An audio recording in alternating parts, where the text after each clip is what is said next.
Good evening, everyone, and welcome to the City Council and Successor Agency to the Redevelopment Agency meeting of Tuesday, August 3rd, 2021. I now call the meeting to order. Now, will you please join me in standing for the Pledge of Allegiance, led by our council member from District 1, Donald Harper. I pledge allegiance to the flag of the United States of America, and to the republic for which it stands, one nation, under God, indivisible, with liberty and justice for all.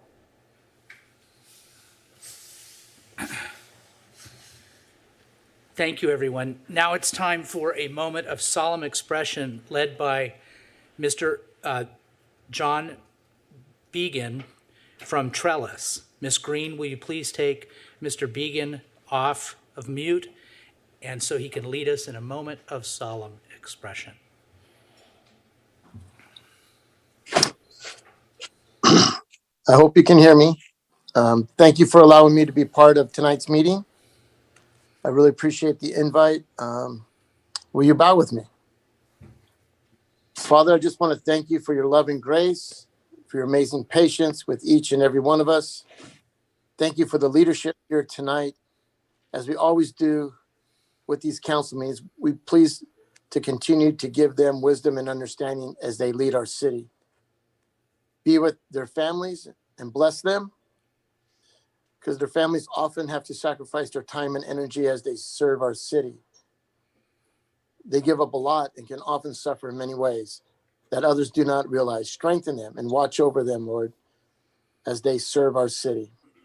We ask that you cover the city with love, that Costa Mesa will be known as a community that loves one another. Bring us together as one city united in loving our neighbors under your loving grace. Bless tonight. It's in Christ's name we pray. Amen. Amen. City Clerk, would you please do the roll call? Councilmember Chavez. Here. Councilmember Camaros. Here. Councilmember Harlan. Here. Councilmember Harper. Here. Councilmember Reynolds. Here. Mayor Stevens. Here. And let the record reflect that Mayor Pro Tem Mara is absent.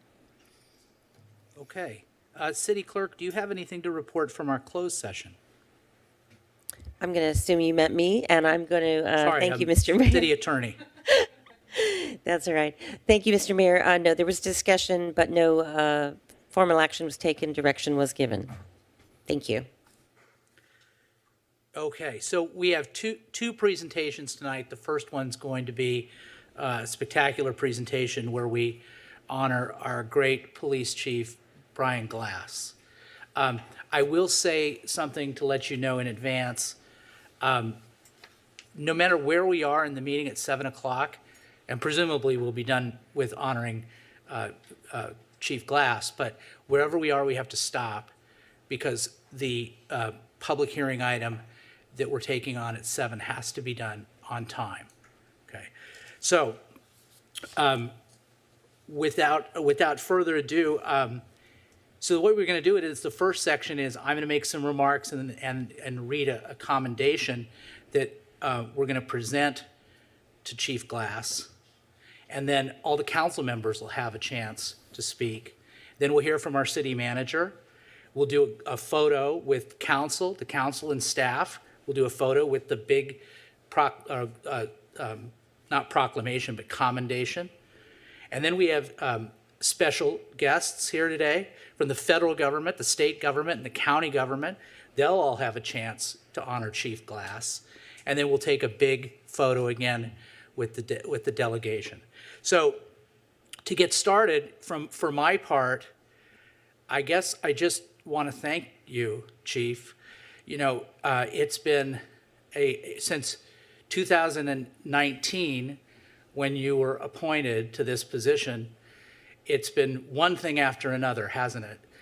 And between the pandemic and the protests and the economic strife and the healthcare challenges that we've had in our community, it's been a year like none other, more than a year. And you've been there for us at the helm. And of course, it didn't just start with this year. This is a culmination of a career of service that you spent serving the community of Costa Mesa. And we'll hear about the details of that when I read this commendation. But I just want to let you know from the bottom of my heart, as just a resident and a member of this community, how grateful I am that you've chosen to dedicate your professional life up to this point to our city. It means a lot to me. You deserve all the praise that you're going to get tonight. No applause for that? I thought it was pretty good. You know, I also want to say, as the presiding officer, I suspend any prohibition against applause during this presentation, so I encourage it. Okay, so let me read the commendation. Whereas Chief Brian Glass has dedicated 26 years to the Costa Mesa Police Department, was hired by the department in October of 1995, and attended the Orange County Sheriff's Academy, and in March of 1996, graduated from the academy and began his career as a Costa Mesa police officer.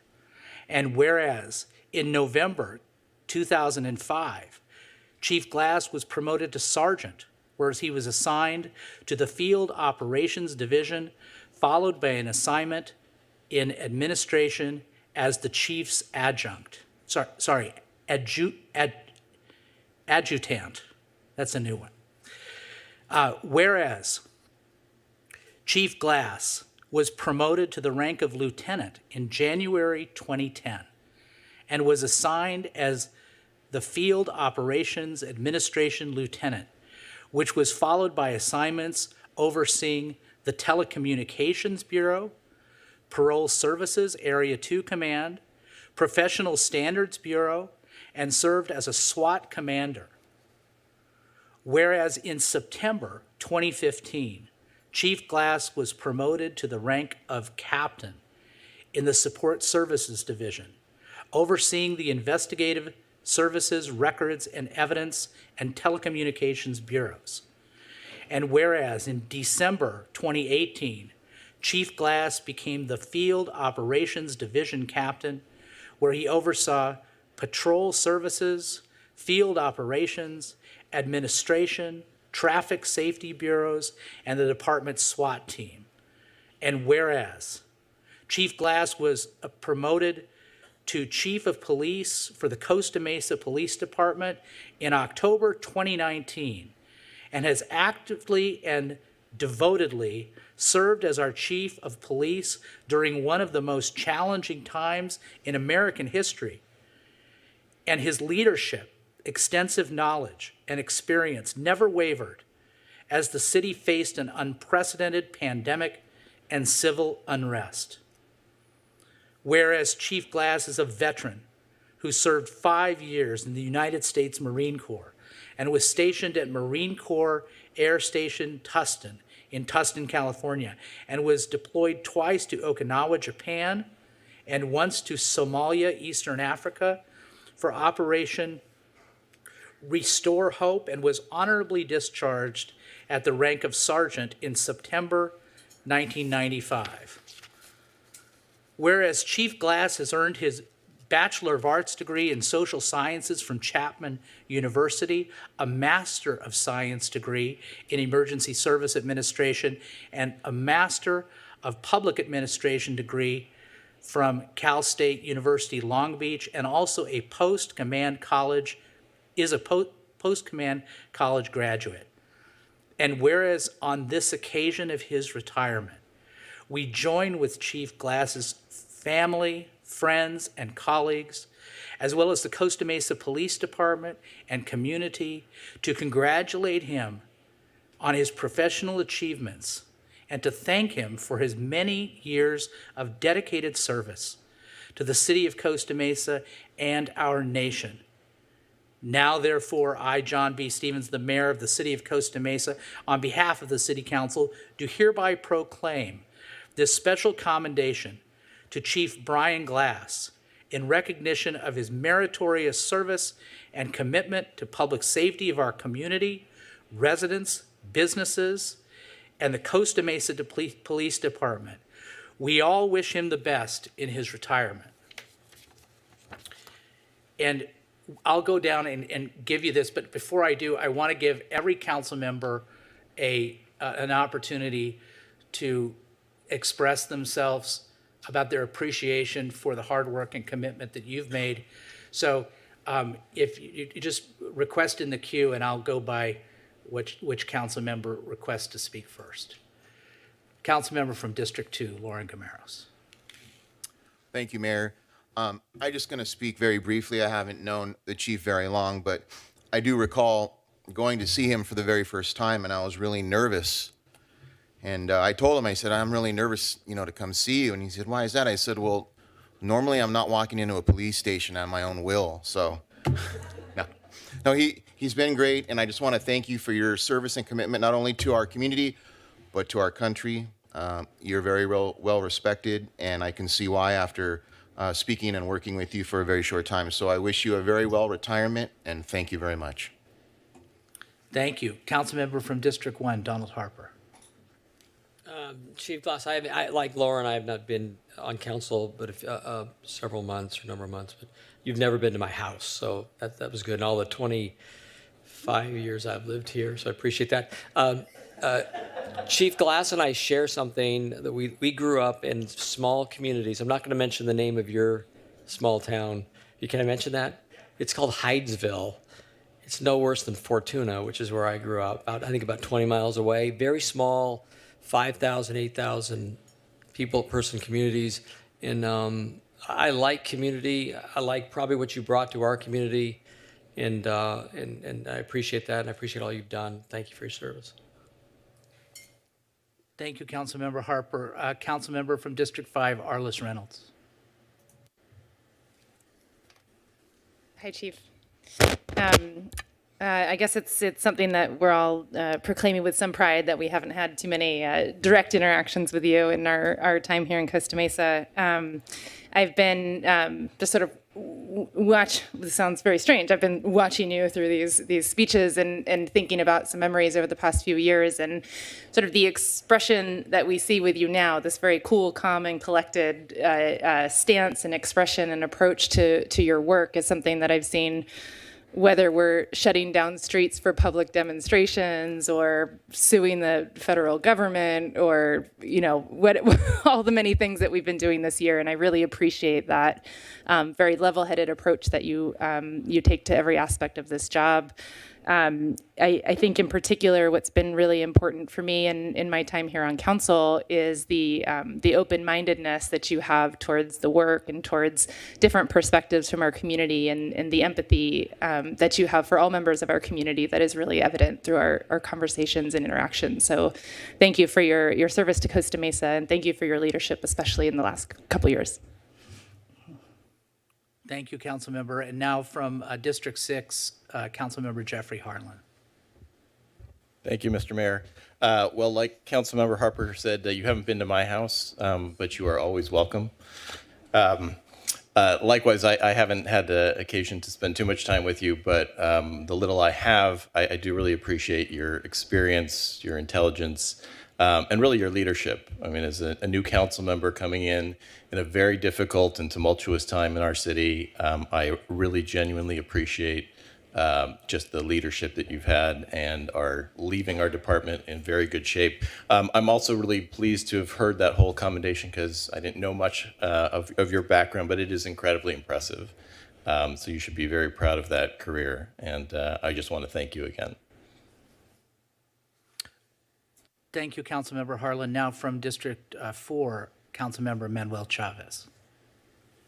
Thank you, Mayor Stevens. Thank you, everyone in the audience, for joining us for this big event for our great chief. I will comment, he served our city as long as I've been alive, and I really appreciate that, because when I look at you and how you approach leadership in your department and in our city, I see someone who cares about Costa Mesa.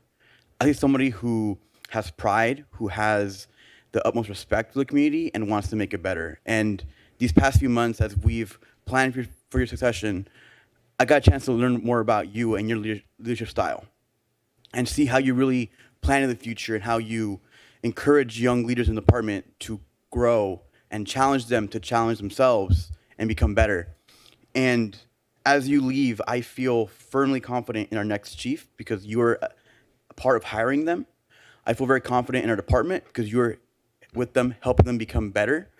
And I genuinely feel like you've left Costa Mesa a better, safer city these past 26 years. So I appreciate your vision. I appreciate your effectiveness in maintaining quality of service during these difficult COVID times. And more importantly, I look forward to seeing your nice big smile as you retire and enjoy your next part of your life. So thank you so much. All right, now, so council, let's go up and we'll together just greet the chief and we'll present his commendation to him. And then once we've done that, we'll hear from the city manager. Shall we do that? Come on up with me.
We can just keep popping up and down, it's all right.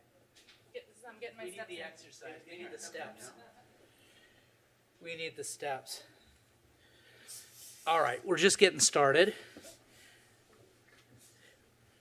When everybody's comfortable.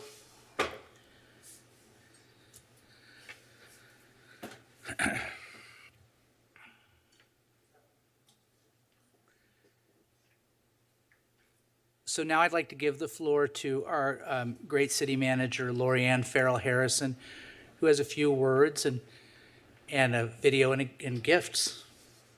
Yes, thank you, Mayor Stevens. So good evening, everybody. Thank you for joining us. It's a sad occasion for us, but a very happy occasion for Chief Glass and, of course, his lovely wife, Irene.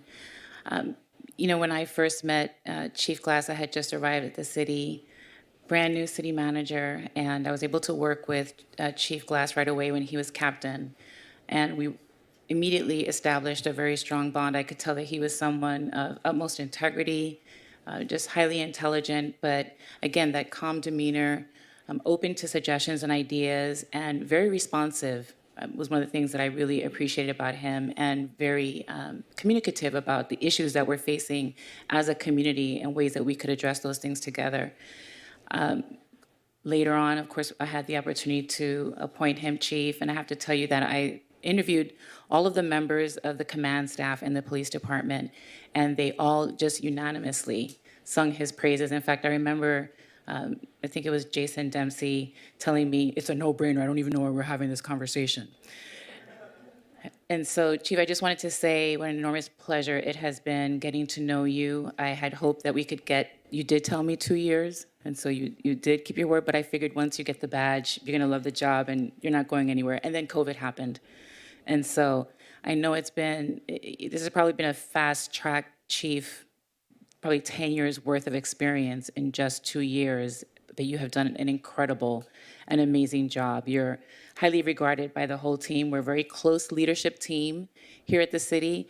I know you've worked so well with Chief Stefano, and we're just going to miss you so much. And we've all tried to convince him to stay. So just for the members of the community that are here, we tried as hard as we could, but I know that this is a new chapter in your life and for your beautiful family. And so we're just really happy for you. I know that your experience and the legacy that you have left for the city will resonate with a lot of the employees in the department. You appointed the first woman captain in our police department in the city's history. Just always open to creative ideas and always available to the community, and someone that we all just respect so deeply. And so we're going to miss you terribly. Keep in touch, please. It's going to be very hard to replace you, especially someone with your background and having the breadth and depth of experience that Chief Glass has in so many different details, right? Knowing how to manage a SWAT situation. I never felt worried with your leadership that you didn't have the skill set to be able to manage something, and even had a background as a public information officer. And so knowing how to deal with community responses, all of those things are just incredible attributes. And of course, your service in the United States military, and we're thankful for that service too. And so it's a very sad time for us, but very good for you.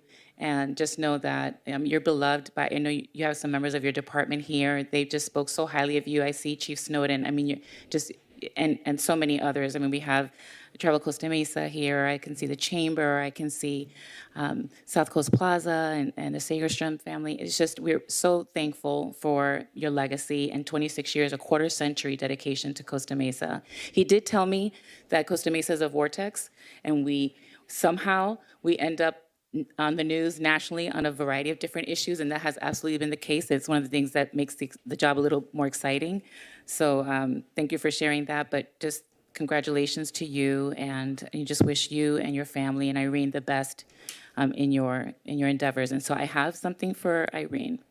So I'm going to give her a present first. And so I just wanted to share one of the things that just being a member of an executive team in a city is very time consuming, and it's a high pressure job, especially of course if you're public safety and you're a chief.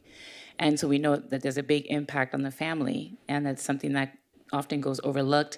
We spend a lot of time away from our loved ones. I know you have two wonderful, beautiful kids, and you probably don't get to spend the time that you can. And the chief job is 24/7, because I expect to get that call at 2 o'clock in the morning if there is a tragedy or a big event. And so we know that it's a big impact to you as well as a spouse. I'm sure that you at times worry about his safety and are very concerned. And so we have a small token of appreciation for you. I just wanted to present you with some flowers to thank you for just supporting him in this role, and just being part of the Costa Mesa family. So thank you.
And I'd like to ask the mayor and council now to join me in the presentation of two presents for you. One is, of course, the city tile, which is one of our traditions. And so we have a tile for you. And then on behalf of the Public Services Department, it wouldn't be a retirement if you didn't have a street sign. And so you'll have that too. And again, thank you. Thank you so much for everything that you've done for the city during your incredible 26 years. And of course, at the helm as chief. You will be missed.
All right, well, we still have a good amount of speakers to go. As I said, we have representatives from the federal, state, and county government, and two of which are elected officials right here in the chamber. So first, let's hear from the federal government, our Congresswoman Michelle Steele.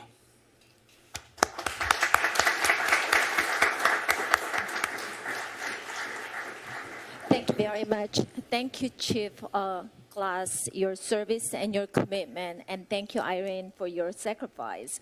And all these police officers, and they are putting their life on the line to protect us. So I really appreciate it, and we all appreciate it. And for the Chief Glass, it's not just that he tried to protect us, but he had to protect his own members of Costa Mesa Police Station that you have almost, 130 members. So I am just so grateful. And we hear about a lot of different things, defunding the police and dismantle the police departments. But you know what? I assure you, and we are working very hard to defend our law enforcement officers. And I promise you that, we're going to do whatever we can. So appreciate what you've been done for 26 years in city of Costa Mesa. And it's just amazing that how you actually grew up with the city, if I can say that, the police stations and police departments. So I really appreciate it. And you know what? A lot of people saying that federal government is in recess for 6 weeks. And, I'm staying only 3 days in August actually in my district. So I'm very lucky to meet you the last day here, and I'm in the city of Costa Mesa, so I'm very happy about it that I can represent the federal government, and I'm presenting your congressional proclamation. So thank you for your service, and thank you.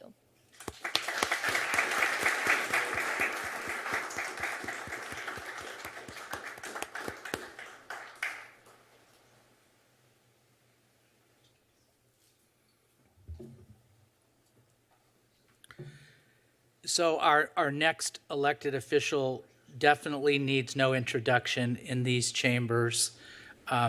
She's our county supervisor. She's a resident of our city, one of the most distinguished public servants in the history of Costa Mesa, and former mayor. Please welcome Katrina Foley.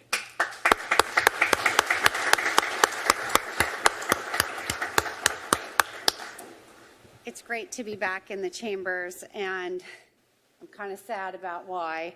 I have really enjoyed working with you, Chief Glass, all these years. We've spent, most of the time you've been in the police department, I've been serving here in the city of Costa Mesa. And so you have done such incredible work. I know everyone's already talked about the work that you've done this year, but I just really wanted you to know how much I appreciated you and how much I appreciated when I was mayor working with you, always returning the calls, always responsive, and like Councilmember Reynolds mentioned, always just this calm, steady, good drumbeat of professionalism. So thank you so much for all your years of service. And I have this certificate if you want to come over. And I'm vaccinated, so we're okay. On behalf of the County of Orange, I'm honored to award this certificate of recognition to Chief Brian Glass. Chief Glass began his career in Costa Mesa in 1996, working in a variety of roles, including SWAT commander, narcotics, vice detective, field training officer, and captain. During the COVID-19 pandemic, Chief Glass showed exemplary leadership by prioritizing health, safety, and high-quality services for our community. As a true leader, Chief Glass has made Costa Mesa a safer city for the future of all Costa Mesa residents. Thank you for your service. I wish you so much happiness and lots of free time with Irene in the future. I know that he misses you, so thanks for everything you've done.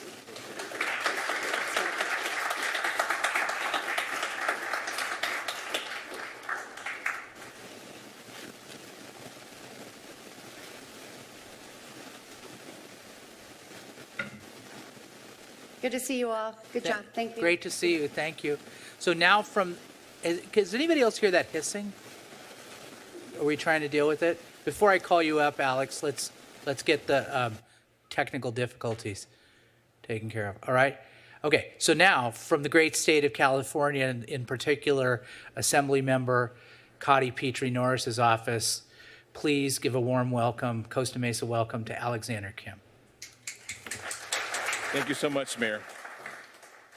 Good evening, Mayor Stevens and all the city council members and staff. I'm here. My name is Alex Kim, District Director, on behalf of Assembly Member Cotty Petrie Norris of the 74th District, which encompasses also the city of Costa Mesa. I'm here to give a certificate of recognition on behalf of the State Assembly to Chief Brian Glass, City of Costa Mesa Police Department. On behalf of the California State Assembly, thank you for your 26 years of service to the Police Department in Costa Mesa. Your dedication and selfishness has made waves of positive impact on our community, and especially for our Assembly member who sits on the Veterans Standing Committee. We want to recognize your 5 years of service on the United States Marine Corps, so please we really appreciate on behalf of our Assembly of all the services you've done for this city, so congratulations.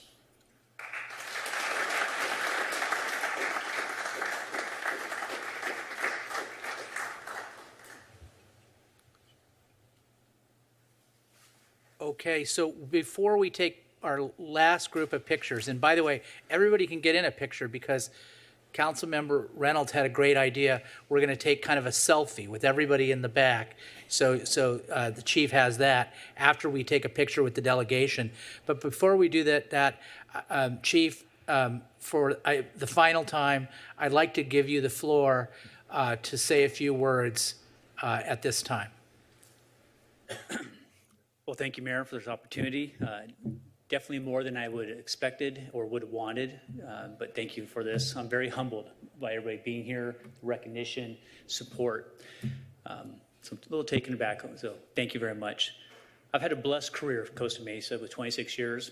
You know, I joined the Marine Corps because I wanted to serve my country, and then I wanted to serve communities. And Costa Mesa gave me that chance. Actually, I'm honored to have Chief Snowden here, who hired me. So that's an individual who gave me my opportunity in law enforcement, started a succession that he didn't even know going in the future. So thank you for being here, Chief. When I think of the last 26 years, again, blessed career, I've got to work every assignment, you know, for gangs, narcotics. I didn't work traffic because I didn't want to be on the motorcycle. But everything else going on, detectives. Some people tease me because some of these stints were short. But, you know, I believe in if you got the skill set and you get in there, you learn it, and you move on and start learning those, so you don't have to do 2 to 3 years. But I got a lot of opportunities, this organization, to develop and learn, which I truly believe prepared me for when it came to the opportunity that Lorianne gave me. I'm thankful for that.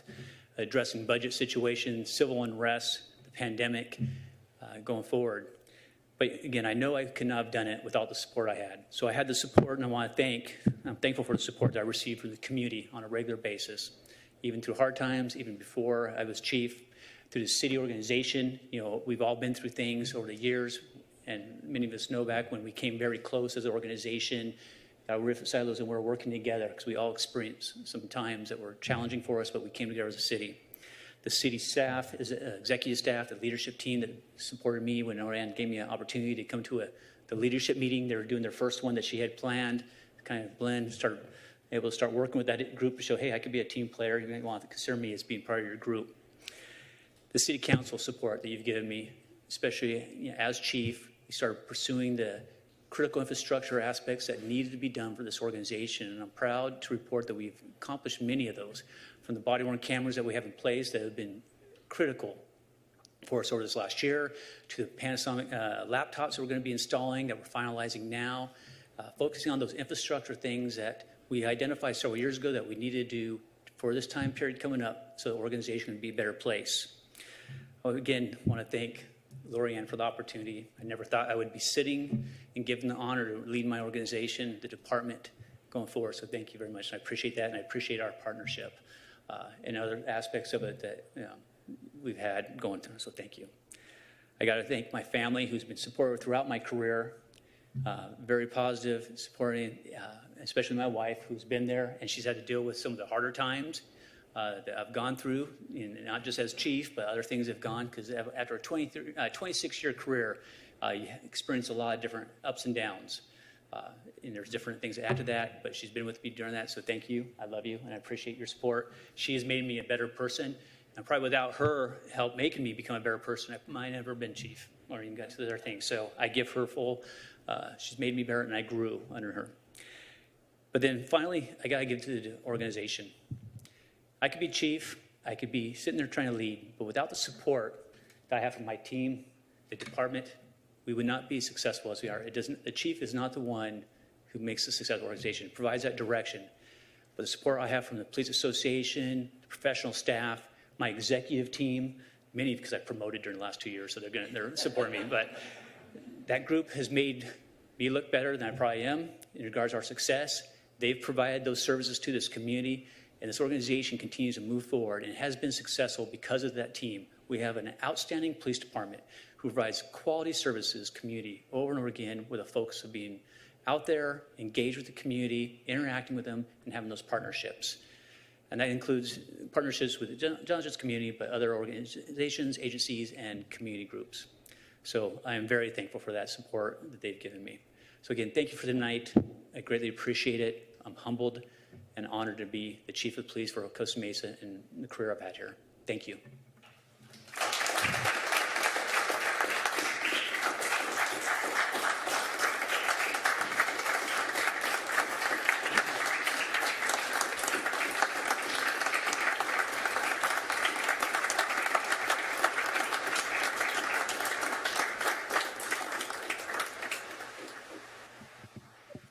Okay, now let's take another group of pictures with the folks from the federal, state, and county government.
Yeah, the second, we're doing something on the first here. But no, but I mean, here right now, right?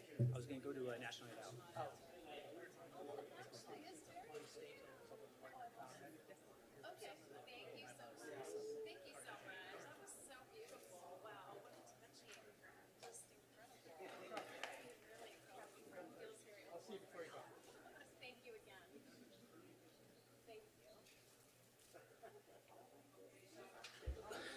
So one thing that I wanted to say is if anybody wants, the chief is going to stick around through public comment. So if anybody wants to speak to the chief and what he meant to them during the public comment, you'll have an opportunity to do that.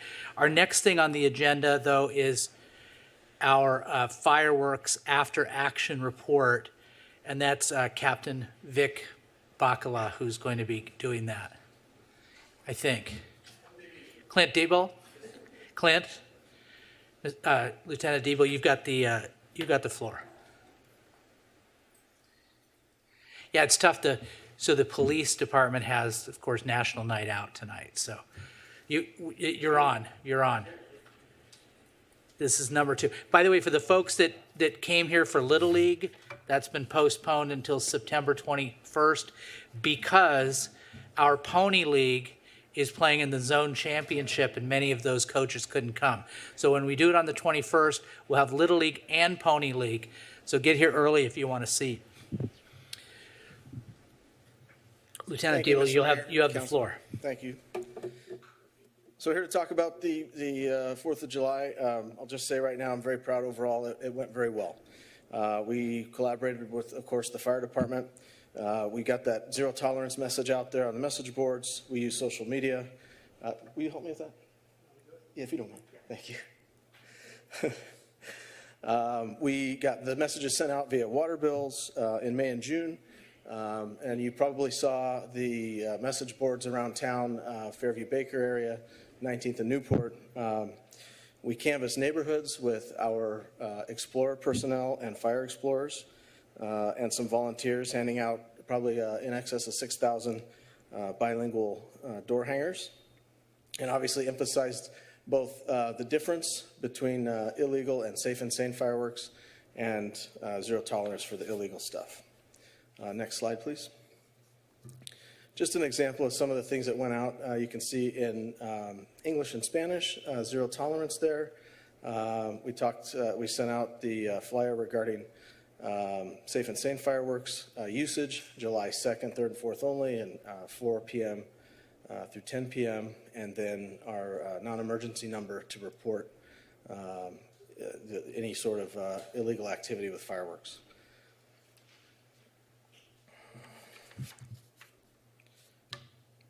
So our special investigation unit got about 1,706 pounds of illegal fireworks, several arrests, overall seizures up 81%, as you can see there. The way they did that was simply people advertising via social media or other websites for, hey, I've got fireworks, or hey, we're looking for fireworks. And it was simple as meeting up, in the parking lot at 2180 Newport, and boom.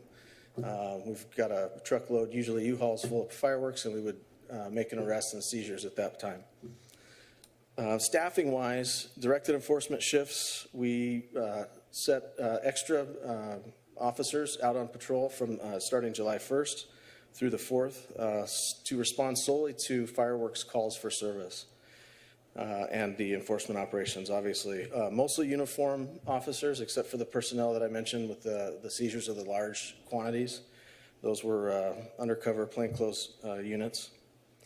We used pretty much every vehicular tool that we've got, vehicles of cars, motorcycles, bicycles, and a total of 43 officers deployed over the 4 days.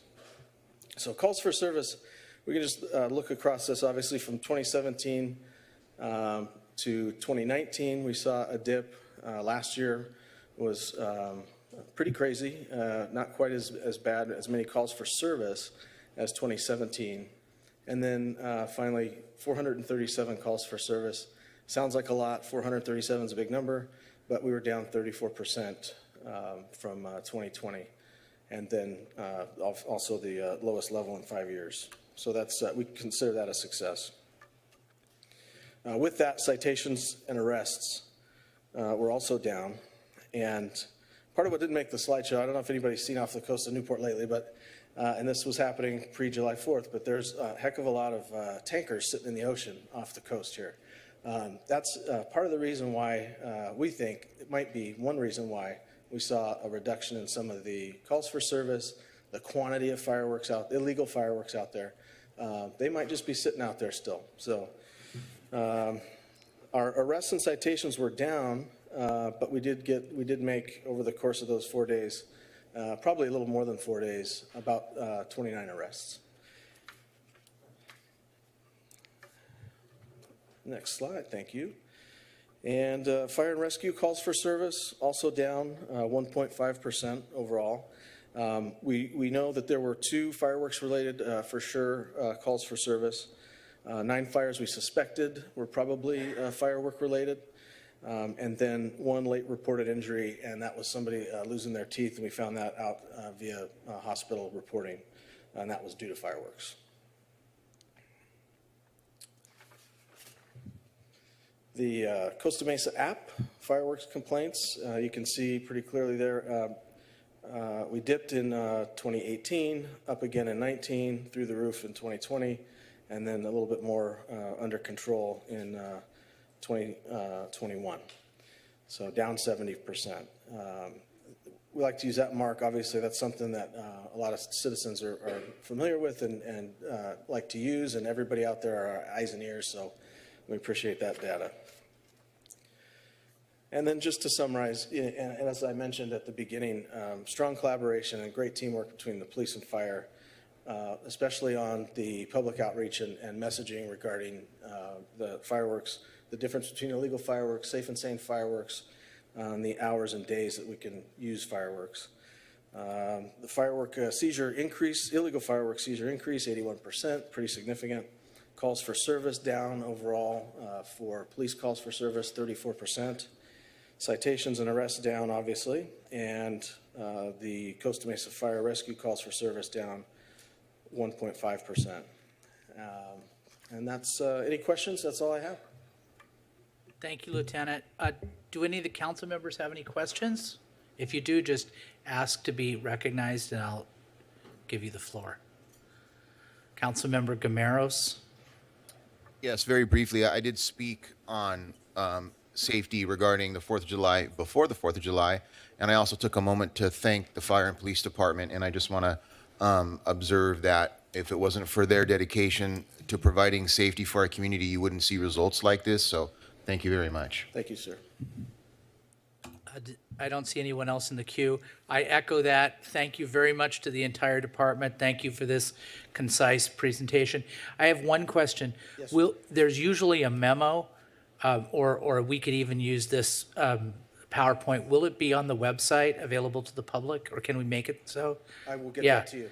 Yeah, okay, good. Yeah. Yes, sir. Mr. Bora says it can be on the website. So if anybody wants to look at our memo, after action memo, which has some of these statistics and a little bit more detail, and the PowerPoint, that'll be available to the public. Thank you very much. I appreciate it. Okay, now, Mr. Mayor, yes. and I know Oh, we're I'm on sorry. time. Yeah, no, go ahead. I just You have wanted to- you have 6 minutes. Perfect. Or sorry, 8 minutes. Perfect. Well, I just wanted to add on, again, the partnership and the commitment of this council and the city staff has been exceptional. I don't want the numbers to be deceiving, though. Right now, we're working on a county-wide report, and it's still in draft form. So the decreases in calls for service are absolutely consistent with what we have. But just so we're aware, the early numbers are the property damage was greater this year. The injuries were greater this year. And another area that will come out is there is a nexus that has been determined in terms of the professional shows that are out there have done a great job in terms of assisting in the decrease in calls. So I just want to plant that seed. I don't want 1 year, while it's great news, that there's still a lot of activity out there. We drove around during the 4th of July and the days that came up, and there was still activity there. I think there's still work to be done, and I still think there's a discussion that should be had as we receive the countywide report and we look at the potential of other options as we move forward with the 4th of July. And I think an emphasis on possibly looking at a professional show. And I know that's something that you've coveted in the past. So I would look at that as maybe an alternative, and maybe other alternatives to help the number of charities in the community, because that's important as well. But again, appreciate the partnership we have with law enforcement, support of the council and city staff. Thank you so much. You're very welcome. Yes, and I do support that. Thank you. Okay, so we have only 7 minutes. But let's get some public comments in the time that we have. Now, if you just got here, why I say we have 7 minutes.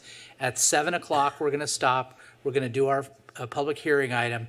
We're just going to put a bookmark right where we're at, and then we'll come back to where we were. So don't worry. Everybody will get a chance to express themselves. So public comments will be heard at this time on items that are not on the agenda. You can also comment on items that are on the consent calendar at this time. Each member of the public will be given a total of 3 minutes to speak. We're going to hear from the people that are inside the chambers first, and then we're going to go to Zoom. If you're on Zoom, use your raise hand function or put *9 to be recognized as having your hand up. And then when we call on you, if you are on your phone, do *6. Okay, so now, and also line up at alternate places, and I'll go over here to the right, and we'll go to the right, to the left, to the right, to the left. So let's start at the right. You have the floor, sir. Thank you, council members. I did not realize that this is Chief's Glass retirement party, but congratulations. It's been a pleasure speaking with you and meeting with you through the years. On the same token, I'd like to recognize Costa Mesa PD. I had the unfortunate having to call them again. Same vehicle trying to be stolen 2.5 weeks back to back. I just think they're overworked, and I think we need perhaps a few more members. So if you guys can figure out how to budget that, I think that would be wonderful. I started calling them at 7 a.m., and they were not able to come out till approximately 7 p.m. Not fault of their own. I had to spend time with the grandkids, so I did take a break, but they're overworked. CSI came out, did a great job. Come to find out, they had 7 reports of stolen vehicles that day. I don't want to blame any particular group for what we're going through, But if you guys keep an eye on the next door, it's out of control. Catalytic converters being stolen, cars being stolen, especially work trucks for guys in the trades like myself are being, they don't steal the tools anymore. They take the whole truck. And most of the time, the stuff does not get recovered. So if we can get something put in the mix where, I don't know, more bicycle cops, I don't know, something. But most of the stuff gets heist late at night. We're probably talking 2 to 4 o'clock in the morning. And I don't know how many guys, police officers are working that shift. So if we can balance maybe driving down different streets, I mean, Costa Mesa consists of almost 16 square miles of space. So if anybody's familiar with Mile Square Park, that's 1 square mile. We've got 16 of them, and they're all built. So take into account all the residents, commercial buildings, and everything else that goes in it. And it's overwhelming for these officers. So if you guys can find it in your budget, not in your heart, maybe we need a few more guys. Thank you. Thank you, sir. So this will be our last speaker before the break. Mr. Good Humphrey, evening, you have City the floor. Council. Jay Humphrey, Costa Mesa resident. I too would like to congratulate Chief Glass on a wonderful retirement. Thank you for the city for giving that to him. My comments really have to do with One Metro West. I was unable to talk at the last meeting as I was out of the state, pardon me. And you all have made comment about how this is going to help us with our RINA and how RINA is driving this kind of approval on this kind of a project. Well, I just want to let you know that if in fact you use RINA and you use this as the model to satisfy RINA, if you just work the numbers out, it becomes 54 of these projects to meet your RINA number, 54. That means it's going to be over 700 acres, which, by the way, is bigger than that square mile he just talked about, Mile Square Park. So for you understand that this project, for this project to be a model, requires that you will double, repeat, double the population of Costa Mesa in 8 years. Well thought out project. Mr. Harper, I want to thank you for your steadfast process about this project, because it doesn't meet what we need to have in Costa Mesa, and you've been straightforward on that, and I appreciate it. You also did something else, tried to make sure that there was direction to staff to prepare this for the ballot, which of course the mayor read us a list of the timing to do those things, except that Measure Y requires that there has to be additional work done that staff will need to do to prepare for that election, as opposed to just directing the citizens of Costa Mesa to the website. There needs to be data and actual published data. So you were exactly right, Mr. Harper, in trying to get staff to know that within a year, they've got to have a bunch of stuff done for the public to be informed on how they vote on this issue. So I thank you very much, Mr. Harper, for your efforts. And council, please keep in mind that as a model, this is a terrible model for trying to meet our RINA numbers. So please find a different model to try and meet that model, because this will not do it. Thank you very much. Appreciate your time. All right, so now we're going to go to public hearing item number 1. And so everybody when we come back, we'll go to public comment and we'll just resume where we left off. Madam Clerk, would you please read the title for public hearing item number 1? Thank you, Mr. Mayor. Public hearing to receive input from the community regarding the redistricting process. And I will do the report. Good evening, Mayor and City Council. Tonight is the first step and first public hearing regarding the redistricting process. I'd like to introduce Dr. Levitt with National Demographics Incorporated, and he has a presentation for you tonight. Thank you. Mr. Levitt, you have the floor. Let me make sure I'm on first. Good evening, Mayor Stevens, members of the council, and members of the community who are here tonight. My name is Dr. Justin Levitt with National Demographics, and we're here to begin the process of talking about the redistricting. Now, basically, as most of you are aware, the city transitioned over the last few years to a set of districts or city council districts where each member was elected in a single district and each resident lives in a specific voting district. And every 10 years following the census, the federal government, the Supreme Court, and the state of California require that we revisit these lines to adjust for population changes and changes in the demographics. So this opens up our process tonight.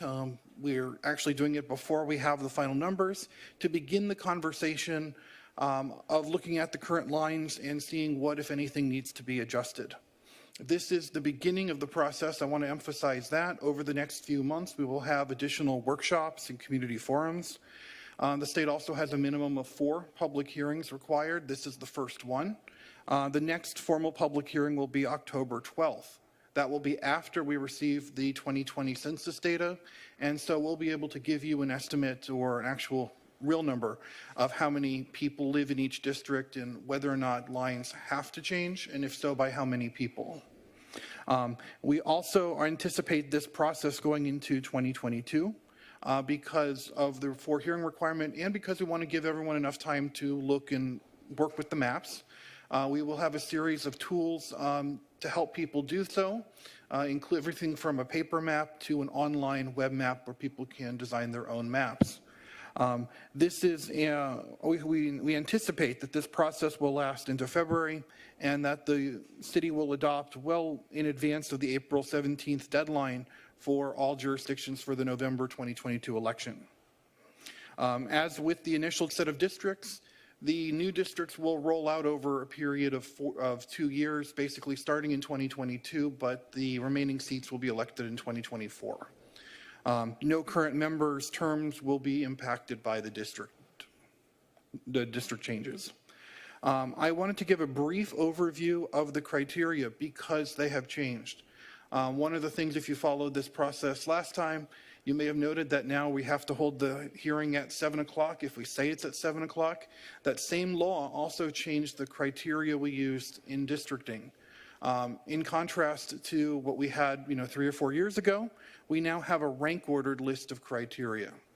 While the first criteria hasn't changed, we still need equal population and to follow the Federal Voting Rights Act.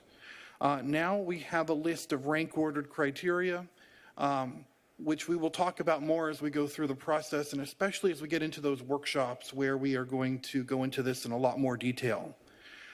Essentially, first we have to look at contiguity. Let's make sure each district is a solid piece with no little bits here and there across the city. We have to make sure we keep communities of interest or socioeconomic geographic areas that should be kept together intact. We should aim for easily identifiable boundaries. And then we should look at compactness, not bypassing one group of people to get a more distant group of people. In addition, there's also a specific prohibition on discriminating or favoring a political party. After we look at the rank-ordered criteria, the state does let us look at other traditional districting criteria, such as respecting the voters' choices in previous elections and minimizing the voters shifted between a 2022 and a 2024 election. As we will move through this process, we'll talk a lot about what neighborhoods and communities of interest are. To give you the very brief overview, your intuition is probably correct as to what neighborhoods and communities of interest really are about. They're areas with shared issues, shared concerns, shared need for representation. They can be defined by physical and political features, everything from attendance areas in schools to natural features like canals, rivers, and highways. And communities in particular can be defined by these socioeconomic and geographic interests. So areas that share similar numbers of people who, in college or in terms of renters versus owners, other things like that. As we get to the workshops, we're going to be presenting some maps that look at this in more detail. In addition, we want to ask whether or not a community would benefit from having just one representative, or benefit from having more than one representative. Now, why would you want more than one representative? Well, maybe it's a large community that would make up a very substantial part of a single district, but could make up a majority or close to a majority of 2 districts. Or maybe there's issues that are too big for one council member alone to be responsible for. Anyway, we just put this out here to kind of get the process of thinking about communities, thinking about what areas need to be kept together, and thinking about if any changes need to be made. And so, like I said, we're going to be looking at more maps later. Just to kind of give you the brief overview of the Voting Rights Act issues, we see here the % Latino by eligible voter or citizens of voting age. That's over 18 with U.S. citizenship. The areas in the pinks and yellows, kind of the lighter colors, indicate a higher % Latino. And as we can see here, there's one district, District 4, that is a majority Latino district by eligible voters. We also look at other factors in this process. For example, where do we find apartments in the city? Where do we find people with a bachelor's degree or higher? And we have a number of other fields that we will look at as we move through the process. Just to kind of wrap this up tonight, as a kind of spur to get us thinking, we are putting together a package of tools and a website and all of the materials to kind of, so that when we get to the workshops later later this month and early next month, what we can do is present not just the data, but also give people the opportunity to draw maps. And so we will have a one-page paper tool. We will have a Excel kit where they'll automatically calculate up for you. We will also have a web tool that basically is the same piece of software that we use as your demographer that lets you go block by block to draw your own districts, either starting with the current map or just from the actual census blocks themselves. We also will have reviews online so people can view the maps that were submitted, and we make sure that the council and the community see the different maps that were produced. We'll be using this story map to display that. And we can give some examples here briefly, just show you what these tools are going to look like. And this presentation will be available online for people to look at in more detail. And just to really highlight the variety of tools that we will have. And so tonight we want to get the conversation started with what are the neighborhoods and communities within Costa Mesa?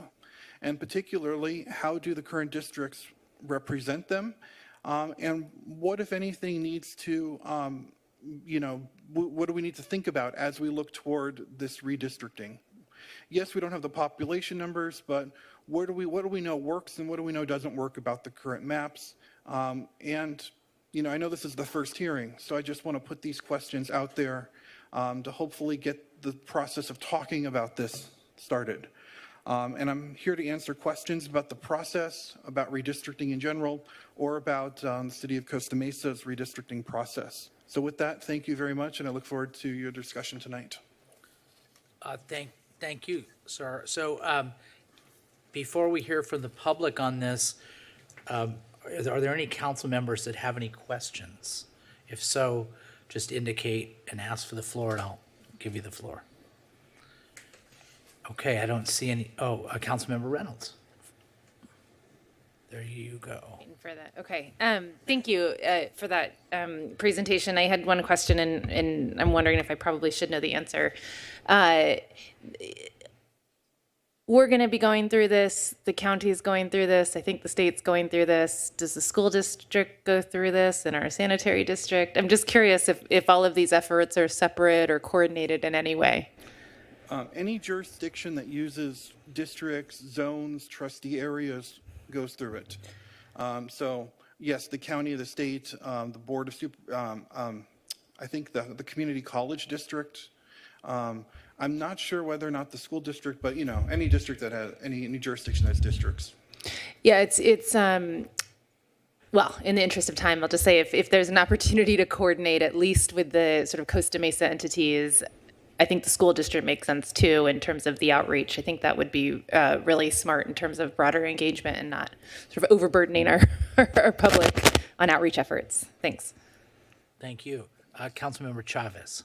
Thank you, Mayor Stevens, and thank you, Member Reynolds, for that great point. I actually would want to include Mesa Water and Sanitary, just being a little interesting. In Mesa Water, my district, the most compact district in Costa Mesa, has 4 different representatives. It doesn't seem very fair. So just include everyone, not just school board, if you're doing that. Thanks. Okay, does any other council members have questions? Okay, I don't see any, so I'm going to open this up to public comment. Everybody has 3 minutes to talk on the item. You don't have to take 3 minutes, but you're entitled to. Yes, everybody that went through this last time understands the process that we're going through. And our last council betrayed our city in this process. The city manager, Councilwomen Foley and Guinness were not happy with this cutting up of the city. We had the expert, Mr. Eli, but we had our council that wanted an elected mayor, the 3 majority council members. So what I'm asking you this year is to take this and do what they wanted. The people wanted it. All the people that attended the sessions wanted 5 districts and a mayor at large. You have that ability to do that now and change it. My particular area in East Side, they not only cut up part of our area, but it was bound by a major boulevard, Newport, and the freeway.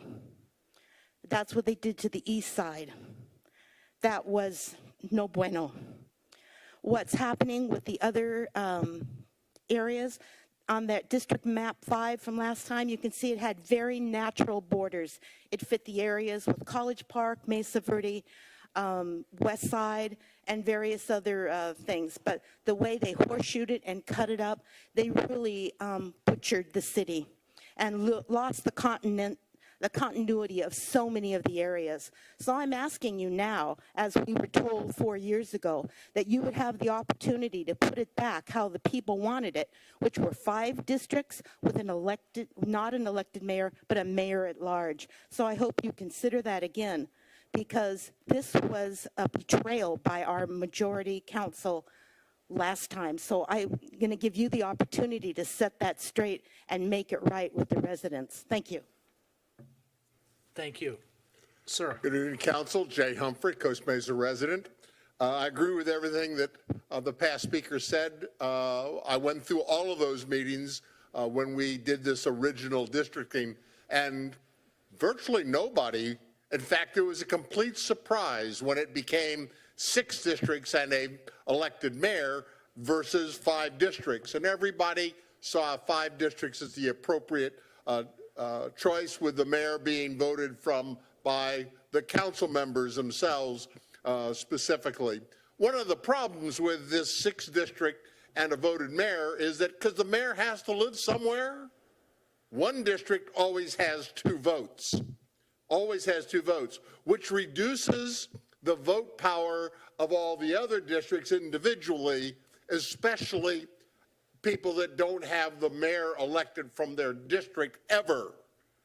So you need to keep that in mind when you go to and do this kind of thing. I asked the same question. Can you, in fact, undo that and district back to 5 districts, with the rules being that the mayor is elected amongst the council again? Again, the process is to make sure that we, in fact, have equal and appropriate representation across the city for each and every district. Keeping in mind that the mayor, no matter whether he wants to be independent or not, no matter where he wants to be fair across the board, is also going to have a preference for where he lives. So that makes that district always have a greater voting power than any other district. I want you to keep that in mind when you go forward, and I would look forward to this council taking the step to return us to a 5 council group that would, in fact, then elect the mayor amongst themselves. Thank you very much. Thank you, sir. Ma'am, you have the floor. Yes, good evening, Mayor and members of the City Council. You know, one thing you can count on with Costa Mesa is that we all have different points of view and different political persuasions, but when it comes to our city, regardless of our differences, we do agree. And I agree with the last two speakers. It was a nightmare. Maybe Mayor Stevens remembers the process, but we took our time and went to many meetings at different places at different times. I remember going in the conference room and playing around with the map. There was a lot of engagement, but when it came down to that summer, whichever it was, 16 or maybe it was 15, our voices were not heard. And what Ms. Spadoni and Mr. Humphrey said is true, that the people over and over again, we wanted just 5 equal districts per the Federal and State Voting Rights Act. We're going to get sued by the attorney up in Malibu if we didn't. And but what we ended up with was something that we didn't want. And you can look on the map, and it's very, especially in my neighborhood in 5 and next door to 4 with Councilman Chavez, it's very gerrymandered. It's ridiculous. I like the statement, it should be compact. I think we should strive to have it compact. The east side was carved out for political reasons to allow a person to run in that north end of the east side. So that definitely needs to go back into the 3 and let the east side be all of its own. I talked to a neighbor who lives what's it? I can't think of the name of it, right off of Monrovia, and one side of his street is in my district and the other side is in 4. And so there's just a lot of funny business that happened. So I hope that we can improve on it, and it sounds like there's a lot of opportunity for the community to get involved, but we want to keep our motivation pure and not get involved in any kind of political gerrymandering to allow certain candidates to run. So thank you very much for this process. Thank you. Yes, sir, you have the floor. All I want to say is that I like 6 districts. Thank you. Thank you. Very brief and to the point. Do we have anybody on Zoom, Madam Clerk, who wishes to speak to us? Yes, Mr. Mayor. We have phone number ending in 948. You may speak. You may speak if your phone number is 948.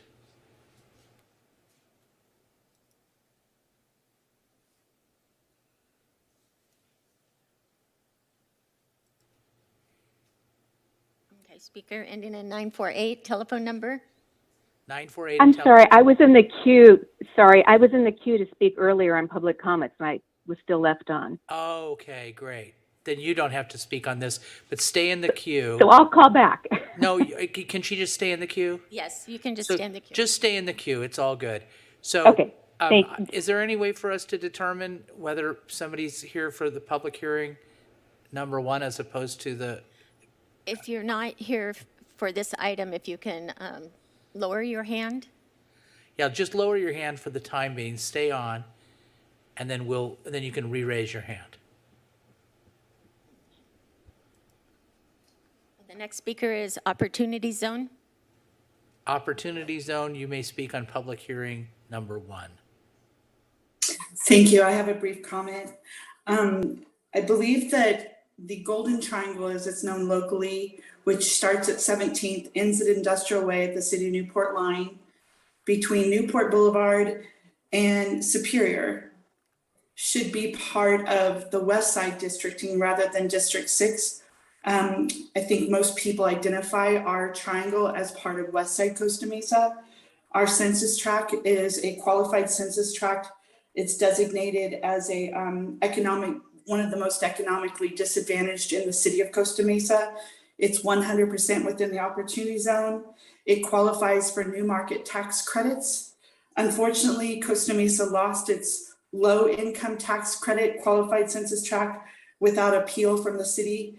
but our census tract still qualifies for new market tax credits. West Side is known for its very vibrant and healthy live work lofts, as well as our industrial area.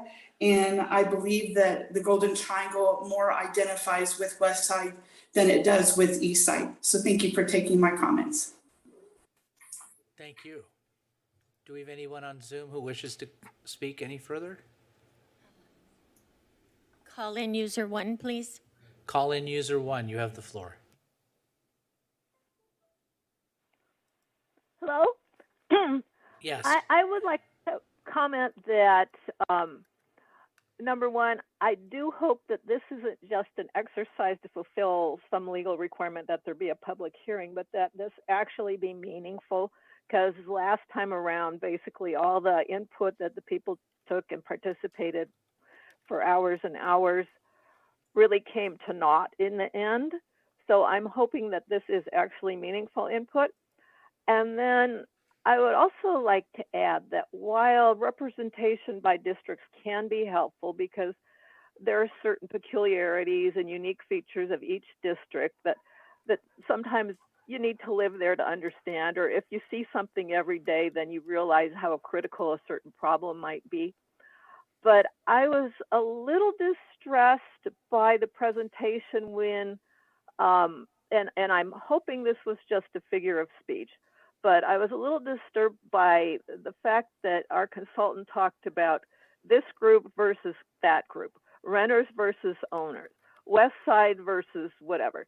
It should not be adversarial. We're all part of the city. We have our unique features that make us special, but we're not in a us or them competitive versus situation. And I would hate to see that happen, yet that seems to be the approach. And I certainly hope that that does not occur and that we all work together for the betterment of the city as a whole. Thank you. Thank you, ma'am. Anybody else do we have? Next speaker is Kim Hendricks. Kim Hendricks, you have the floor. Thank you. I would like to say that I have relatives who are older that live in Costa Mesa and in different districts, and they both families think that they were really surprised it went to 6 districts with a voting mayor. They do not like this at all. They've lived in Costa Mesa since the 1960s, where one of them lives on Pacific Ave. It used to be county. They've seen a lot of changes, and this is one of the bad changes, they said. So I agree with the first 3 speakers, and the speaker that said he wants it 6 districts. I'm curious why. I think reasons are important, and I think people should give reasons. And I like the way Ms. Spadoni said the continuity of Costa Mesa. You can definitely see the natural boundaries. And if you live in Costa Mesa for any amount of time, you'll see that that is the way it is. And I think we should respect what the people want. Thank you. Thank you. Do we have anyone else on public hearing number 1? It's phone number ending in 698. 698, you have the floor. Do I have the floor? Yes, sir. Stephen Chan calling in. Districting has accomplished few positive things for my community down here by the soup kitchen. Inequity has increased despite the historic election of 3 Latinas to the city council in that first election cycle, where we voted for folks in the districting scheme. These 3 represented a majority in the super majority on the city council, yet leadership out of there remains muted. Even now, with the addition of Councilmember Gameros, now Latinas have a 4-person majority itself within the supermajority. There has been no leadership. The promise of representation has failed. In fact, in District 4, inequity has grown, exacerbated by the macro inequality forces at work in these COVID times. The Latina majority could not even elect a Latina mayor, despite controlling 4 out of 6 votes. 7 districts of token representatives is not representation. As many of you know, I actually ran in that first election cycle and campaigned against a 7-member council. 7 districts has also balkanized commission representation. I also urge the policy change that we are embarking upon to consider including a change to 5 districts. Thank you very much. Thank you. And the last is phone number ending in 948. Okay, our final speaker on Zoom, 948. You have the floor.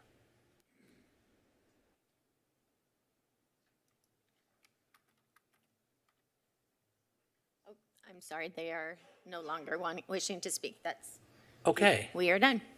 In that case, I will close public comment, and at this time, I'll entertain a motion, and then when council members speak on the motion, they can say whatever they want in terms of expressing themselves on the topic. So, oh, yes, of course. You have the you have the floor. I don't need to give you the floor, right? Are you? Well, hold on one second. I'll make it work. There you go. It won't work? It's off. Mic off, remember mic off. Let's try this. Oh, it's not working. We're in discussion mode. Yeah, I put in discussion mode. Turn all mics on.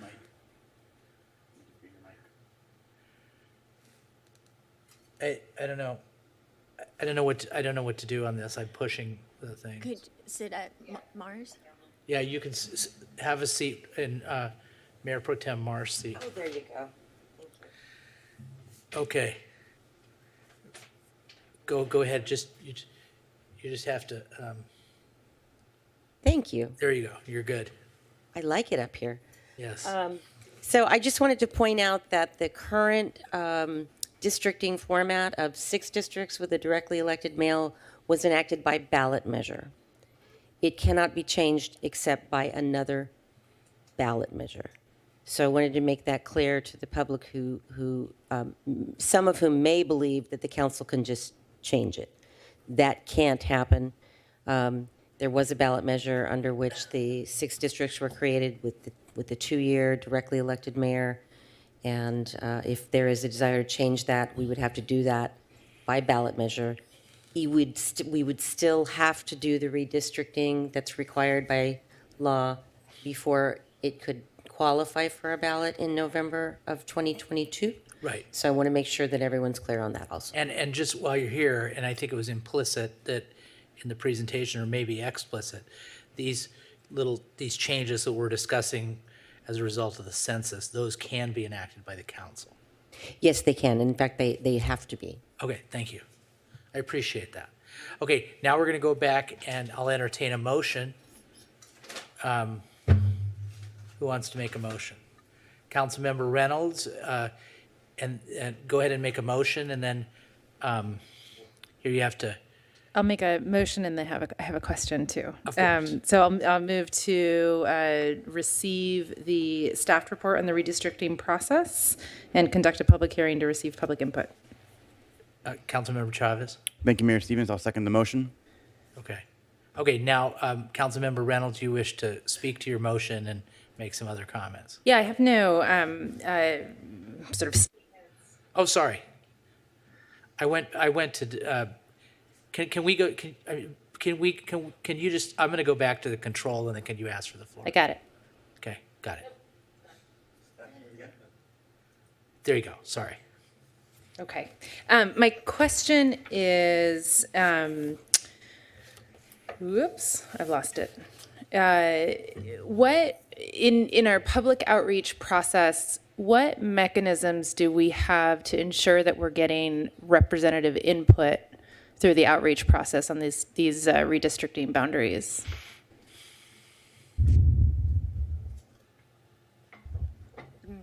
Hello, I guess I'll respond. Well, there's a variety of tools that we are going to be using through our website and then through social media, through all our platforms, through our press releases, through our Twitter accounts and things like that. We also will do flyers that we can pass out in the neighborhoods. It's similar to what we did 5 years ago. Any type of public outreach or groups, can engage those groups also. Right. So anybody who has ideas on any groups, any community members, any schools, or anybody that would like to hold meetings, we'd be very happy to engage with them. Yeah. So if I may, I think the question's about how do we measure performance. I think we've definitely upped our game in outreach and the variety of tools we use and the different community groups and neighborhoods that we engage with. I'm curious, especially in this process where I think it was sort of the number one pillar is sort of fair representation and equal representation. Do we have tools to sort of measure how we're doing? So as we're collecting that input from people, how do we know that we're making sure we're getting input from people in every neighborhood across the city? I don't know. I'm looking this way because I'm thinking it's a. Dr. Levitt, I think that's more for Dr. I Levitt. can certainly work with the city on a lot of this. We will see the number of plans that are submitted.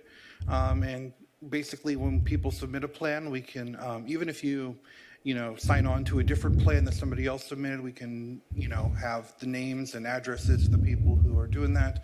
Or if they would prefer to be anonymous, they can just provide, some sort of identification they live in the city. Yeah. We can track turnout at the different, meetings and workshops, and, we have the number of people who log in.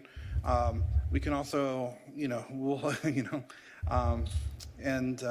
can, see, a lot of it is just like we can know how many flyers we put out. We don't know how many people are taking them and spending time with them. So we can definitely, for example, have those one-page materials in English and Spanish and other languages at various city locations that people can easily take them. And, So perhaps our team can do. It's a challenging question, right? Especially because we can't require people to give us information about where they live or any other personal information. I'll be asking this question probably every step through this process: is how do we know who we're hearing from, or who are we hearing from everyone? So maybe our team can do a little bit of research into best practices and trying to track fair representation in this process. Thanks. Councilmember Chavez, you seconded the motion. Do you wish to say anything in support of the motion or anything else? Sure. Thank you, Mayor Stevens. And again, thank you, Reynolds, for making the good point about incorporating other districts in Costa Mesa. I think it's important as we're looking forward to redistricting that we look at every single district together as a collective, because it may very well be that some maps that we draw up for certain districts may be more representative or more fair than others. So that's what I want to mention. I also want to reiterate the point that Member Reynolds has said. Let's make sure we're getting outreach from everyone in the community. So I know in my district particularly, that's Spanish outreach. It's also outreach that may not involve voting member society, right? My district's primarily same population as other districts, but has the least number of voters, because voters, a lot of people like me, parents are immigrants and they can't vote, but they still have a say in the community because their kids vote and their kid can be a voice for that household. So as we move forward with this, let's at least make sure we're doing our best to do outreach to everyone in the city of Costa Mesa, because they all matter and their voices should be heard. Thank you. Thank you. Councilmember Harper, you have the floor. Thank you, Mayor. I do appreciate the public comments that were made. And there's kind of a common theme and maybe a feeling of districts kind of create division. And so I sort of like the concept of 5 districts. I know why we're at 7. What I hope, and I'm going to support this as received and filed, but I'd like to see in this process clarity on the criteria for which we design these districts and justification for each district, why we have this horseshoe around number 5 or a concentrate. Do you like that, Arliss Reynolds? No, pardon me, it was your idea too? It was Arliss Reynolds' idea. I just stole it from her. But I'd like to be able to look at this map I'm looking at right now and go, yeah, I know why District 1 is an R, maybe not, it's a lowercase r, lowercase r. So I'd like to know why we have this, and I think it'd be good for us historically. And I'm not going to ask it, but I'll ask it later if some of these council members that had the historian here, why we ended up with this is really my question. And so I think when we do this, let's take the time to document why we did what we did and put it in writing so someone could go back historically and look at it. Thank you. Good point. Do any other council members wish to speak on the motion? I have a point of clarity. Of course. Councilmember Chavez. Thank you, Mayor Stevens. Just for a point of clarity for the public, no one on this dais voted for or proposed a 6th district map. So we're all in a unique situation where we're having to adapt essentially to having a voter-approved initiative to have an at-large mayor and 6 districts. I hear the concerns of the residents. I see Mr. Humphrey shaking his head.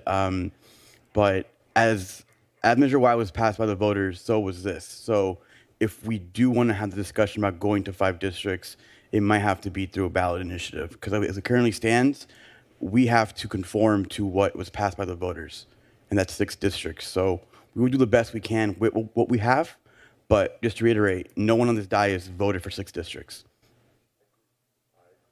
Okay, so that's true, what he said. I just want to say a couple things about this, just to make it clear, and I think we made it pretty clear, but so this, what we're doing right now, is a public hearing on taking our 6 districts and using the data that we get from the census and having the council come up with different little, moving around the edges or whatever it is that the census data and the information we get from the public, whatever that dictates and whatever we decide.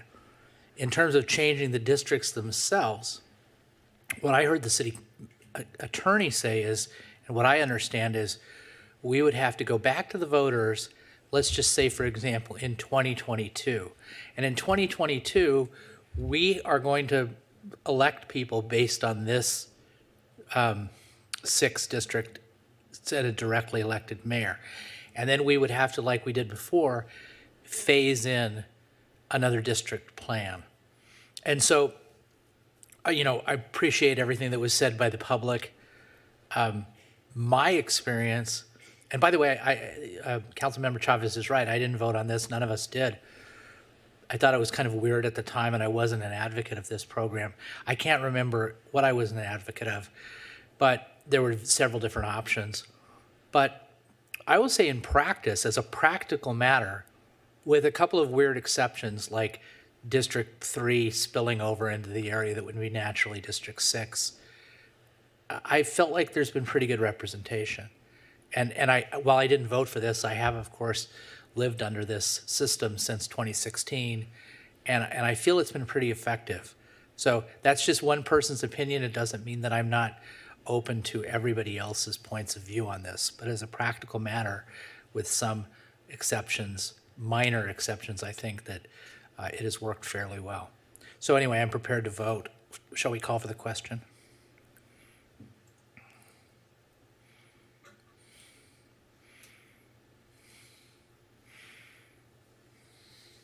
Motion carries 6-0.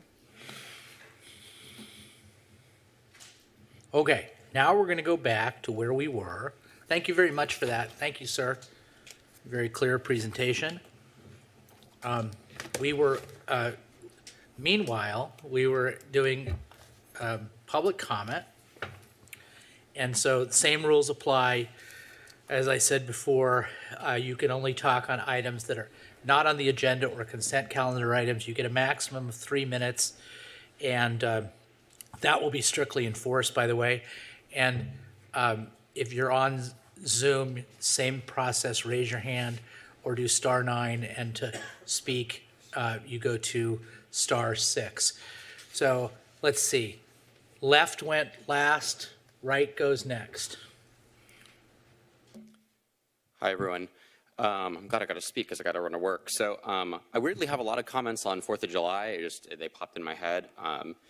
So a couple things I want to say is I wish that, like, I saw kind of marketing around 4th of July, and I wish some of the kind of messaging could be some sort of like light them all on the 4th, because I think what bothers people more than anything on 4th of July is the fireworks before and after the 4th of July, you know, and people are okay with them the day of. So I wish that could be the messaging. In terms of messaging as well, I saw a Facebook post, and it was actually projected on the screen earlier, of a U.S. Army soldier in an improper uniform, like advertising to be safe on 4th of July. That just like really, really irked me to see a U.S. military soldier in like not the correct uniform. So if you're gonna like use the military in your programming, have them like actually be in the right uniform, please. Lastly, I saw that we were up in terms of like collecting the number of illegal fireworks.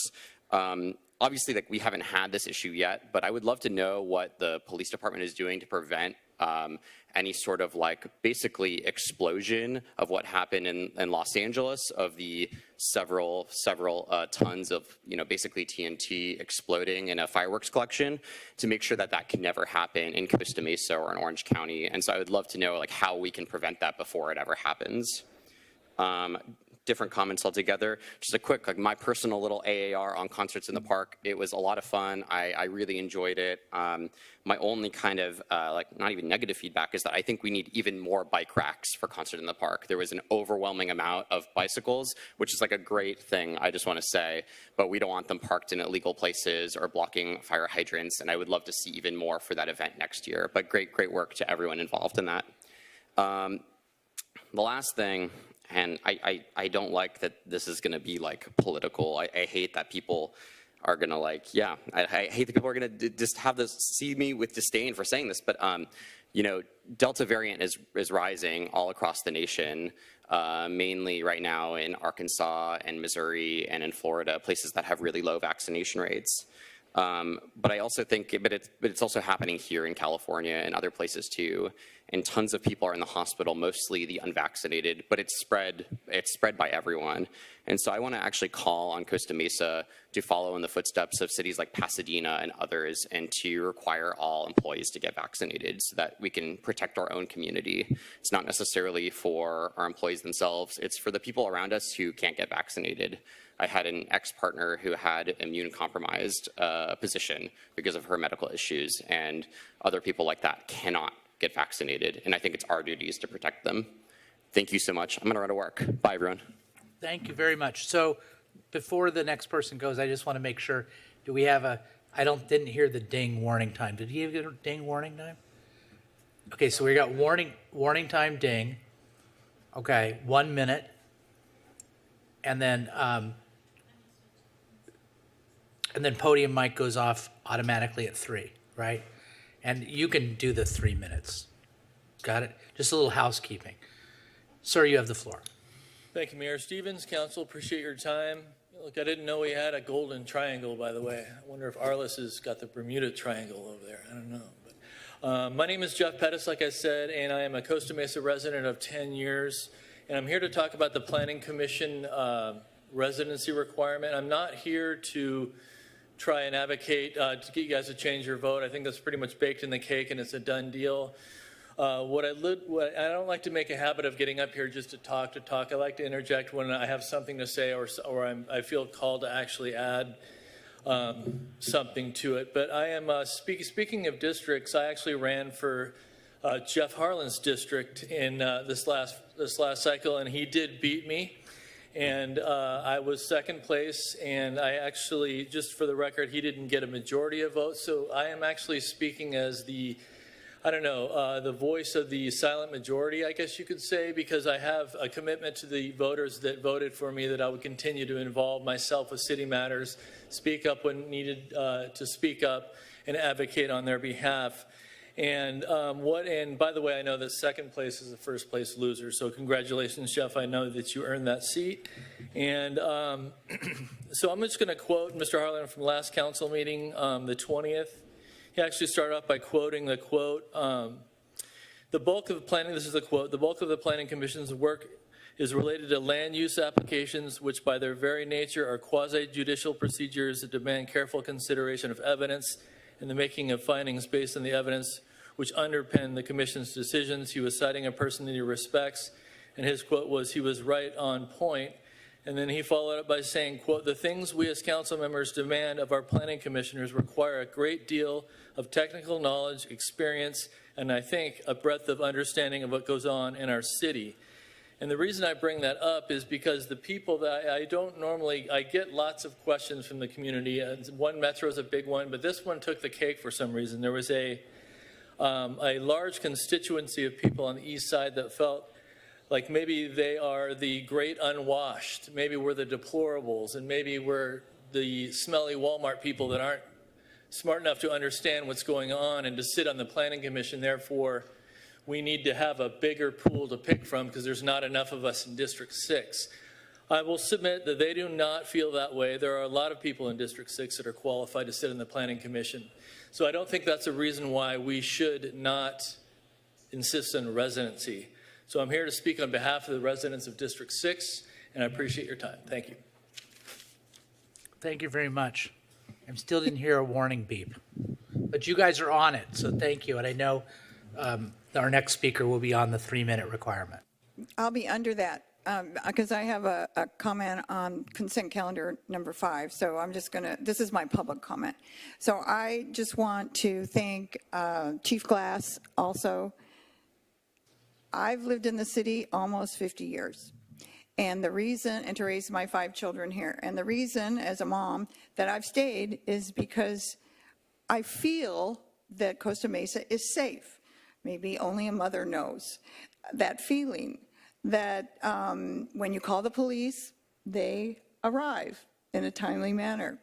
I haven't had to call you too many times, but there have been occasions with children and events. But I'm just thankful that we can honestly say that we are a safe city. And I guess I've lived here since Chief Snowden was here and through other chiefs of police, and thankful that Chief Glass is being honored on his retirement. So we are a safe city. We're not perfect. We lived through the sober living crisis, and there are still some safety issues that we deal with, the fallout. But I'm glad that we're going in that direction. It was a safer 4th of July on my side of town. The west side, I think it was restrained by the dates. You know, it wasn't just endless fireworks. So, and I'm glad that some people were fined and arrested. Anyway, thank you for letting me speak, and have a wonderful retirement. Thank you for all you've done for Costa Mesa. Ma'am, did you want to pull number 5? No, because I've got my notes on my phone. Oh. And that's 3 minutes. No, I know, but if it is, Yes. you Yes, want to pull it? I filled out a piece of paper. Okay, good. All right, thank you. Okay, ma'am, you have the floor. Thank you. As always, thank you for everything that you guys do. You're much appreciated. Thank you, Chief Glass, for everything. My 6-year-old has been to the police department many times, and he loves the stickers. You guys are amazing over there, and we appreciate you. I would like to speak on consent calendar number 5. Is that okay if I do that now?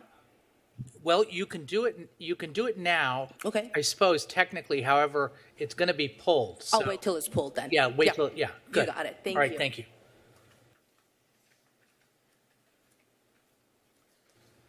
Sir, you have the floor. Mayor, Council, it's been a long time since I've been in this room. Just a quick note, I ride my bike a lot in Costa Mesa, and today I came through Merrimack, and Merrimack has been completed. And it looks great. All roads, all bike lanes in Costa Mesa should look like Merrimack. So with the bollards, the green paint, the buffer zone, repaving, the landscaping, it all was great. The hawk signal closer to Harbor, closer to the apartment buildings is, I think, installed. So it looked great, and congrats to city staff for completing that. And if you haven't ridden Merrimack, everybody go out and ride Merrimack. Thanks. Thank you. Okay, I don't see anyone else in the chambers that wishes to speak. Do we have anyone on Zoom that wishes to do public comment? Yes, Kim Hendricks, please. Ms. Hendricks, you have the floor.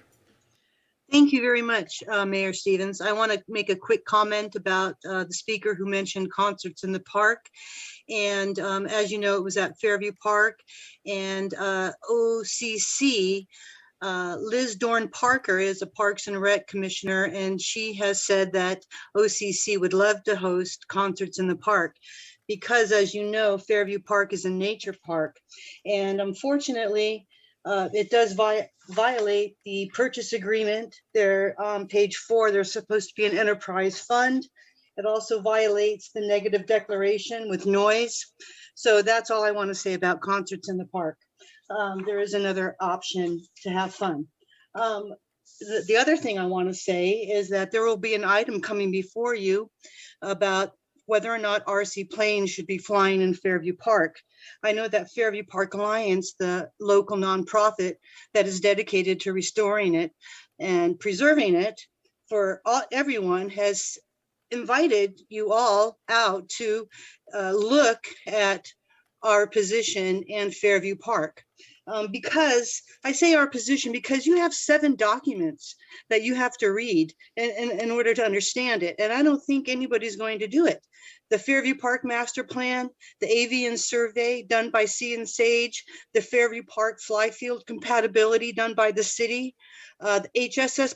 So if you read anything, please read the HSS proposal, the FPA response, and the Fairview Park Steering Committee's recommendations, because they have spent the most time at looking at the details. And there are actually, it was a violation in the first place for it ever to be there. And our attorney, Fairview Park Alliance's attorney, back in June 2019, when you voted to have a compatibility study done, reminded the city that vernal pools have long been considered waters of the United States under the Clean Water Act and require protection. And also, U.S. Fish and Wildlife did send you a letter in 2014 reminding you that while accommodating public uses within Fairview Park, it is the city's responsibility to ensure that its actions comply with the Endangered Species Act of 1973. And vernal pools 1, 2, 3 complex go into vernal pool 4.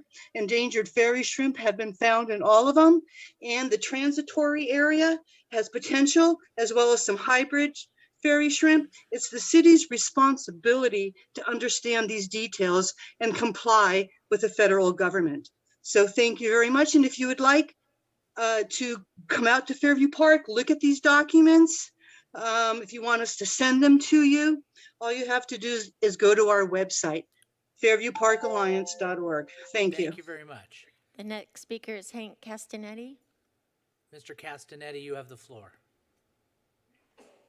Hi, good evening, Council. I would just like to point out that Mrs. Cynthia D'Agosta, Fairview Park Administrator, has announced, and you're all aware, that she will be retiring in September.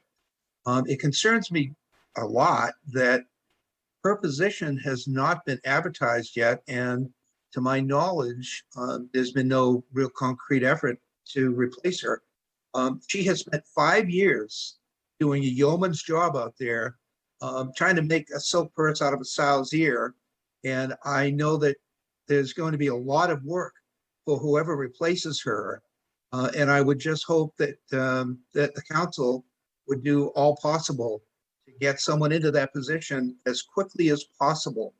Time is of the essence. And I want to thank Cynthia D'Agosta for her dedication to the park and to the nature in the park. Thank you. Thank you. Last speaker is phone number ending in 698. 698, you have the floor. Good evening again, Council. Stephen Chan calling in. Strut Bar is continuing to operate as a public nuisance in their normal operations. From Thursdays to Saturday evenings, our neighborhood continues to be bombarded with low-frequency bass until the 2 a.m. closing time. With yet another approaching school year, the trajectory of this behavior needs to be arrested. Councilmember Chavez, in the last city council hearing, you stated, Strut is moving forward with a new sound wall in the rear of the building to curb their continued violation of the liquor license, which states, any entertainment provided shall not be audible beyond the area under the control of the licensee. We are recording and broadcasting this low frequency base with equipment located at least 100 feet away and even inside residential structures. In the last 60 days, we have seen insulation torn out of the top of the rooftop and replaced. Is this the mitigation you are referring to? If so, it didn't work. If they are truly building a sound wall, has a permit been pulled? We continue to urge the city abate this nuisance. How is the search for a new chief of police coming along? Please ensure that you recruit a new chief that can address the systemic racism in this department. Listeners and voters, urge your city representatives, stop avoiding complying with the law. Our city, along with many others, are actively fighting the regional housing needs assessment legal requirements that our city zoned for and built 4,000 affordable and 7,500 market rate homes in the next 8 years. This fight continued with the April 27 city presentation of the housing element, wherein they proposed retrofitting high-density home projects into low-density neighborhoods, setting up a project-by-project, neighborhood-by-neighborhood fight, guaranteeing minimal amounts of housing be built at all. And do the numbers even work? As Mr. Humphrey spoke on One Metro West potential contribution in the RENA numbers, the true number of projects and units is driven by the developer business model. Urge your council person down a path that should be considered, that to comply with the law and rezone the 100-acre golf practice area for affordable homes in Costa Mesa and comply with the legally required RENA requirements that we zone for and build 4,000 low and very low income homes in the next 8 years. Release the market rate developers to build more and better projects so their retrofits add value in your neighborhood. Mayor Stevens, in new business -1, that agenda item mentions my name like 50 times. I request that you give me 1 additional, maybe 2 additional minutes of the 3-minute allotment, please, and thank you. Thank you. Okay, so we don't have anybody else to give us general public comments? All right. Okay, let's move on to council member committee reports, comments, and suggestions. This is a time for council members to provide comments and committee reports. If you want to speak, please add your name in the queue. The first one I have on my list, but no one's on my queue, is council member Jeffrey Harlan from District 6, the East Side. Thank you, Mr. Mayor. Good evening, Costa Mesa. We have a lot on our agenda, so I'm going to be extremely quick here. The only thing I want to say is how awesome was Concerts in the Park. I am just so happy and thrilled that we were able to do it this year, and I really want to thank city staff, the Costa Mesa Foundation, all of our sponsors and partners. I especially want to recognize the effort that was done to create the dedicated bike path to get people there safely on bikes and walking, and the fact that we didn't have enough bike parking is a good problem. And I'm just, it's Concerts in the Park to me is the perfect summer event here in Costa Mesa, and I'm just hopefully excited we'll be able to bring that back again next year. That's all my comments. Thank you. Next on my list, if he wishes to speak, is Councilmember Harper from District 1. Oh, thank you, Mayor. Last week, 2 young people were shot and killed in a movie theater in Corona.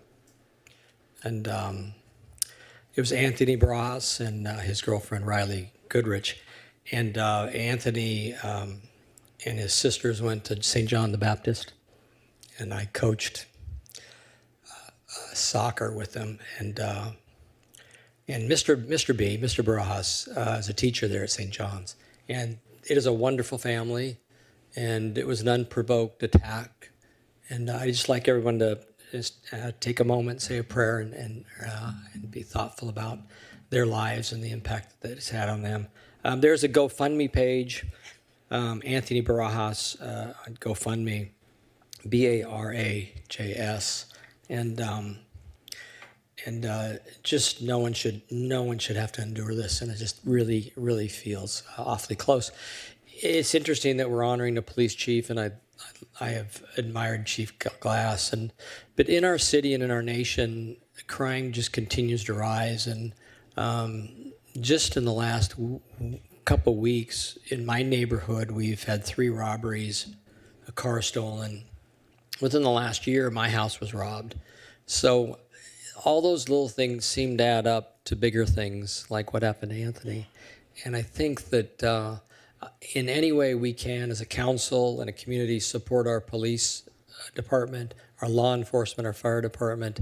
And I had a conversation earlier with the city manager, how can we do something ahead of things?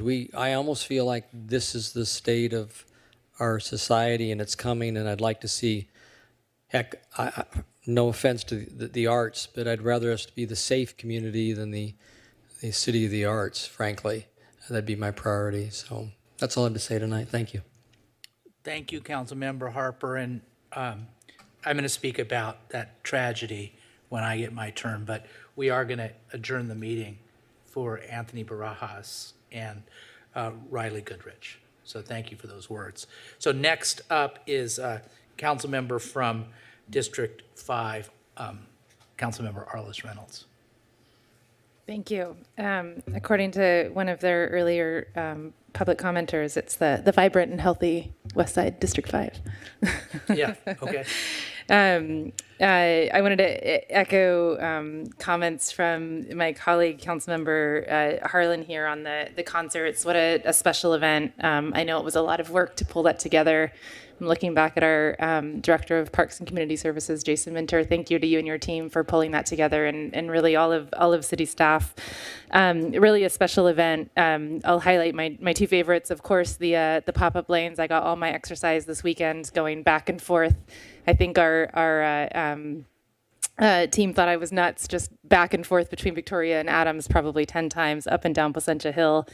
I was surprised what a difference it makes to bike in a painted buffered bike lane versus a painted buffered bike lane with cones.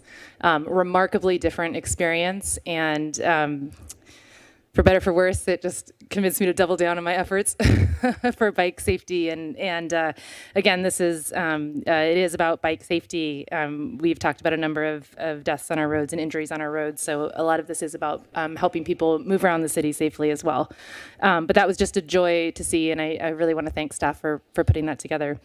Other favorite part of the concerts events was listening to our youth mariachi group as the first act, and I had trouble describing that without coming to tears earlier today, because it was just such a special moment to see proud parents watching their children, teenagers in Costa Mesa, sing so proudly and so beautifully. I was blown away by their talent as well, and I thought it was a really special opportunity to use the platforms that we have to be able to elevate youth in our city and the talent in our city and other community groups. So looking forward to seeing more of that.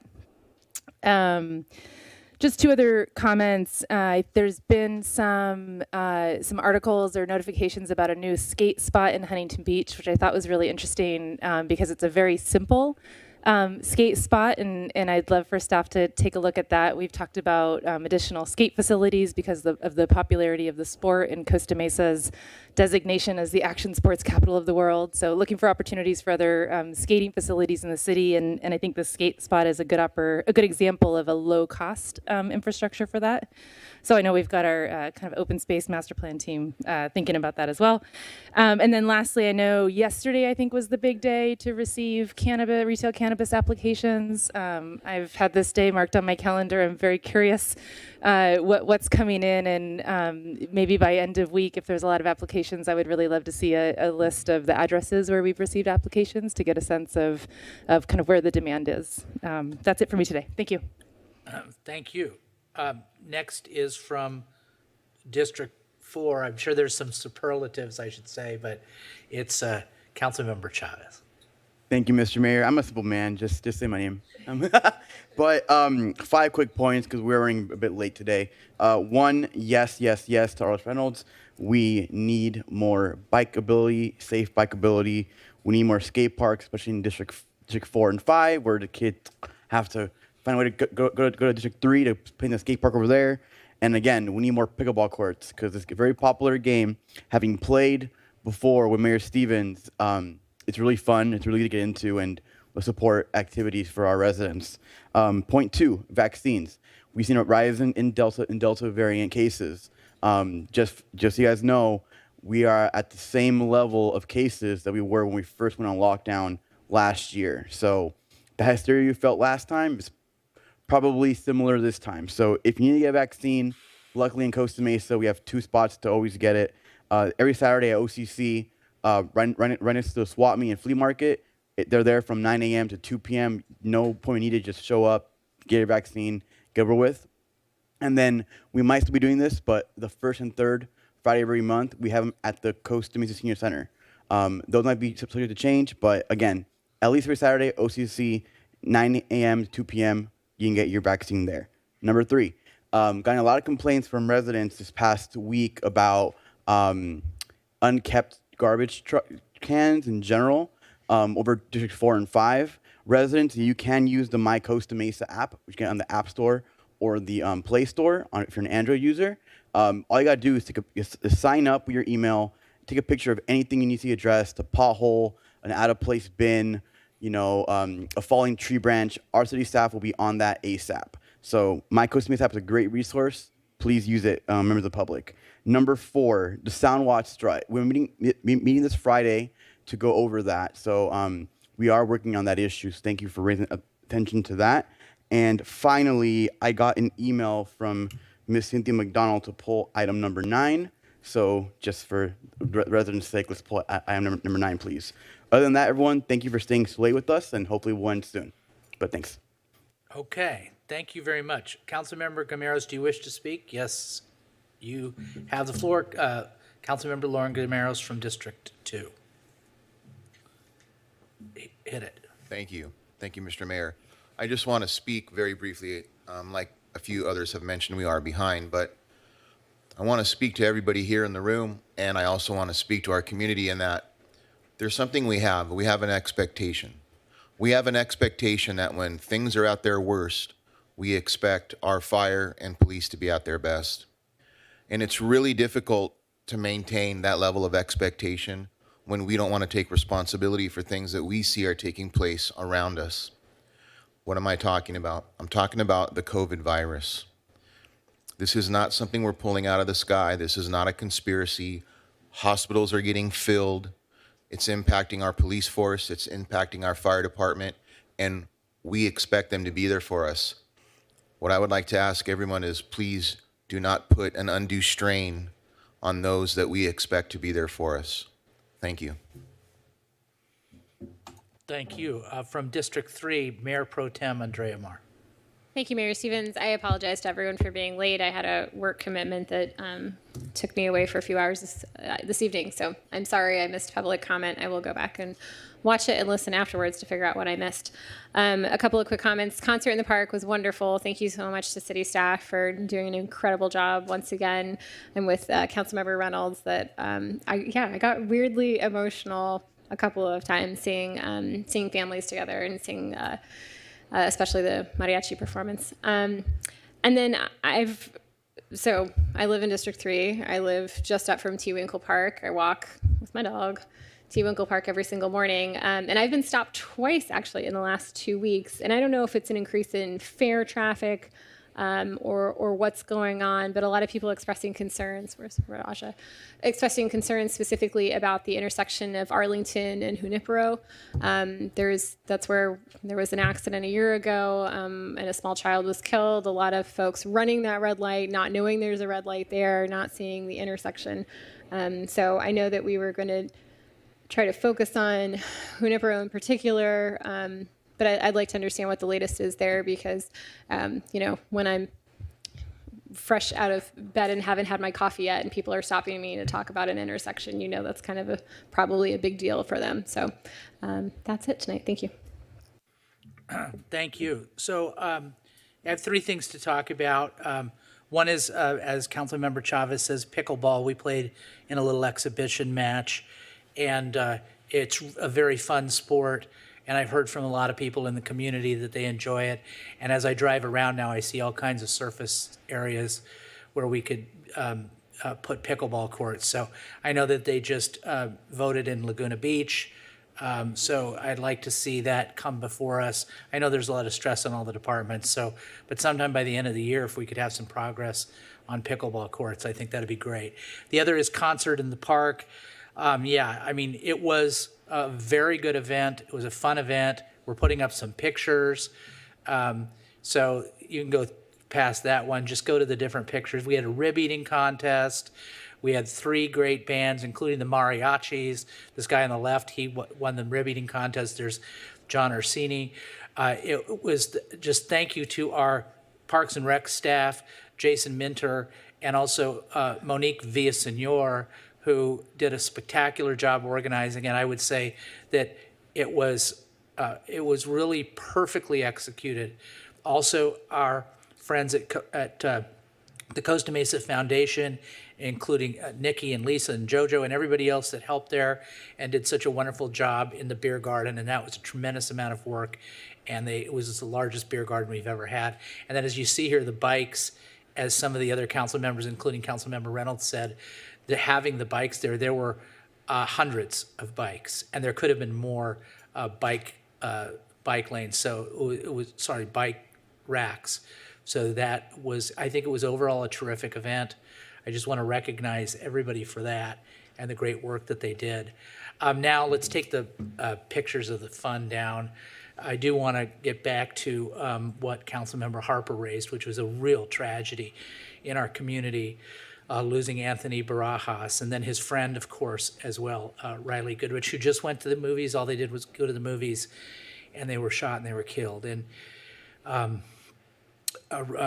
Anthony went all the way through school with my daughter, Olivia. Mr. Barajas was my son's teacher, my son and my daughter's teacher. We were at St. John the Baptist for 19 years, and it's quite a community. And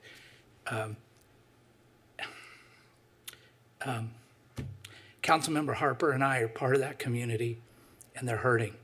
So we'll adjourn the meeting for Anthony and Riley. City manager report.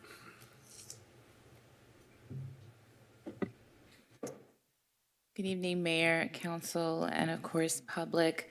Just a couple of updates from the City Manager's office. First, I want to echo the comments that have been made about the COVID Delta variant.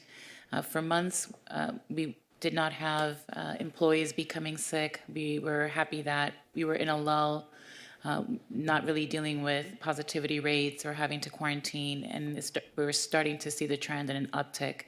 And so we can't serve you if we are ill ourselves. And so we'll have to make some changes here internally within the staff. But it's just a reminder that there is a Delta variant, that people will still be vulnerable to the illness if they're not vaccinated. Even those who are vaccinated may be asymptomatic and still spread. Small children also cannot receive the vaccine. And so as school, we transition into September and going back to school this fall, which is basically next month, I think just being more cautious, I think would help us all. And so where we are now is the latest 7-day figures, 4,096 new cases countywide, and an additional 180 new cases here in Costa Mesa. And so we're hearing from the county health agency that this is starting to spread a bit. And so just a reminder for us all to be careful and to try to exercise as much caution as possible. I also wanted to thank Jason Minter and his team for the outstanding concert that, we'll quote the mayor, was perfectly executed. And so I know that as Parks and Community Services staff, you have had a really hard time this past year. I think of all the departments, some departments were more impacted from a public safety standpoint and going out on calls for service, but your department was the only one that experienced layoffs. And in addition to many other cuts, in addition to the furloughs, and really had to be used to deploy your services to other departments. I mean, many of your staff came to work in all of the other departments that had to hunker down, and you really didn't do the kind of work that is your passion, that you love. And so I'm happy that for you too, that you were able to actually have a great event and just happy that we can get somewhat back to normal, and hopefully we can sustain that. But thank you, and Monique, and of course Ashley Thomas, and all of the staff that made that event so special. And you're a new director for us. I'm really happy that you actually got to have some fun and do a great community event. Thank you to Raja and Jennifer Rosales for creating the path for the bicyclists. By all accounts, that was also extraordinary. So, like as the mayor said, and as our theme was for the State of the City, better than ever. So we're really excited about all of these great changes. I wanted to also mention the Charger Summer Training Camp. We were there for opening day. It was very exciting, right there at our Jack Hammett Sports Complex.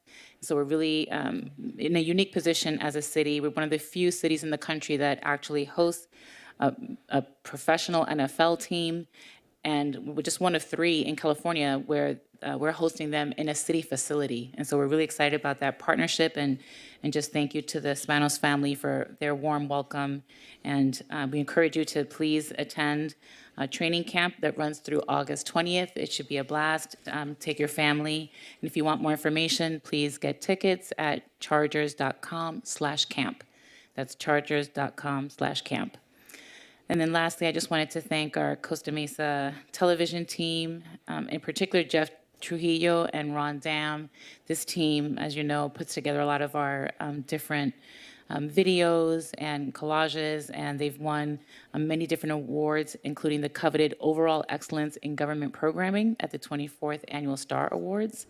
And so just really excited to have a team that's qualified. This year's competition featured more than 30 public agencies submitting 275 entries. And so CMTV scored the most first place wins in the competition, earning top honors in 7 video production categories.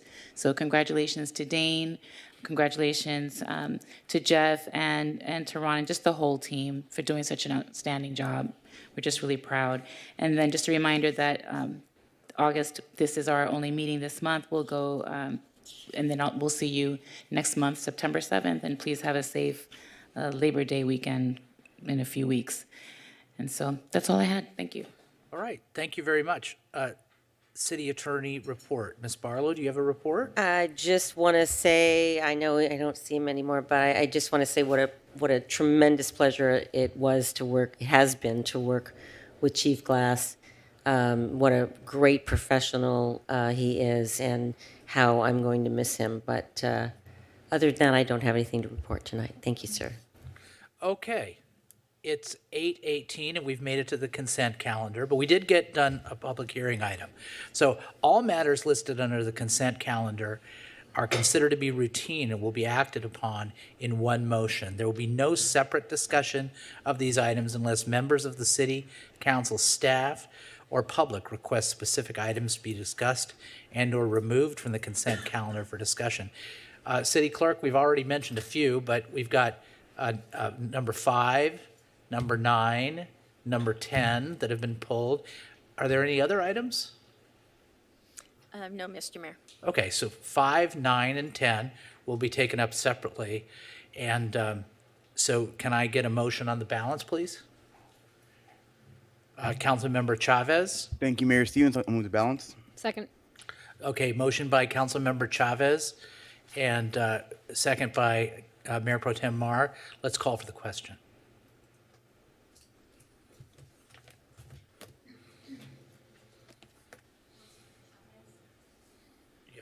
My apologies. Thank you. Motion carried 7-0. Okay, wonderful. The first item that was pulled is consent calendar item number 5. Thank you, Mr. Madam Clerk, can you please read the title? Yes, this is the second reading and adoption of an ordinance amending the by-district residency requirement for members of the Planning Commission, and this was pulled by the public. Okay, this is pulled by the public. So let's open up the public hearing. We can hear from the public, and then we'll take a motion and have discussions. Yes, ma'am, you have the floor.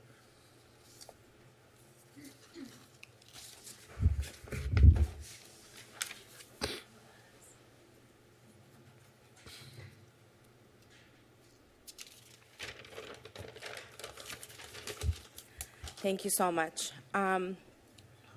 most of you know me by the time I get up here, so you know I never write my speeches down. Usually I just speak from the heart. I'm speaking on item number 5, and I'm speaking on specifically the line that is to remove the voter requirement. So this deserved me to sit down all of last week and research a lot of laws in our Constitution from federal to California. So bear with me. I'm not used to reading from a script, but just bear with me. Were any of you born in a different country and had to wait after your 18th birthday here to become a registered voter? I was. I was born in Iran. It's a country where people's votes don't count because there's no democracy. 7 years after moving to the States with a green card, at the age of 21, I had the honor of being sworn in as a citizen and finally able to vote. Pardon my strong language, but how dare you insult many people like me who take such pride in being registered voter and take this civic duty very seriously by removing this requirement for planning commissioners. And God knows what others sees after this.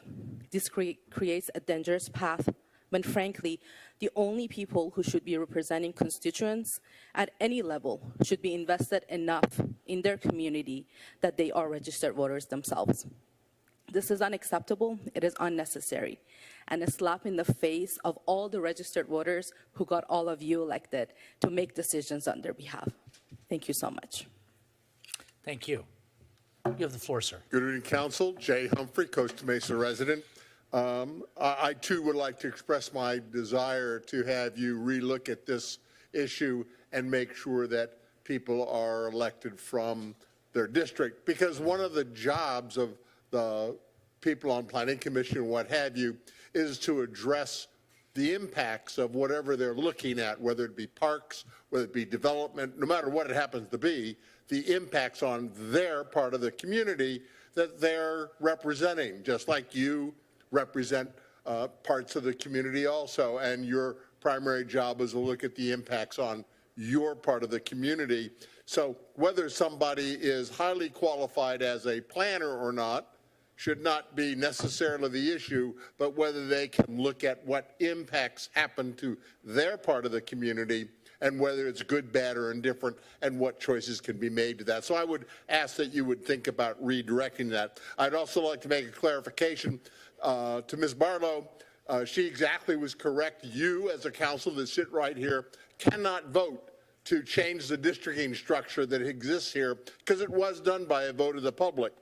But that vote of the public was made as an initiative initiated by the council itself, not by the public asking for that to happen. So you have the power to, in fact, put it on the ballot with no input from the public other than your constituency. So if you want to change it, you can do that. And doing the hard thing is not necessarily the bad thing. Doing the easy thing often turns out to be the wrong step. Doing the hard thing often turns out to be the right step. So it may be inconvenient, but the reality is what's best for the city of Costa Mesa and for the constituents you all serve and we as members serve too. Thank you very much for your time. I appreciate it. Thank you, sir. Ma'am, you have the floor. Yes, good evening again, Mr. Mayor, members of the City Council. Ditto both points by former Vice Mayor Humphreys as far as the putting an initiative on the election and having a planning commissioner come from the district where there is a vacancy. I sent you all an email. I'm going to kind of reread it. Do not lower the standard for Costa Mesa planning commissioners. I have my little Constitution pocket. There are 5 amendments in the U.S. Constitution guaranteeing the right to vote of certain classes. Those are amendments 14, 15, 19, 24, 26. That means that people value the right to vote in America. It's held dear by us for all citizens. A Costa Mesa Planning Commissioner should be a registered voter, which requires being a citizen of the United States. Over the last 10 years or so, Costa Mesa residents have worked tirelessly together, regardless of political party, to support the best outcome and candidates for what Costa Mesans believe preserve our excellent quality of life. And I've helped support some of you up there. What is before you tonight is not what I expected to see from a Costa Mesa City Council ever. The idea that a planning commissioner could be appointed by the City Council who is not a voter, and a voter is required to become a citizen of the United States, is unconscionable. The work of a Costa Mesa planning commissioner requires rigorous work involving decisions which affect our quality of life, which require an understanding of the U.S. government principles and facts acquired through the citizenship process. There are 6 other citizenship residency requirements, but these are 3 requirements that a Costa Mesa planning commissioner who has gone through the hoops of acquiring U.S. citizenship. Please do not ignore these requirements by removing the qualified elector/voter requirement. Pass a U.S. civics exam. You have to study all 128 questions, but you only need to pass 12. Be a person of good moral character. It means you must prove you are an upstanding citizen and live your life within the law. Gambling offenses, prostitution, perjury, and drug offenses on your record may prevent you from meeting this requirement. The last one is really important. Demonstrate an attachment to the principles and ideals of the U.S. Constitution. Refers to the oath of allegiance. All naturalization applicants are required to take this oath before becoming full U.S. citizens. Basically, it is a promise to live by the laws of the U.S. Constitution and remain loyal to our country. I gave you a copy of the oath. You can read it. It's a lot of you say it when you accept office. Please do not lower the voter standard. How can a planning commissioner serve our city without understanding the U.S. Constitution? Thank you. You have the floor, ma'am. Oh, hold on one second. Wait till the mic starts. Go ahead. I want to agree with the other speakers and what they said regarding this issue, especially on the heels of what we just discussed earlier regarding the pending recalibration of the districts. I mean, what we're looking for in this is we're looking for fairness, we're looking for equity, and we're looking for representation. What you're doing in this is taking representation away from a district, the possibility of a district. The same thing in Planning Commission. You have 2, the chairman and the member, that belong to the same district. So if you start messing with the other balance of these, you have a possibility of having 3 or 4 members that could in fact be representing the entire city from one district. So what I'm asking you is that this is really giving a black eye to the residents of Costa Mesa. You know, it's one thing if you put out a flyer for an opening and you get no response, then I think you have no other choice but to do this. However, as far as I know, you've never been short on candidates for Planning Commission. We have 6 districts, unless you vote to put it back on the ballot for 5, which the residents would also like, that these 6 districts need to be represented equally and fairly, and they need equity. Now, what happens if you can't find a planning commissioner in 4, the very district that drove this redistricting? So they're going to not have representation on planning? They need the representation. Every district is unique and needs the representation. And I think you need to rethink what you're doing here.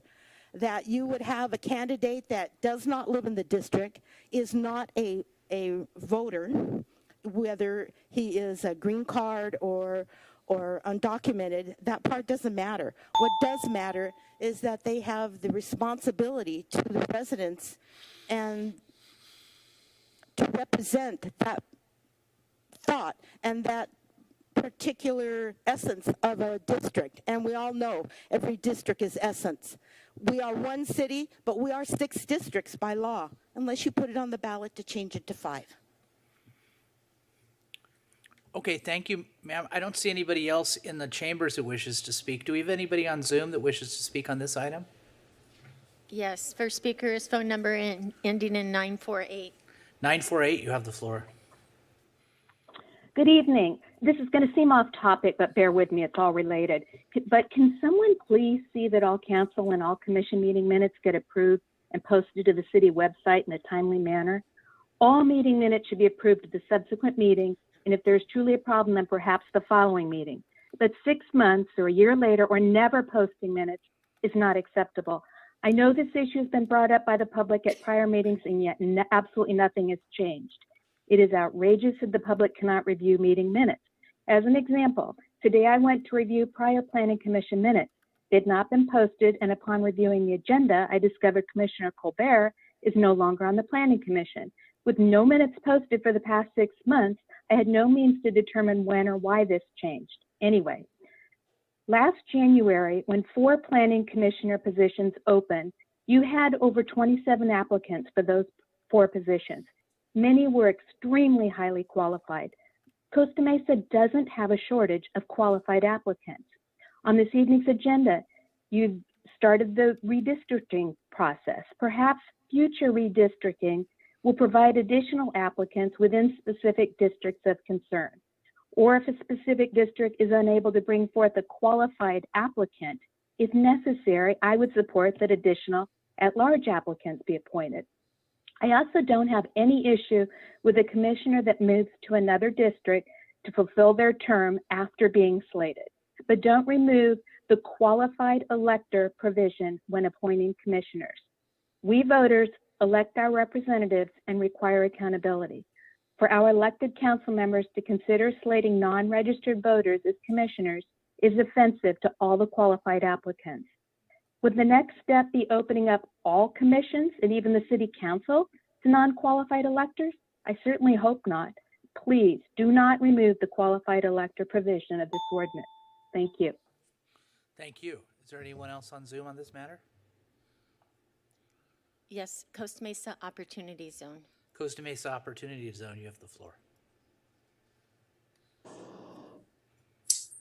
I just want to comment that District 6 elected their first District 6 council member recently, and we were so happy to have somebody that could identify with our little part of the world in Costa Mesa. I'm not going to say that the whole council doesn't look at the city as a whole, but I will tell you from my experience coming from a very rural, small town in the Midwest, that smaller government has always been better. And when you're a business owner and you don't live in Costa Mesa like we do, our business, our boatyard's been around for 100 years, but we don't live in Costa Mesa, so we don't get to vote. So I didn't get to,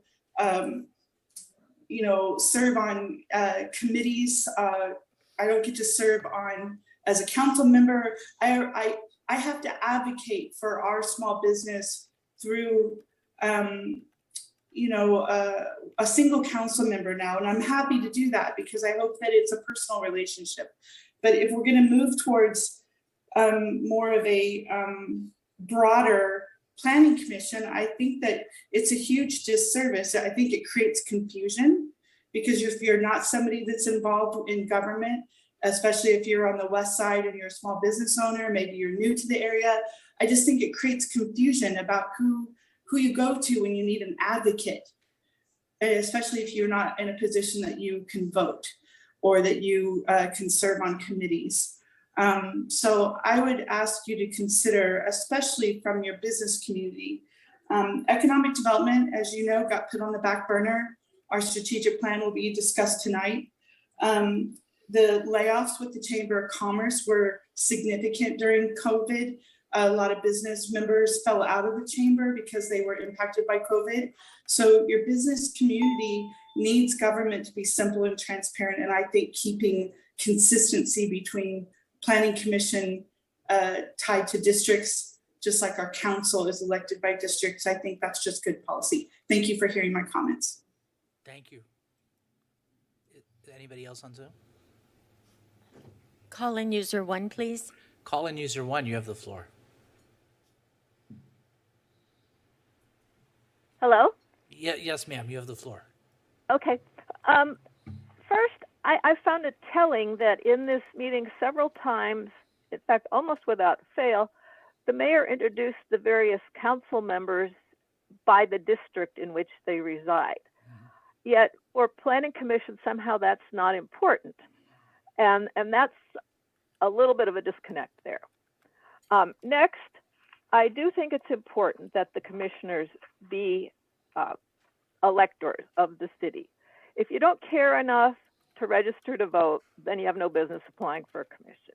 And if there are other reasons you can't vote, well, then let's work on those first before you want to be on a commission. All commissioners have to legally be allowed to work in the United States because they are paid. Therefore, they must legally be here.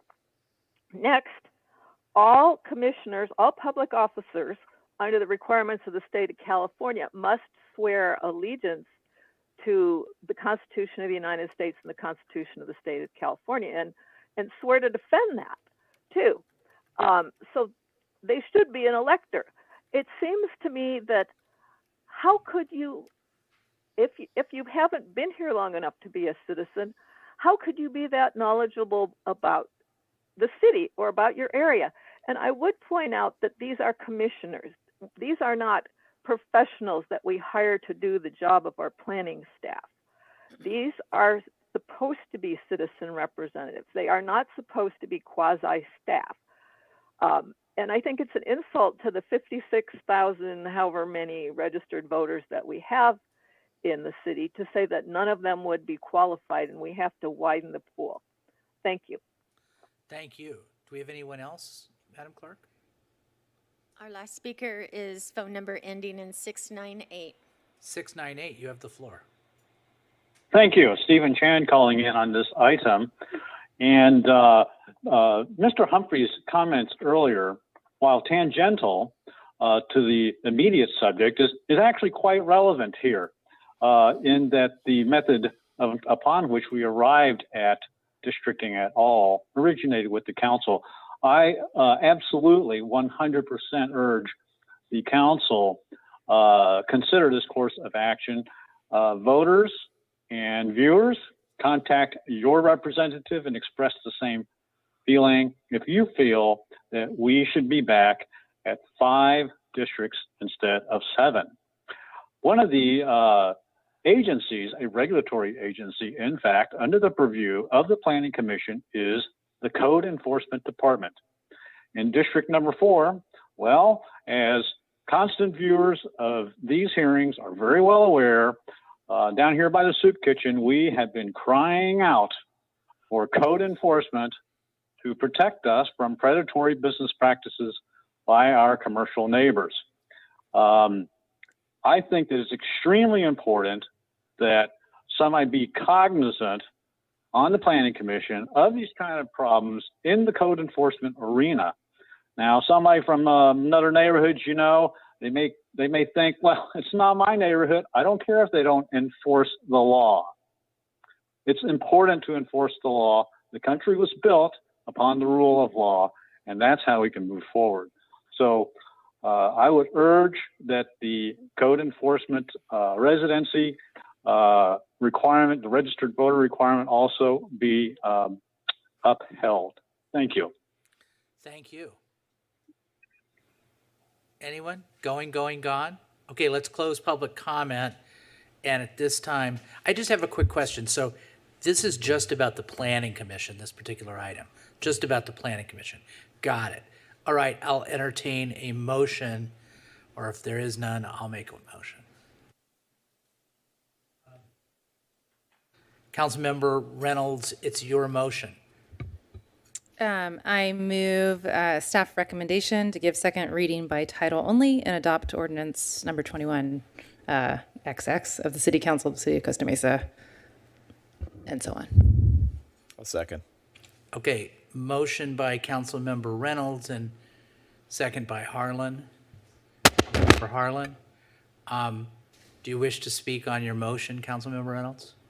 I do, yes. And I do want to thank all of the public commenters and people who sent comments in by email and who weighed in on this item over the last week or so. I think one of the, I'll call it toughest parts of the job is the time that we spend really considering every comment that we receive. And I want to assure you that I do listen to and consider and have conversations and on every comment that I receive. I'll share that I had made this original motion in our last meeting, and really the impetus for that is when I'm looking at our policies and ordinances as they come before us, I'm always asking the question of, why does this policy exist? We hear a lot about, kind of government overregulation, and there's a lot of historical rules that may or may not still be relevant. And so I'm always asking that question. Oftentimes there's a really good reason for a rule to exist. In this case, I didn't see a really good reason for this rule to exist. And so that was one of the reasons I had sort of questioned why we have it and suggested we remove it. As I've thought more about kind of that position, I'm reminded of the mission statement that we created earlier in the year. Was that earlier this year? I think so. Yeah, it's been a long year, where we set a mission statement that states, "The city of Costa Mesa serves our residents, businesses, and visitors while promoting a safe, inclusive, and vibrant community." And my fellow council members know that one of the questions I'm always asking is, are we including everybody? Are we inadvertently excluding anybody? If we're purposely excluding anybody for any reason, there better be a good reason. We've also talked a lot about community engagement and the importance of community engagement for a safe community, a connected community, a fair, represented community. It's one of my highest priorities that every Costa Mesa resident feels sort of welcome to be a part of our processes, and that we're listening to every resident of Costa Mesa. I think we're a safer city and a better city if every resident has an opportunity to be an active member of our community. So as I think about what we're looking for, I've looked through, I think, several packets of applications for candidates, and the things I'm looking for are a lot of the things that we heard in our comments tonight: someone knowledgeable, open-minded, thoughtful, fair, experienced, invested in community, someone who understands impacts to our community, residents of Costa Mesa. Those will always continue to be the things I'm looking for when I'm looking for a commissioner to represent District 5. To me, I don't see that there's a exclusive nexus between those traits and someone who's a registered voter in the city. So to me, it was an unnecessary rule. I guess that's it. All right, thank you. Councilmember Harlan, do you wish to comment on your second? Yes, I do. Okay, you've got the floor. Okay, thank you, Mr. Mayor.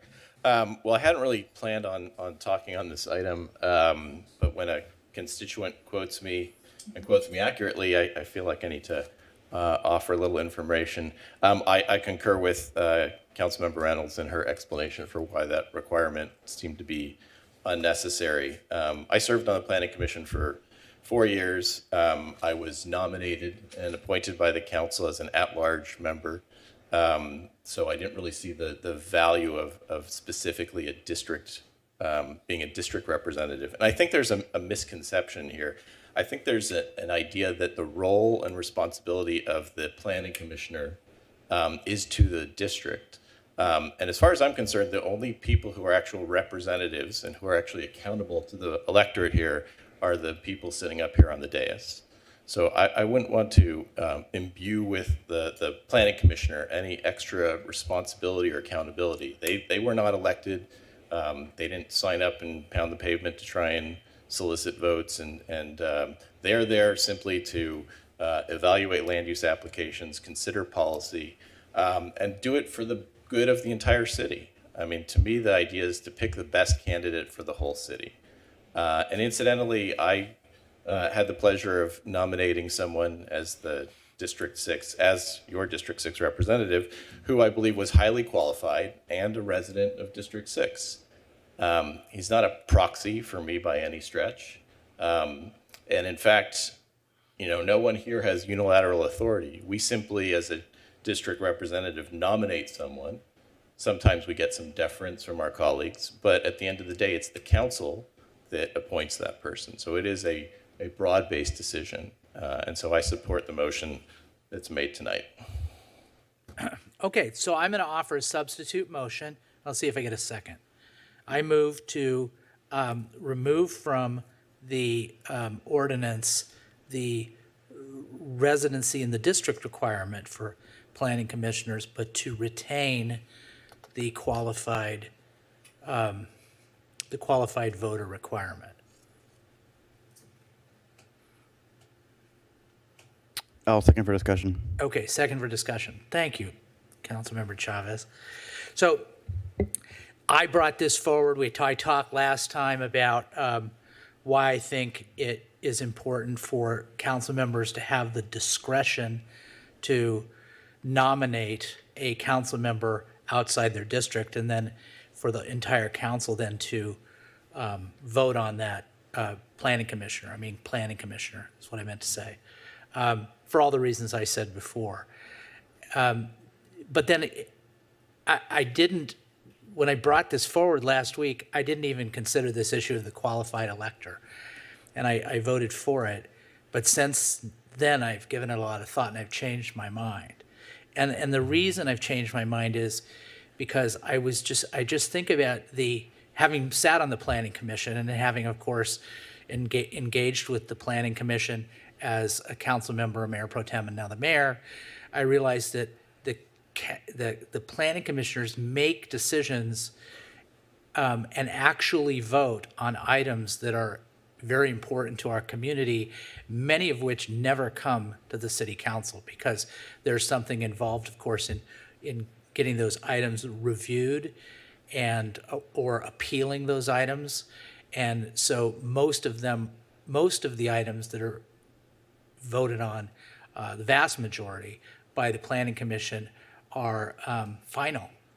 And it just occurs to me that if somebody is making those decisions of such weight in our community,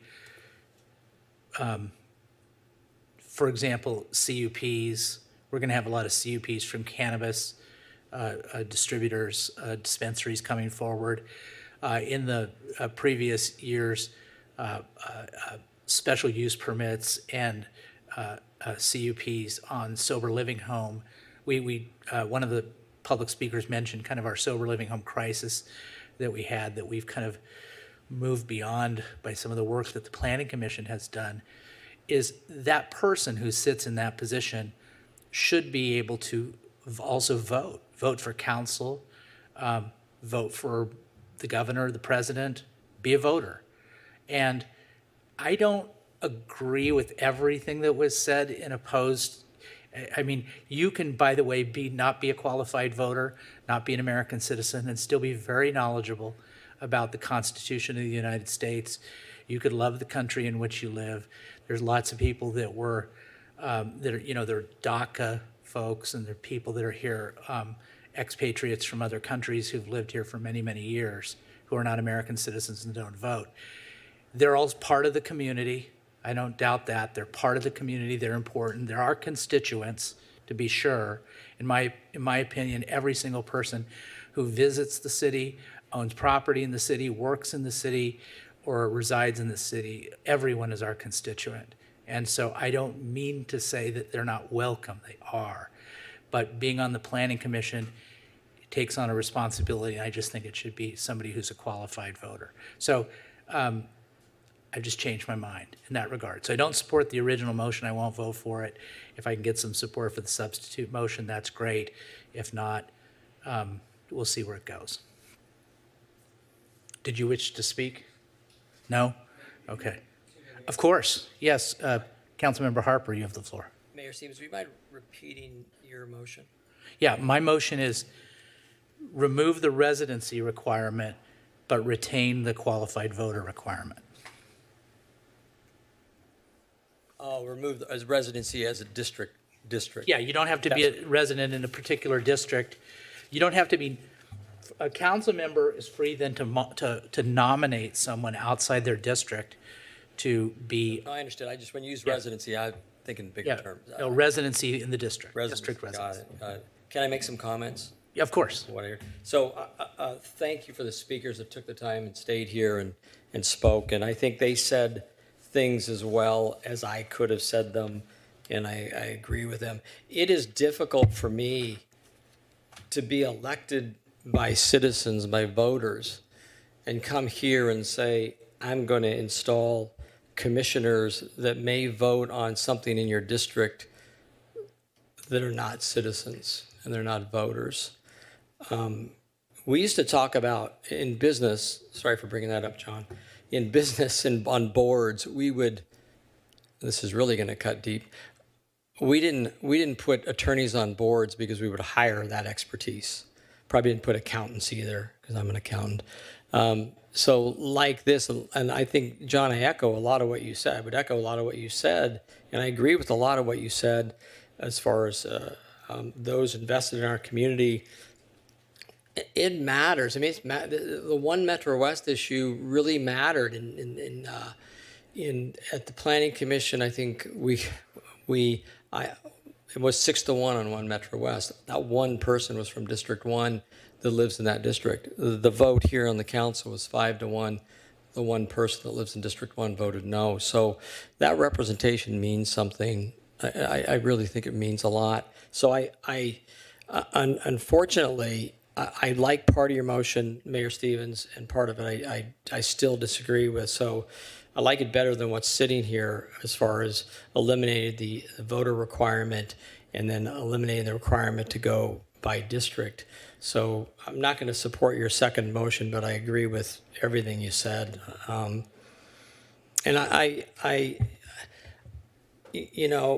Councilmember Reynolds, you said our vision statement had to do with inclusion. Well, our vision statement doesn't dictate policy. That was a one-day event where we got together and wordsmithed some stuff around a vision and a group of staff and council members, and I don't think that's any way to define a policy. Our community is our citizens. That is our community. People that visit here, come here, they're visitors, and they don't define our community. You have to listen to our residents to listen to our voters. And I don't think, I listened to 8 people say they didn't want this change, and I didn't hear anybody publicly speak and say, get rid of the voter requirement and change how we appoint planning commissioners. And by the way, for the record, I believe, and Brenda Green, correct me if I'm wrong, because I learned this from you, state law says we don't have to have a voter requirement for any commission. Is that correct?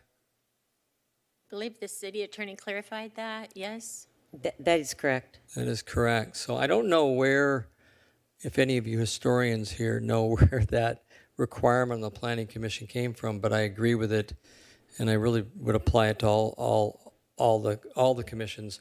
And if someone who's not a voter, not a citizen here wants to come and speak and contact us, I think all of us would say that our doors are open and we'll listen. So, Mr. Mayor. Those are my comments. Thank you. And sorry, City Attorney wishes to be heard. Yes, I just wanted to comment that the requirement was never in the ordinance. It was actually in the 2012 version of the council policy that I had inadvertently overlooked when we did the policy changes. Because we were recommending elimination of the one specific to the Planning Commission, we added it to the ordinance when we brought it forward to you. So it's never been a requirement in the actual ordinance. Wait a minute. That's not right. First of all, what requirement? In the actual ordinance of the Planning Commission, it definitely said both these things. No. It did not say that they had to be a registered voter, a qualified elector. Oh, I mean, it definitely said It was in a policy. It was not in the ordinance. It definitely said in the residency of the district residents. Yes, that is in the ordinance. Okay. Gosh, I thought it did, but anyway, it doesn't make any difference. Who cares? Who else wants to speak? Mayor, I'm sorry, were you finished, Councilmember Harper? Yes, thank you, Mayor. Okay. Mayor Pro Tem Mar. Thank you. I'm reading from a New York Times article dated April 4th, 2003. Lance Corporal Jose Gutierrez, 27, was among the first to die in a tank battle outside Qasar on March 21st. Corporal Jose Angel Garibay, 21, fell in combat near Nazaria. Private First Class Francisco Martinez Flores drowned when his tank plunged into the Euphrates River. Lance Corporal Jesus Suarez del Solar, 20, was killed on Saturday fighting with the 1st Light Armored Reconnaissance Battalion. Those were all green card holders. They were all Marines, and they all gave their lives in service of this country. So the idea that you could be a green card holder who can't vote and somehow be lesser than, right? Somehow not be able to serve your community, somehow not represent enough of America is frankly offensive to me. And I wasn't going to say anything. I was going to keep my mouth shut. I was going to go with the majority on this one. But I can't. I'm sorry. That's absurd. There are people who absolutely have to wait to become citizens, and they stay members of this community, and they get invested, and they serve on PTA boards, and they represent the community to the best that they possibly can. And the idea that we couldn't put them on planning commission because they haven't passed the wicket that is artificial, that was never part of our rules to start with, is just absurd to me. So for anybody else who served in the military, there were plenty of green card holders that would absolutely give their lives for this country. And I am so frustrated with the idea that those people are still not good enough to represent us on planning commission. So anyway, I'll stop my rant. Thank you. Anybody else wishes to speak? So let's call for the question on the substitute motion.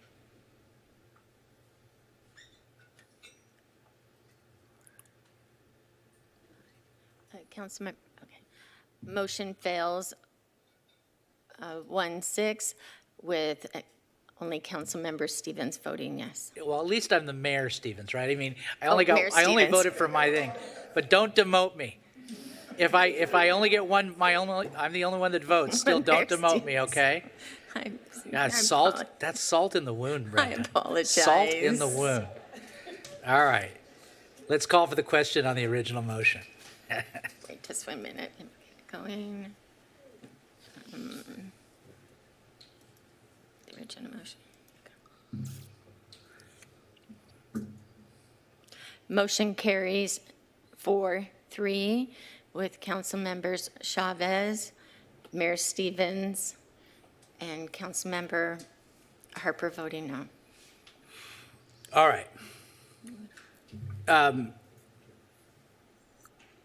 Let's do consent calendar number 9. Okay.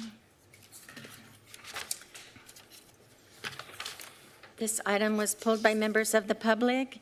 It is citywide street slurry seal project, city project number 21-02. Okay, it was pulled by the public. Let's open up public comment on consent calendar item number 9. We have one person in chambers who wishes to speak.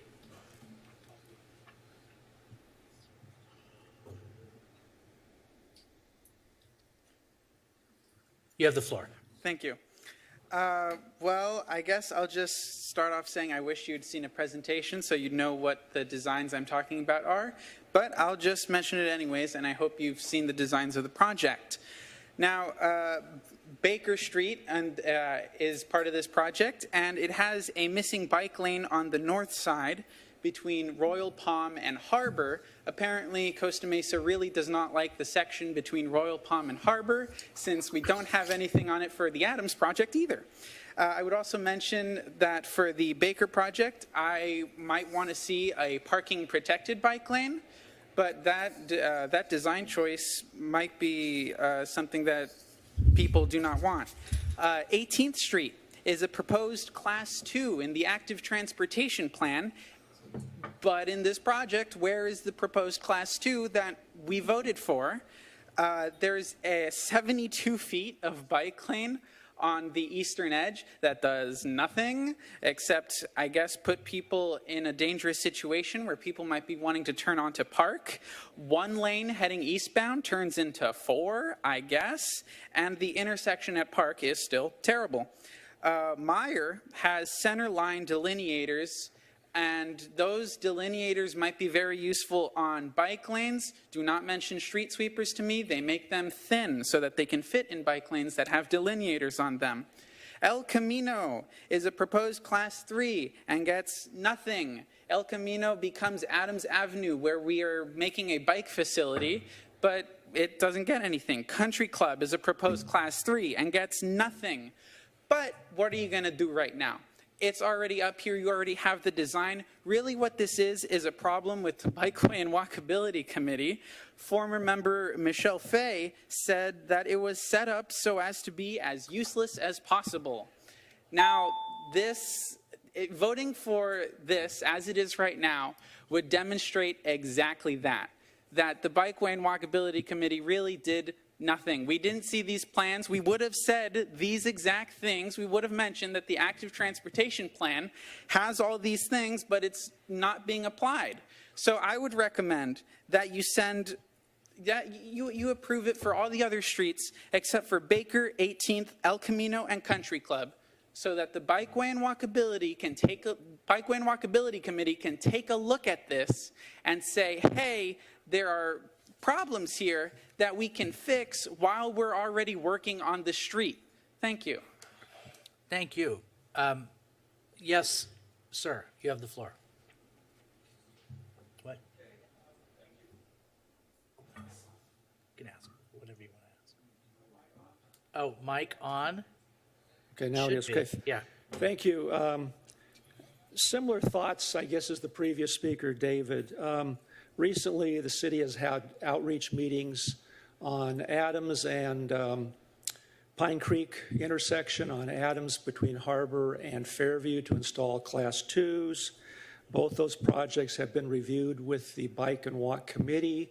Why? To get second opinions, to get a second set of eyes, different viewpoints. Many suggestions, recommendations were made for both of those projects.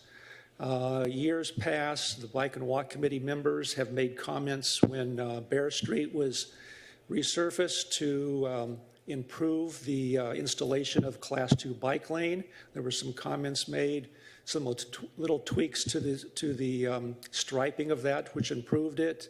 A couple of years ago also, members of CMABS and the Bike and Walk Committee happened to be on California Street biking, which had recently been repaved and was going to be restriped with the exact same format for bike lanes. Email to staff to say, wait a minute, those bike lanes can be improved after the resurfacing of California Street. To staff's credit, they looked at the email and they made corrections and improvements to the existing or to the new bike lanes. So I would, in the same vein, a number of these streets that are scheduled to be slurry sealed or repaved are in the active transportation plan as Class 2s or Class 3s. I would suggest, propose, recommend to council or to the city manager that this be made a process that when streets are repaved or slurry sealed and they particularly impact the streets in the active transportation plan, that restriping plans be brought before the Bike and Walk Committee and be reviewed before any striping or restriping is done. So between council and city manager, I hope that can be accomplished. And I hope that at the next Bike and Walk Committee on the agenda, but working with staff and the chairperson of that committee, these projects can be reviewed by the Bike and Walk Committee. Thank you. Thank you. I don't see anybody else in the chambers that wishes to speak. Do we have anybody on Zoom that wants to speak on consent calendar item number 9? Yes, Cynthia McDonald, please. Ms. McDonald, you have the floor. Good evening, Mayor Stevens and council members. Last weekend's concert in Fairview Park was remarkable in many ways, but it was really wonderful to see so many people making their way there using the pop-up cycle track. And it goes to show you how many people in our community do bicycle when they feel safe and protected. It would be great to have that feeling all the time. The Bikeway and Walkability Committee would love to help plan future events similar to the concert and open street events like Ciclavia. So whenever I see a paving project come to the City Council for approval, I always look at how we can improve our streets for pedestrians and cyclists. Changing the striping after the slurry sealing is an easy way to gain a little protection. We know that getting protected bike lanes like Merrimack takes more than slurry seal and paint. But looking at this item, we see in Section G, Appendix B, Attachment 1, some improvements to the Baker Street bike lanes. Baker Street was designated in our bike facilities map in the active transportation plan as a Class 2 bikeway from Red Hill to Mesa Verde Drive. However, in this attachment, there's a bike lane missing on the north side of Baker between Harbor and Royal Palm, as Mr. Martinez noticed. There is a path on the south side, but not the north. And I'm hoping this was an oversight. It just seems funny. You'd be able to ride out of Mesa Verde, but you couldn't ride in. Likewise, 18th Street. And so Mr. Martinez covered the list of missing lanes, but I suggest that we need to let the Bike and Walkability Committee help out and make certain we're complying with our active transportation plan before we get too far down the road. Also, can we please notify cyclists and pedestrians when paving projects commence of the recommended detours? I note that we are still having to avoid the area on Fairview between Baker and Adams because the sidewalk portion of that project is still incomplete and people are having to walk through dirt and gravel. Finally, I know this is off topic, but I want to mention that with respect to the murder of Anthony Barajas, that he was brave and wise enough to choose to be an organ donor. Last year, my niece received the liver she had waited for all her life from an organ donor because she was born with a defective liver. So please choose to do that when you are renewing your driver's license, because I cannot tell you how much she and our family appreciate that gift and blessing. Thank you. Thank you for that. Is No there anybody further else? speakers. No other speakers on Zoom. Okay, so Councilmember Chavez, did you have this is from last time? I was gonna make a motion. Okay, you want to make do you want to, you're, okay. Yeah. I've got Councilmember Reynolds up there to make a motion, so. I'm sure she can make the motion I want to make, so she can make the motion first. Yeah, go ahead, Councilmember Reynolds. We'll see. Okay, so I move that we continue this item and direct staff to meet with the appropriate bike walk subcommittee, which I think we have one, for this topic, to review opportunities to incorporate aspects of the active transportation plan in this project, and then bring back this scope at a future council meeting. Well, I was wrong. Okay, so are you going to second her motion? I'm making a substitute motion. You're going to make a substitute. Let's see if this is second she first. doesn't have a second yet. So If you let me clear the motions. let's clear the deck. So we heard Councilmember Reynolds' motion. So why don't you put yourself up again? And so Councilmember Gameros is seconding the motion. Mayor Stevens, Yes. may I please comment? Yes, of course. Thank you. So thank you to the members of the public that gave some feedback on the design and the project. I'm more than happy to bring it to the Bikeway and Walkability Committee to get some suggestions, but I just feel like we need to make it clear that, ultimately what we bring for approval is going to be something that we feel is going to be subject to all of the different requirements and everything else that our engineering team has put together. And so I'm not saying that the recommendations that have been made tonight aren't feasible.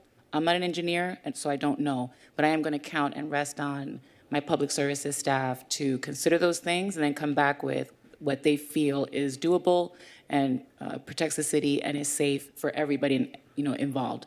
So I just want to make sure that I state that, because I don't want to give the misimpression that everything that was discussed tonight we're prepared to put into the plans and change the project accordingly, because we haven't really looked at that yet. And I would absolutely want to look at it too. Yeah, I don't think anybody has that expectation, but I Okay. appreciate you saying that. But I have a question, if I could, because I decide about this. What would be the consequences, or if any, of taking this to the Bikeability and Walkability Committee, getting their feedback and bringing it back at a later date?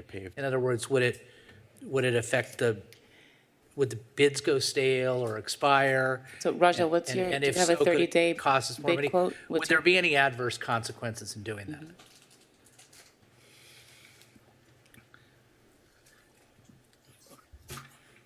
Mr. Mayor and members of City Council, and thank you to all the residents who made those comments, and the bike committee members actually who made those comments. So my assurance to you and the committee is that we will work with them. We'll review the plans and see what can be done. So this is a slurry seal project, and it covers many streets, not just those 3 streets that were mentioned. And it's not that we're going to do that project in the next month itself, all those streets. So we will have time to review and work out any other adjustments to the plans as we work on the project. So we can defer this to the next meeting, or you can approve it, but with the condition that we work with the bike committee too. So that's... Okay, but my question is, so what I'm hearing you saying is there would be no adverse consequences of continuing this, getting the feedback from the Bikeability, Walkability Committee on those 3 or 4 streets that were identified. There would be no, there's no downside in doing that. Raja, when does the quote run out? How long is the quote good for? So usually the quotes are good for 90 days. Okay. So the earliest we can come back to council would be in October, because our bike committee meeting is in September, the next time we go to the bike committee. So when we come back, it's going to be in October. So And when does the 90 days run from? I have to check when we open the bids on this.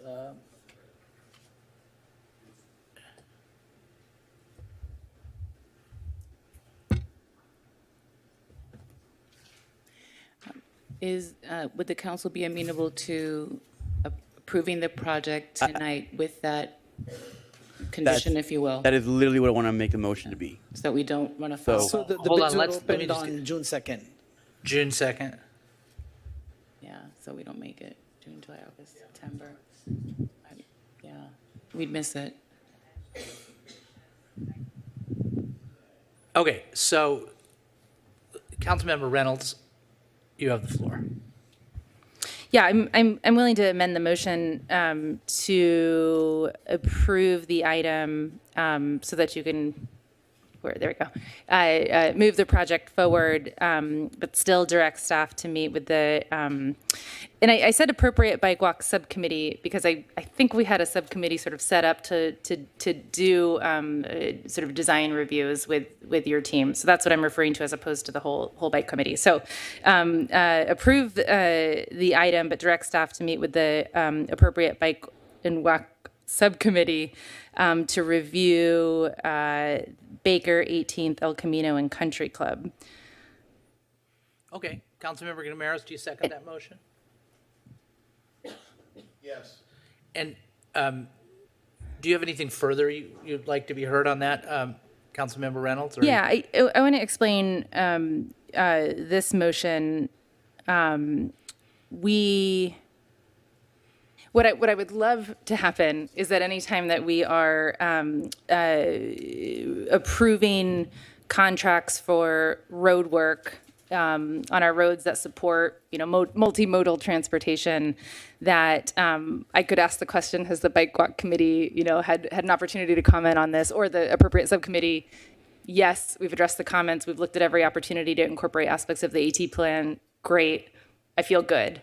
The position that I feel like we've been in a number of times, including last meeting, is that we hear comments that seem very reasonable, but I'm not going to make design recommendations here. I don't have that expertise, right? I don't have all of the background and details that you need, but I want the confidence that we've taken every opportunity to incorporate aspects of that plan, not just to advance active transportation as quickly as possible, but to look for every opportunity for efficiencies. So I understand that this is a slurry seal project, not sort of a road reconstruction project, but as one of the commenters mentioned, every time we paint, it's an opportunity to narrow lanes, add buffers, other things, and as another commenter mentioned, we have the bike committee members have noticed opportunities in the past that we may have missed. So I'm hoping that we can sort of institute a more sort of regular process, maybe looking forward, because I know you're planning these projects months out to incorporate that ATP feedback as part of the process. But I would just love to have the confidence that comments we're hearing here have been discussed and addressed, and we have sort of an endorsement by the Bike Walk Committee. Thank you. Councilmember Gameros, do you wish to speak to your second? Yes. You have the floor.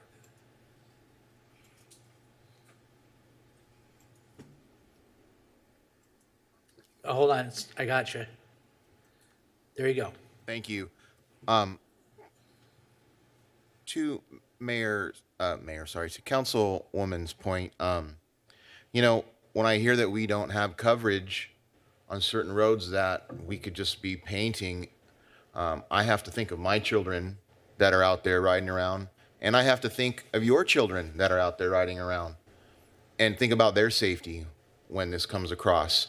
And when I hear members of the community say we don't have the right coverage in certain areas when we could, I have to take that into account. My neighbor's son just got ran over by a car a few days ago because of an area that may not have been paved properly or didn't have the appropriate bike lane. Now his bike's destroyed, he's walking with a limp, and he's a 14-year-old spending his summer without a bike.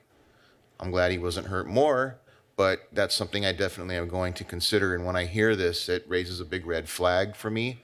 So that's one of the reasons that I'm going to second this. And I would look forward to hearing what Councilman Chavez has to say in regards to this. Thank you. Me too. Councilmember Chavez, you have the floor. Thank you, Mr. Mayor, Mr. Romero. It's not often I get told I want to hear what I said. I will say this. I pulled the item just to congratulate staff for focusing on roads in District 4 that I've always felt marginalized and forgotten. So my intent was very simple. I wanted to congratulate staff for focusing on District 4 that needs better roads and encourage them to work with Bikeability Committee to be proactive with this. Slurry seals typically are just very quick fixes to pave over cracks and make sure things don't deteriorate further.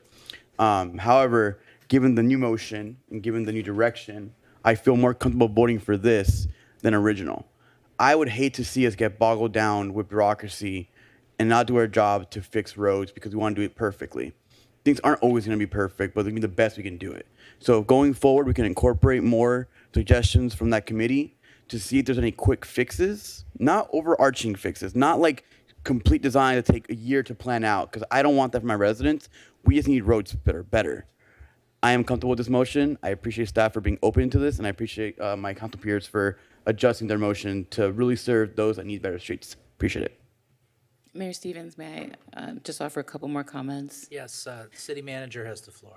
Thank you. So a couple of things. One is what we're describing isn't quite the way that it was bid out. So I think we'll look at, I'm assuming, because it's just a slurry seal project. So one of the things that I'm hearing from council is that we feel that slurry seal projects offer yet another opportunity, right? I know that Raja and his team is working with the Bikeway Mobility Committee and CMABs on a lot of the other projects that we have that are more complex, have a little bit more construction elements for a true ATP solution, if you will. Whereas this, I believe from a staff standpoint, we were seeing this as a pure slurry seal project.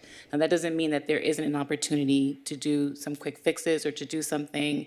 And if we're out there already, let's take a look at this. But that hasn't been the direction thus far, at least not in my mind. This is a little bit different when we're getting into a slurry seal kind of conversation. And so we'll take a look at this, and hopefully it's within contingency or something so that we don't, because we didn't bid it out this way either. And so just a reminder that the public contracts code, especially as it pertains to public works projects, is a little bit more strict. And so we don't want to miss the opportunity, but at the same time, we need to make sure that we're adhering to all the legal requirements. The other thing too is, Councilmember Reynolds, I heard you say an endorsement from the Bikeway and Walkability Committee. I don't think that that's something that I feel comfortable saying we're going to get every single time. And so we absolutely want to work with the Bikeway and Walkability Committee. I think that staff is doing a lot around incorporating a lot of these elements in the CIP, and even this concert this weekend. And so it's definitely a focus. I just want to assure everybody that it's a big focus for us, but we may not always get an endorsement from the committee, but we're going to darn try. And so just wanted to throw all those things out there for consideration. A slurry seal isn't something we would typically be looking at this for, but we can look to see how we do that in the future. And maybe, Raja, when we bring these back, when we put these out to bid, do it two ways, with an ATP element or without, or with some kind of design element that addresses some of the ATP issues and gives us an opportunity, and without, so that we have sort of the both quotes, if you will, so that we're not getting too far away from what we actually put out to bid. Hope that makes sense. Thank you. It does. So does any other council member wish to speak on this before I do? I don't see anybody. I just have one real quick question about the motion, following up on what the city manager said. So the motion, as I understand it, is we approve the project, and for those specific streets that were delineated, that the staff is going to kind of consult, I would say, with the subcommittee of the bike and walkability committee. But it's not like that subcommittee, as I understand the motion, and if I'm getting it wrong, please tell me, the maker and the second, they don't have like any veto power or can't stop the project or anything like that, but we'll engage with them. Do I have the motion right? Yes. Okay, good. All right, let's call for the question.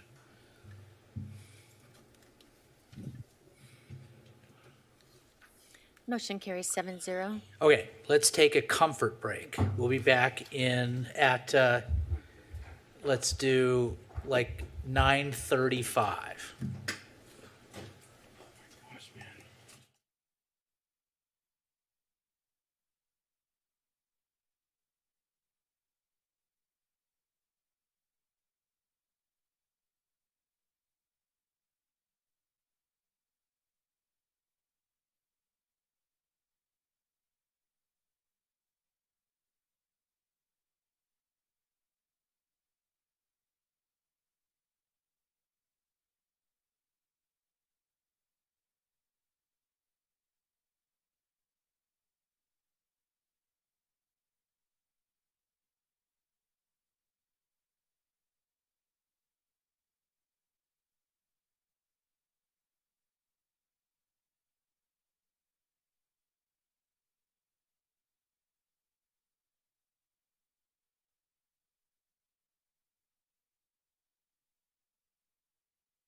All right, we're back. Our next item is, believe it or not, we're still in the consent calendar. Consent calendar item number 10. Yes. Madam Clerk, could you please read the title for us? This is the Open Space Master Plan update, and it was pulled by Councilmember Harlan. Councilmember Harlan, you pulled this item, so you have the floor. Are you ready? Push it. It has to be. You got it. Got me? You got the mic. Okay, thank you, Mr. Mayor. So I spoke with Mr. Minter yesterday and shared some of my concerns related to this item, and I certainly want to share them with the council and the public now. These are not major concerns, but the open space master plan update, we had a draft that was completed in 2018, which predates all of us here on the dais, except for Mayor Stevens. And I haven't had a time to review a draft of the document. So before we actually move forward with an update, I figured everybody should have at least that opportunity so we could figure out what the scope might need to be to complete this. And in particular, I noted that the outreach component of the scope was nearly half of the budget. And so I wanted to find out what actually had been done in the, what had changed in the past 3 years that would require us to do what seems to be significantly more outreach. And so I would like to move to continue the item so we can refine that scope and at least give council the opportunity to look through that draft.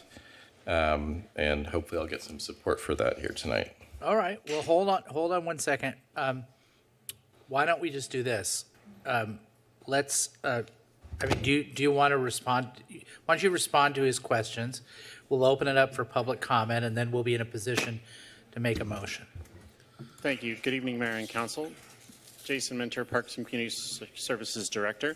I would like to make sure the Council is aware we do have the consultant here, Zachary Meeting from RJM. If you have questions that are more specific to the scope that's provided in the agreement, as the question was asked by Councilmember Harlan, what's changed in 3 years?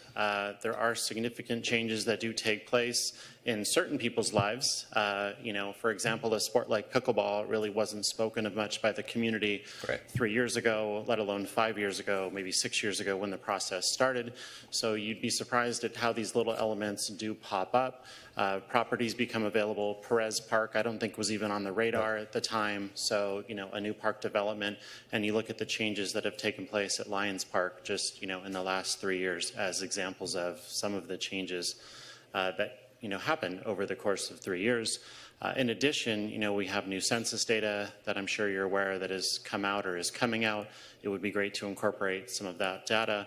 I do agree that a great deal of outreach was done. If you review the draft report, in talking to Zachary, almost 10,000 people in the city of Costa Mesa were in one form or fashion contacted about what their input is for the open space master plan. So, we're here to serve the council. If you would like to make changes to it, there is a task list with some itemized values. We're just excited to get this going. It's, been a long time coming. It'd be great to finish this off like we did the Arts and Culture Master Plan just a few months ago, but we want to make sure that we give the council and the residents the input opportunities that they deserve. And, Zachary is here and he'd be happy to speak on any questions as well. Okay. So, the thing that occurred to me real quick is this sentence, because I don't remember this coming, and I guess my memory is accurate because it says in the first paragraph of page 2, the plan was not finalized or approved by the city council due to changes in staffing as well as implementation of higher priority projects. So basically what I see here is this is a draft was submitted. Nobody really commented on it. It's just been kind of sitting there, and you guys want to update it and then bring it to us to comment on. Having not been a part of the team and knowing the turnover, with multiple positions, mine included, I can't speak too much to what was happening at the time, but I do know no presentation was made to the city council to get input on, the status of the report at the time. Okay. All right, let's open it up. Does any council member have questions, further questions of Director Minter or our consultant? And, Councilmember Reynolds. Here, I'm sorry, go ahead. Got it. Just one quick question on timeline. It says here on page 2, the process will take approximately 9 to 12 months to complete. Is what's driving the longer timeline? Is that the community outreach component? Definitely community outreach, just making sure, how the committee meetings all pan out. We are looking at the holiday season. Typically, the PAX commission has been dark in both November and December. So just, the possibility of having to reschedule meetings or schedule around holidays, things like that. We always like to build in a little window. And with, whatever the outreach level is, making sure we have time to perform it all adequately. Got it. Thank you. Any other questions of Director Minter or our consultant? I don't see any. Let's open it up for public comment. I don't see anybody coming up out of the chambers here. So what about on Zoom? Do we have anybody on Zoom? Mr. Mayor, there's none. Okay, good. So I'm going to close public comment. And Councilmember Harlan, you said you wanted to make a motion. Push make motion. You got it. All right. So I'd like to move that we continue the item so council has an opportunity to review the current draft, and then we can refine the scope working with staff and the consultants. That's the motion. I can speak to that more in a moment.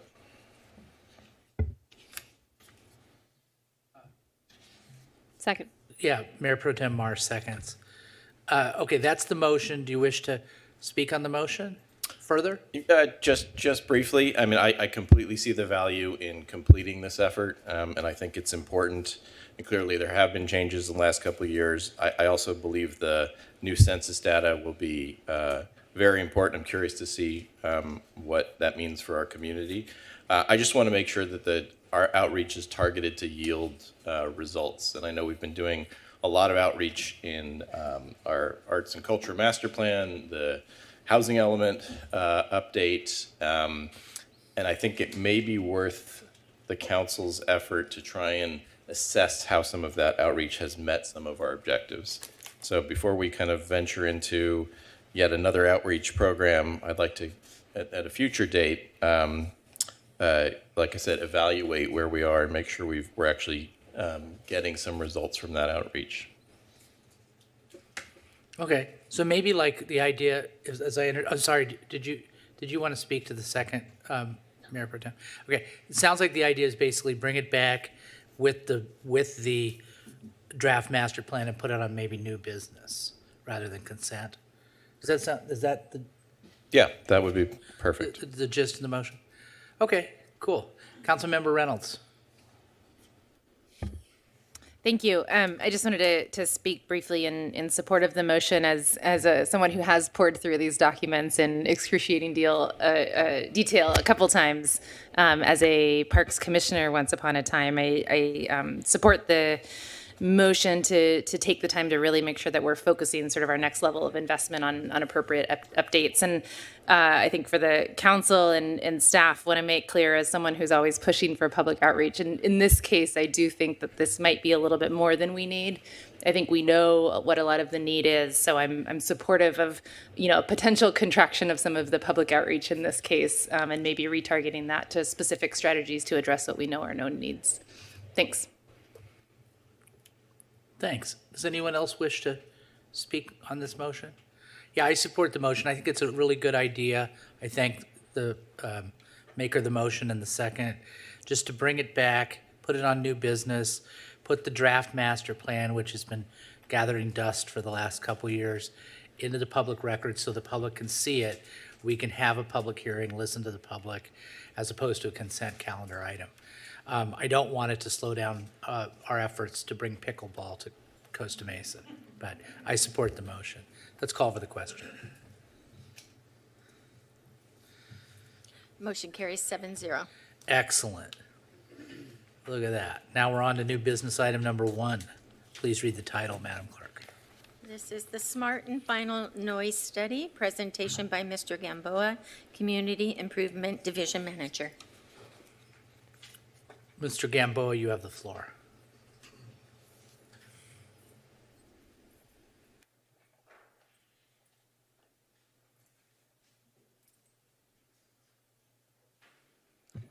Good evening, council members. Tonight, we're going to have a presentation by Mr. Gary Hardesty of Sound Media Fusion.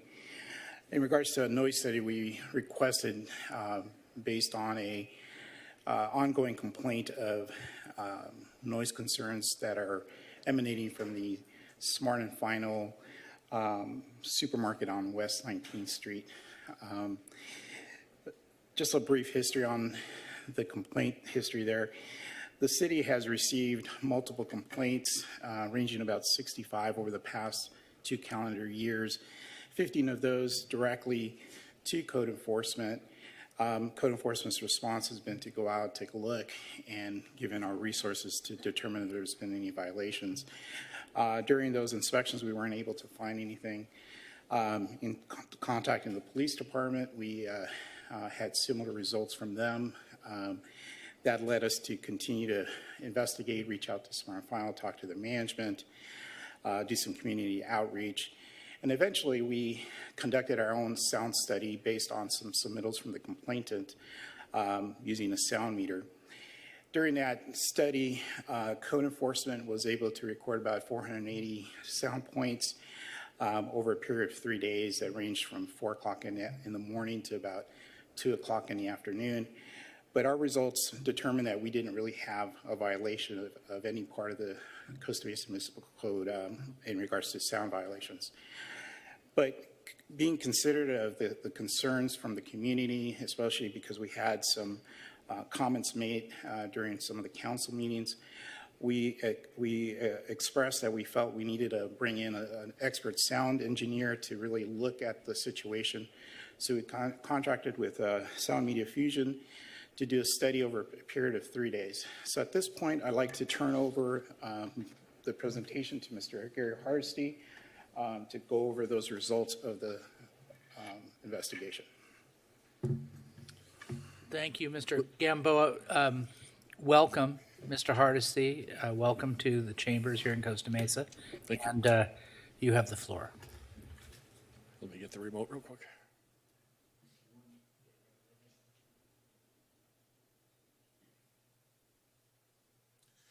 So Sound Media Fusion, which is my company I've had for a long time, hence the white hair. We are an international company, and we globally do intellectual property management, patents, things like that. We do electronic design, sound design, acoustic design, video design, noise monitoring, mitigation. Some of our clients include Formula One racing. If you're a fan of racing and all, and you ever see the high-definition audio and video emanating from the cars, that's an invention of ours from about 15 years ago. Quite complex. Panasonic is one of our clients. As you probably are aware, they're one of the top Olympic sponsors. So we invent a lot of Olympic technology for Panasonic. We received a patent in 2018 licensed to Panasonic for a new kind of loudspeaker technology that's being used for the Tokyo Olympics. So quite a bit of work. Regarding the Olympics and things like that, we do all the venue audio and video design, opening, closing ceremony, audio, video design, technical management, noise monitoring, things like that. And it's also an opportunity for us to invent new technology and experiment. So for example, outside of the main stadium, we have 18 new noise monitoring systems that are essentially artificial intelligent robots, because we're trying to figure out how to correlate noise that a human would hear versus noise that this guy here hears, which is virtually all the ambient noise. There's no correlation. So we're trying to figure out ways to correlate noise, and that would be beneficial for a lot of different applications, as you might imagine. This is our 18th year, I believe, at the Orange County Fair and Pacific Amphitheater. You recall maybe a few years ago, the big berm project. I was the project manager for that, was one of the acoustic designers for that. And we've done all the sound design, video design, technical management, all of that, as well as all the noise monitoring and mitigation. As you're probably aware, that Pacific Amphitheater had some lawsuit problems for a number of years. They brought me in 2000, late 2002 to reopen that in 2003. And knock on wood, that's been very successful. So that's some of our background. So quite a number of other smaller venues here in Costa Mesa, Newport Beach, and a lot of events around the world.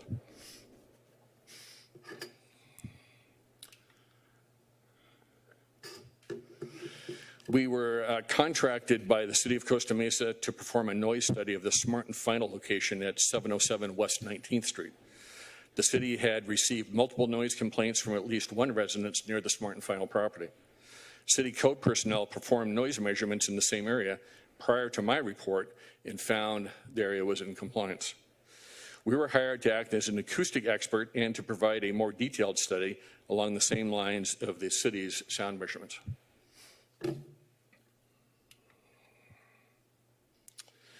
So we'll talk about the technology for a minute. I know this is boring, especially late at night. So there are applications on iPhones that measure sound. When Radio Shack was in business, you could spend $59 and buy your own sound meter. Well, this sound meter is $10,000. It's made in Sweden, highly calibrated to international standards and national standards. It'll record many, many simultaneous measurements, as well as record the audio during the measurements. So later we can actually download data from these meters to see, if there was a noise spike, for example, and we'll talk about that later, we can actually see what that noise was at that point in time. So these are pretty sophisticated. And the most important thing, I think, is that the meters are not smart, as we just spoke. They pick up all the noise in the area. They have no idea if the noise is from Smart and Final, an airplane, whatever. They're picking up all the noise all around them. So to be compliant and to help understand compliance and to help do noise studies, it takes a trained human that not only understands code and how to use the electronics and the software and all that, but you also have to understand what may be disturbing. So if I'm an expert, say, for Pacific Amphitheater, I have to help the neighborhood, especially Mesa del Mar, determine, was that noise from PACAMP disturbing? Number one. Number two, is it in compliance? Okay, well, then we're good to go. If it's not disturbing and it's in compliance, we're good to go. So I think the challenge a lot of times with noise ordinances is you can't just rely on the code. You also have to see what is the circumstance in the area, again, because only a human can correlate the noise.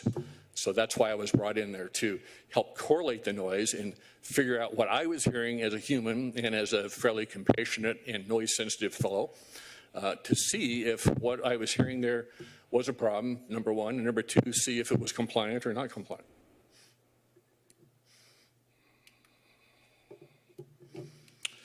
So that's Smart and Final. We'll go back to this real quick. So this kind of a meter here is called an integrating meter, simply meaning that it does record many simultaneous measurements, more than 20 over time, as well as the audio.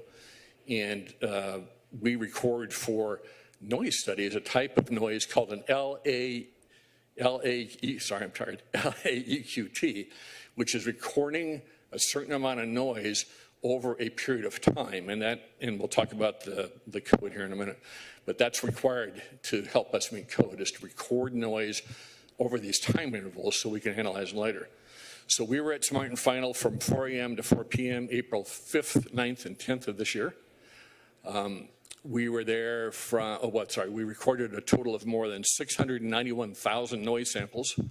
And over the 3-day period of our monitoring, we recorded more than 2 million noise samples. So a lot of data. In addition, we simultaneously recorded and calculated a total of 8 different measurements. And again, the type of measurement is called an LAEQ, and we'll get into that here in just a minute. Monitoring location, you see the red dot in the bottom left of the picture there. That's where I was parked. That's where we monitored from. We were trying to be somewhat hidden from Smart and Final, so they didn't try to change their operating practices, knowing that somebody was monitoring sound. And I felt that was an area that was close enough to the residential property lines that it made sense to be in that location for our monitoring. Also, we drove around and walked around the surrounding area just to try to get an overall view of what we were hearing as well as what we were measuring.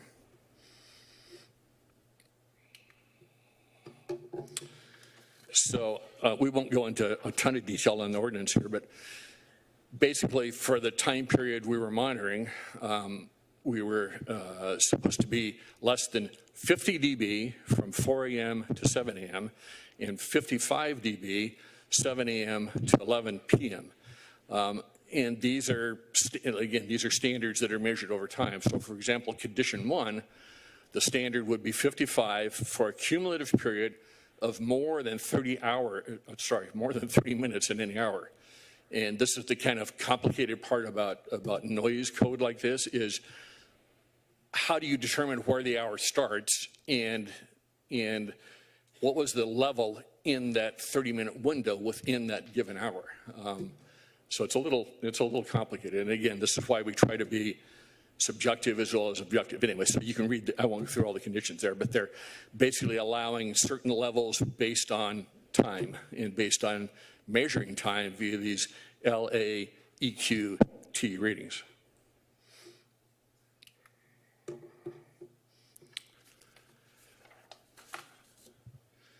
Let's see, we won't talk about that. We talked about that. So we recorded our data in 3 separate 4-hour time slots from 4 a.m.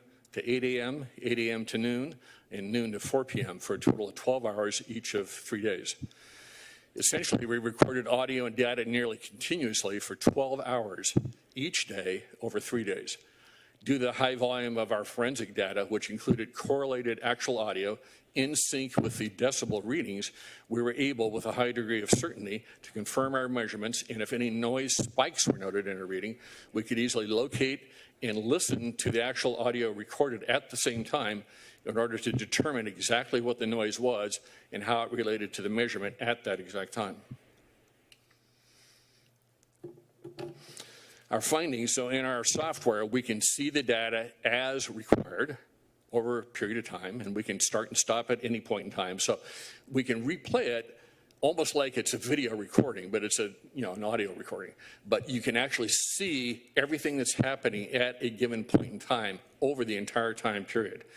And again, if we see a noise spike on our reading, we can immediately go to the audio file, which is playing in sync with all the recorded data, and see what the actual result was. This chart's a little hard to see here, but this is one of the pieces of software we use to analyze. So this is a chunk of noise over a period of time. Time is left to right on the white graph. Amplitude is in the y-axis up and down on the graph. So, for example, about almost halfway in the graph, you see a spike there, right? Well, that spike occurred for a very short period of time, a very finite period of time. In fact, that spike was around 3 milliseconds. And then you see the noise, which is all the squiggly line there. The noise kind of settled back down again, and then near the other third, there was another smaller spike, and then it settled back down to ambient. So up at the top of the graph, relating back to that spike that's nearly in the middle of the graph, you see a spike in the audio recording. So that's a view of the audio file that we can actually listen to. So you see it's exactly in sync with that spike. And then down below in full color is the actual spectral response, the frequency response of that noise. So we can say, was that a low frequency noise? Was it high frequency noise? What was the overall condition? So we did this with 12 hours of data, and that's how we ended up with a couple million noise samples. It's not that much fun.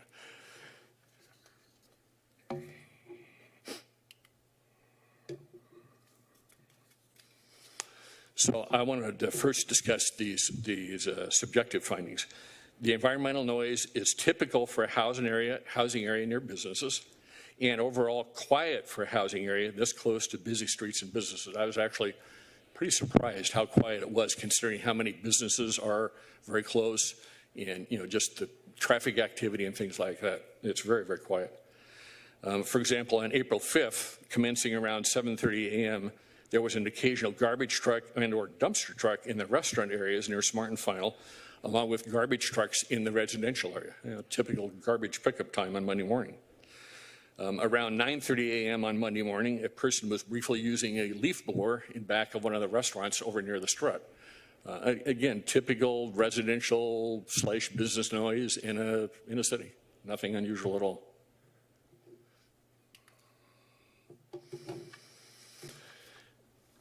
Each of the monitoring days between approximately 8 a.m. and 10 a.m., a few trucks could be seen and heard. Tractor trailer, for example, parked near Smart and Final. Very little brief noise. There are random and sporadic delivery trucks for the strut and the restaurants nearby, all random and quiet. And again, I was honestly very shocked how little noise the businesses made in that area, carrying on their normal business. Usually around 11 a.m. or so on each day, I could hear 3 or 4 people moving pallets and briefly talking to the rear Smart and Final. Very little noise and barely above the overall ambient area noise. Typically, this activity lasted 3 or 4 minutes and occurred 3 or 4 times a day. So there was a fence in between me and the Smart and Final property, so I couldn't actually see what was going on. I was forced just to use my ears. And again, I was surprised how little noise there was. It didn't feel intrusive at all. And as we spoke, typical street noise exists in the area. Normal traffic, nothing surprising. Except for the garbage trucks in the leaf blower on that Monday, April 5th, the same pattern seemed to follow for the other 2 days. So I think it's safe to assume it's kind of a normal situation in that area. Nothing out of character. I'd characterize the noise from Smart and Final as brief and entirely non-disturbing. The same can be said relative to the noise from the other businesses in this area.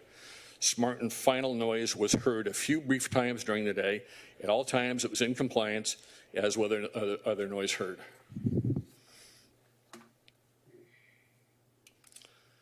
My overall findings align very well with the city's noise measurements as well. I took the city report and compared that to my report, even though they were in an entirely different time frame, and it was very similar. So one has to assume that's kind of normal activity in that area, and nothing out of the ordinary. There were raccoons and birds in the trees. You could clearly hear them at 4 o'clock in the morning. And by the way, between 4 and let's say 6:50 a.m., there's no noise there except for animals. I mean, there's nothing happening there.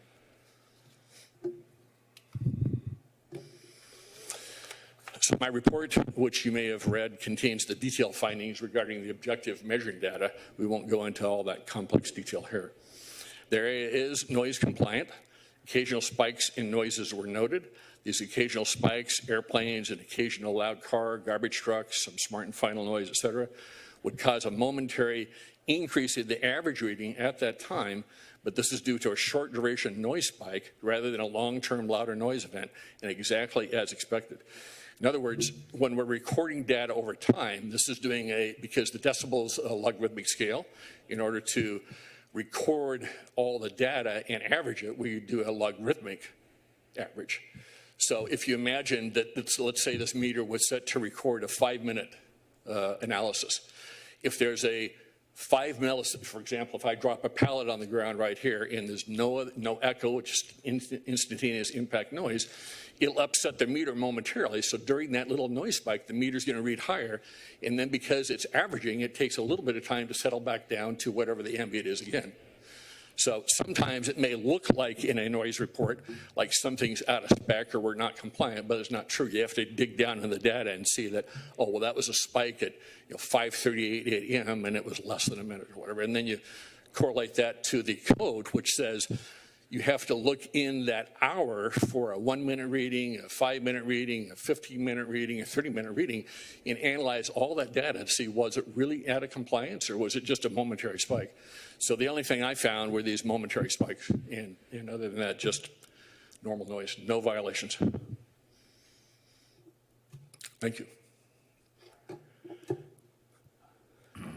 So thank you very much, Mr. Hardesty. Council, this would be an opportunity to ask either Mr. Gamboa or Mr. Hardesty any questions. Councilmember Chavez, you have the floor. Thank you, Mr. Mayor. So a couple questions for both presenters. So I'll begin with the first one. So I noticed that 55 MPS is a baseline. DBs, my apologies. So just so we have context, because these are numbers to me, what is 55 decibels normally? What's an example of that noise? Well, let me turn it on, give it a minute to settle. We'll measure the noise in the room and see where we're at. Okay. Just 1 minute. It's got to. No worries. I get it. You need to warm up. So if we don't talk for a minute, we're at 58 dB. So 55 dB would be 3 dB lower, a little bit quieter in this room. Okay. And on that note, I noticed that you were doing your sound studies from 4 a.m. to 4 p.m. Was there a reason why you weren't going in the later shifts at Smart and Final? I was following what the city requested. Okay, so city staff requested that. So was there a reason for that, Mr. Gamboa? So what we try to do is we took the complaints that were submitted to us about specific actions that were occurring throughout the day, and that's how we chose the times. But, you know, our staff, code staff, was out there at 4 a.m. because we had complaints about a truck idling at 4 o'clock in the morning, so we went out at 4 o'clock in the morning. Or there was deliveries around 4 o'clock in the afternoon, or there was something happening during the middle of the day. But the other part is that we really took a look at the operation of Smart and Final. You know, they have deliveries pretty much every day. They're a very busy store, so they load the store. There's trucks coming. So that was about the prime time between 4 a.m. and 4 p.m. when there was a lot of activity at the location. Nothing so much after that. Okay, so basically, in summary, most of the complaints we were getting were in the earlier parts of the day. They weren't too much at night, correct? That's correct. Now, I can't speak for the police department. I know the police department received multiple complaints from this individual, and without having a report from them to talk about the specific type of complaints, there may have been other issues later on in the evening that weren't related to Smart and Final, but may have been in the area. Okay, and then alongside of that, can you please reiterate how many complaints we've gotten, or how many times code enforcement has gone out to the site, given calls for service? So over the past 2 calendar years, through the Costa Mesa My Costa Mesa app, we received about 15 official complaints. And so that's in addition to the 50 complaints that the police department reported to me. Okay, and were those all from the same individual, or they were different individuals? The same individual. Same individual, okay. So it's like one person. That's correct. Okay, and then I know we did canvassing, like door-to-door canvassing to all the neighborhood and the street. When how many times did we do that? We did it once. And that was after some of the comments about other residents' concerns that, that they were claiming that they were hearing the same kind of issue. So we felt that because people weren't coming to us, we needed to go out into the neighborhood. So I instructed staff to go knocking on the doors adjacent to the Smart and Final. We did about a 200-foot radius from there, knocked on about 20 locations, and we were able to get about 11 individuals to talk to us. Okay, and then, because this is like basically the most grassroots thing we can do is talk to people at their home. How many people, apart from this individual, mentioned the noise of the business complex as an issue? So the majority of the concern from the individuals we talked to didn't have to do anything to do with Smart and Final. They were really concerned with activities that are happening in the neighborhood, like homelessness, the traffic, things like that. But the original individual who filed the complaint, plus the 2 individuals who had spoken at the city council, said the same thing. They repeated the same thing to us. But even during one of the conversations with one of them, it shifted a little bit. They started pointing to some of the other businesses. So it was almost like, in general, they had concerns about noise in the area. Okay, got it. And then I did have one more question for the guest presenter. So you mentioned the spikes, right? So when there's a spike, it goes up and then it kind of levels off. So to the average ear, because we're going off of, how long does a spike register in a human ear? So like a pallet drops, right? How long will we hear that resonance? Well, we can register noise as little as a quarter of a microsecond in terms of duration. So we can register impact noise and things like that very, very well. But in the case of, for example, Smart and Final dropping a pallet 6 inches onto concrete or blacktop, that was not a reverberant space. So the sound peaked and dropped right off, as you saw in that graph. It did not continue cycling on like like if you're in a reverberant tunnel or something like that. Okay. So that noise was just extremely short duration. Certainly, we can hear that impact, right? And you can feel that impact if you're close enough to it. But it's just very, very transient. So I'm just curious. So in those days you were out there investigating, when they were those spikes, how high did those spike goes in decibel meters? In decibel? Above the ambient noise. Above ambient noise. So couple dB. For reference for me, like, is that like 60? Like, what would that have been? Yeah, it depends on which frame we're in, but yeah, typically maybe 55 to 57 dB, 58 dB, but lasting literally a couple of milliseconds, a couple of thousandths of a second. So you imagine if you drop something on a hard floor, that sound is peaked and gone very, very quickly. Okay. And again, to further answer real quick. There was very little of that. I was expecting there to be more. There was very little. Okay. Well, those are all my questions for now, so thank you for your time. Councilmember Harper, you have the floor. Yeah, Councilmember Chavez answered most, or you guys just answered most of my, oh, sorry. I think he answered most of my questions, but just for point of reference, just normal talking, no speaker, how many decibels is that?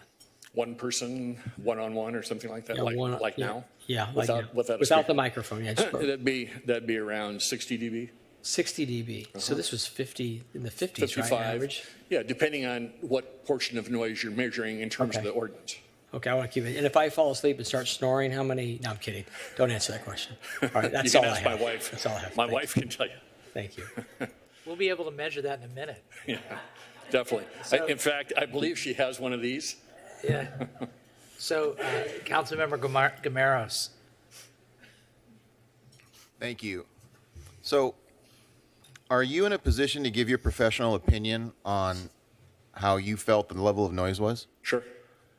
Was it noisy? No, not at all. It was, like I said, I was based on my conversations with the city and kind of experience with the club next door in his prior life at night and things like that. I was frankly expecting more noise, and it was very quiet. I mean, the predominant noise was street traffic. Like I said, quiet enough back there where the homes are. There's a property line right there and a row of trees and telephone poles and all that. When I got there one morning at 4 a.m., I heard this noise behind me, and it's 4 o'clock in the morning in the dark.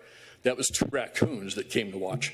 Later, a bird. I mean, you could hear that much detail and sound right by the homes. It was very quiet. So everything you heard, in your opinion, your professional opinion, were just ordinary noises and sounds? Ordinary city sounds. And exactly. Was there anything at a time when you'd be trying to go to sleep, say evening, super early morning, where there was excessive noise, say around 12:30, 1, and 12:30 at night, 1 in the morning? Well, I wasn't there at those times. But based on the information that you have and the level of the noise. No. I mean, and I can't speak for the Strike Club, but for all the other noise, there was nothing disturbing there. Just very quiet, much quieter than where I live in Porter Ranch. Let's put it that way. Okay, thank you very much for your time. Sure. Any other council members wish to ask any questions of Mr. Hardesty or Mr. Gamboa? I don't see anyone. Let's open it up to public comment. Does anybody in the chambers wish to comment on this matter? I don't see anybody. I'm sorry. No. You have to. What we'll do is, if you're here, you comment. If not, you're on Zoom. So we take comments from the chamber first.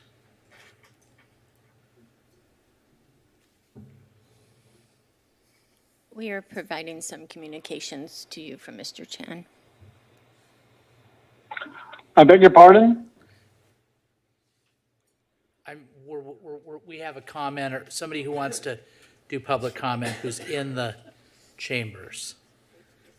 Okay, this is going to be very short. I'm sure you've all gone out there and listened to the same thing, because Mr. Chan has come many weeks with tapes, and he's shown where they have yelled and screamed vile, foul language that has come across extremely clearly, very loud.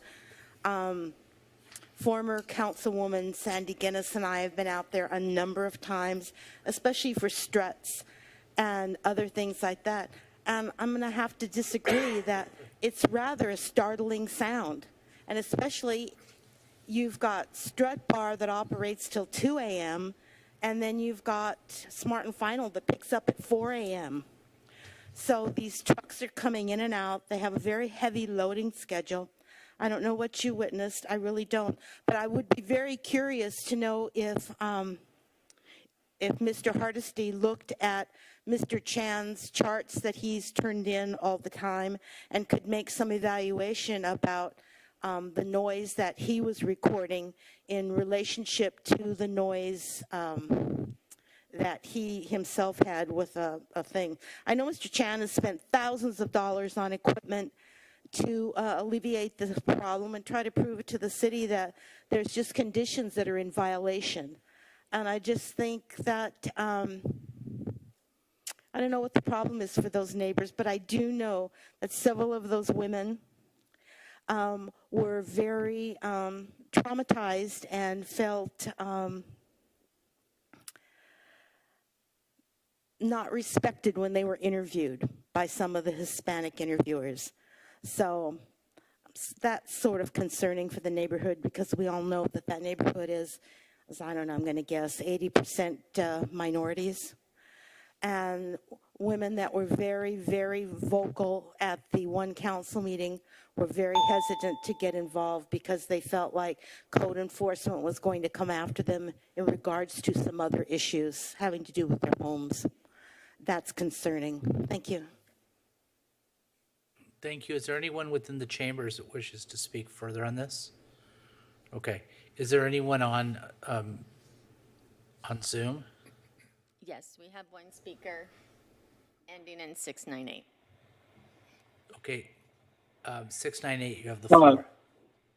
This is Stephen Chan. I'm requesting an additional 2 minutes. I probably won't use both of them.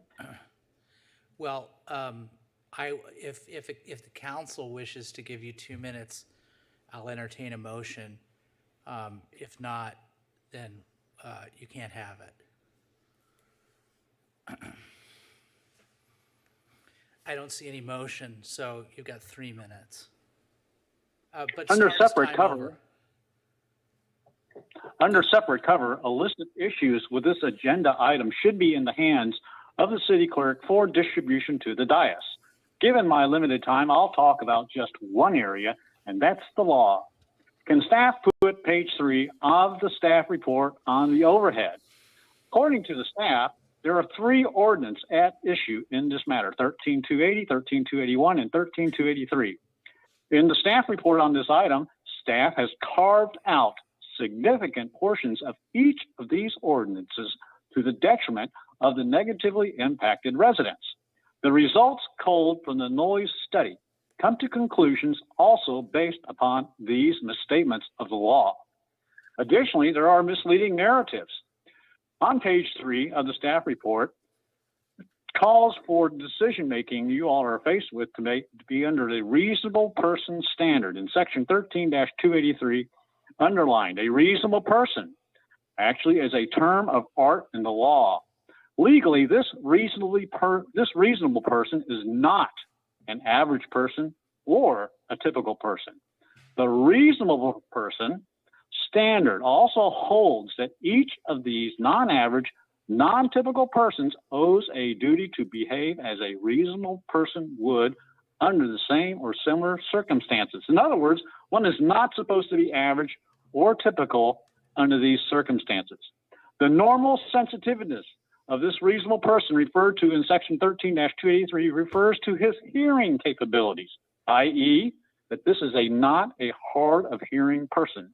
The missing part of the ordinance, the part staff left out, goes on to state the standard which may be considered in determining whether a violation of the provisions of this section exists may include, but not be limited to, the following. And then there's a dozen items, letters A through L, of sound factors in the ordinance, also not in the staff report. In the interest of brevity, let me fill in the blanks of some of these factors with characterizations 90 feet closer to the noise source than Mr. Hardesty's. 13-283, paragraph A, very loud. Paragraph B, unusual. Paragraph C, unnatural. Paragraph E, 10 feet or less to bedrooms. Paragraph I, 13 hours. And paragraph J, constant and random. It's a cacophony. On page 3, referring to 13-280, staff has carved out a section A of the ordinance, the sentence which says, in the event the alleged offensive noises consist entirely of impact noise, simple tone noise, speech, music, or any combination thereof, each of the above noise levels shall be reduced by 5 decibels. That's the numbers in that table. Those should be 45 and 50, not 50 and 55. Sir, Referring to the sir, table. your 3 minutes are up. Okay, so we don't have anybody else on Zoom? All right, now, before I close the public comment time, does anybody have any further questions of Mr. Gamboa or Mr. Hardesty? I don't see any council members that do, so I'm closing public comment and I'll entertain a motion. Councilmember Chavez. Thank you, Mayor Stevens. I want to follow staff recommendation to receive and file the noise study prepared by Sound Media Fusion. Okay, seconded by Mayor Pro Tem Mar. Do you wish to speak to the motion? Yes, Mr. Mayor, thank you. So thank you to staff for taking the resources and time to really dig deep on this issue. I think it shows staff's goodwill and staff's ability and intent, looking at all districts equally, that we took time out of our budget and time out of our resources to hire a professional, an national professional, to do a sound study for these complaints we received. A couple things I want to dismiss about my district. One, I speak Spanish very fluently. I have campaigned in my district in Spanish. I have talked to constituents in Spanish. I have emails in Spanish. In fact, people call me from other parts of town because I speak Spanish to do things in their streets and other districts. I feel very comfortable in knowing that someone could approach me in their home language and feel safe enough to say what their issues are. I have walked Center Street a couple of times as a council member.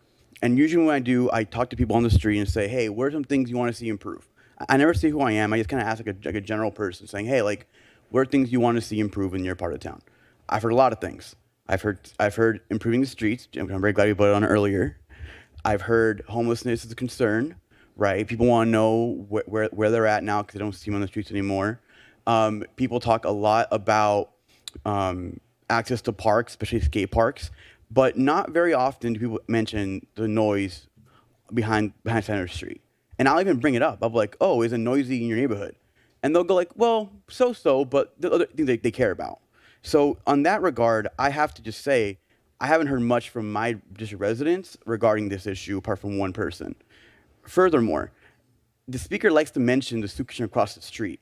I actually meet weekly with their programs coordinator because they're in my district and I want to know how service quality is going. They don't often mention Smart and Final to me or Strut to me because it's across 19th Street.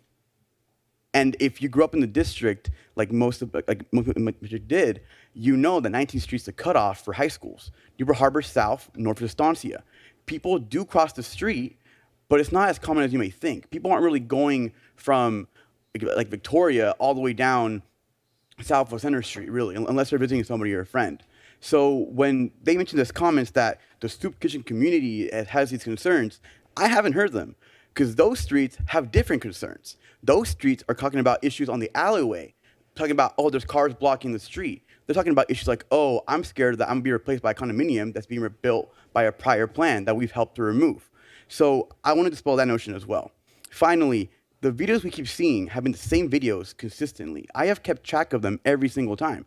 It's the first video of the N-word, which we have addressed by bringing back the Smart and Final director to city council and having him humble himself and say, we're going to be better as staff.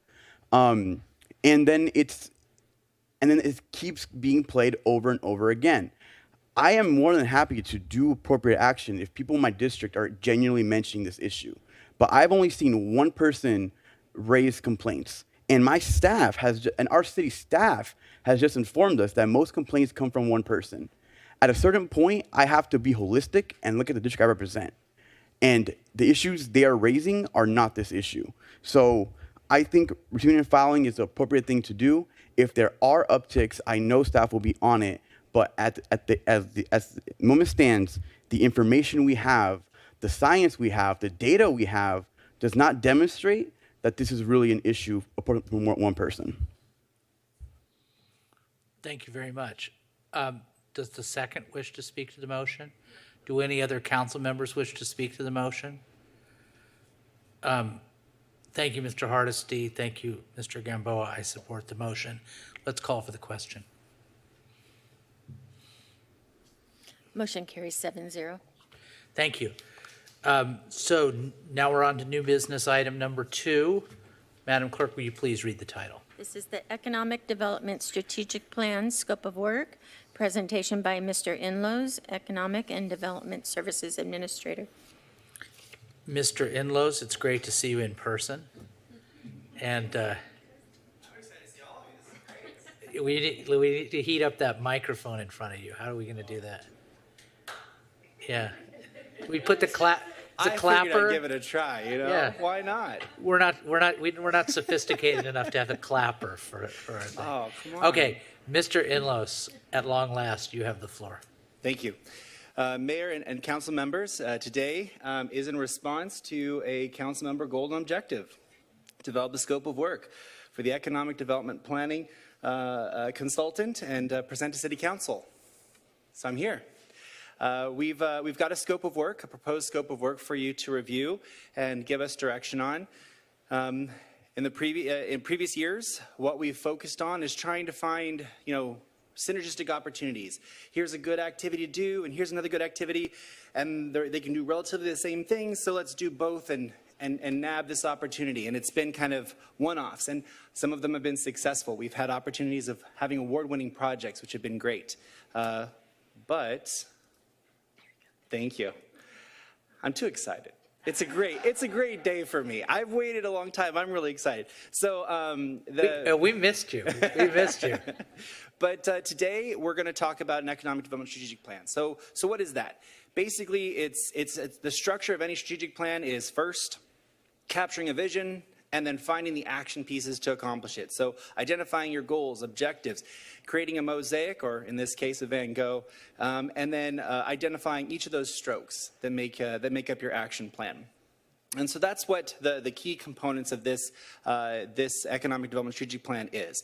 A vibrant strategic vision document that will last about 7 or so years, and then an prosperity action plan, which will have a much shorter temporal time span to allow us to take those immediate and quick actions to move forward. And those are the key kind of components of this project. But it can't be the only components, because we have to have the analysis. We have to have the studies.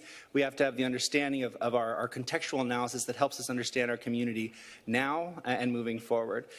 So these are the phases of the project. A lot of work, a lot of analysis, a lot of known items that we need to study and be able to implement and know how to implement, and a lot of tools that will help us get there.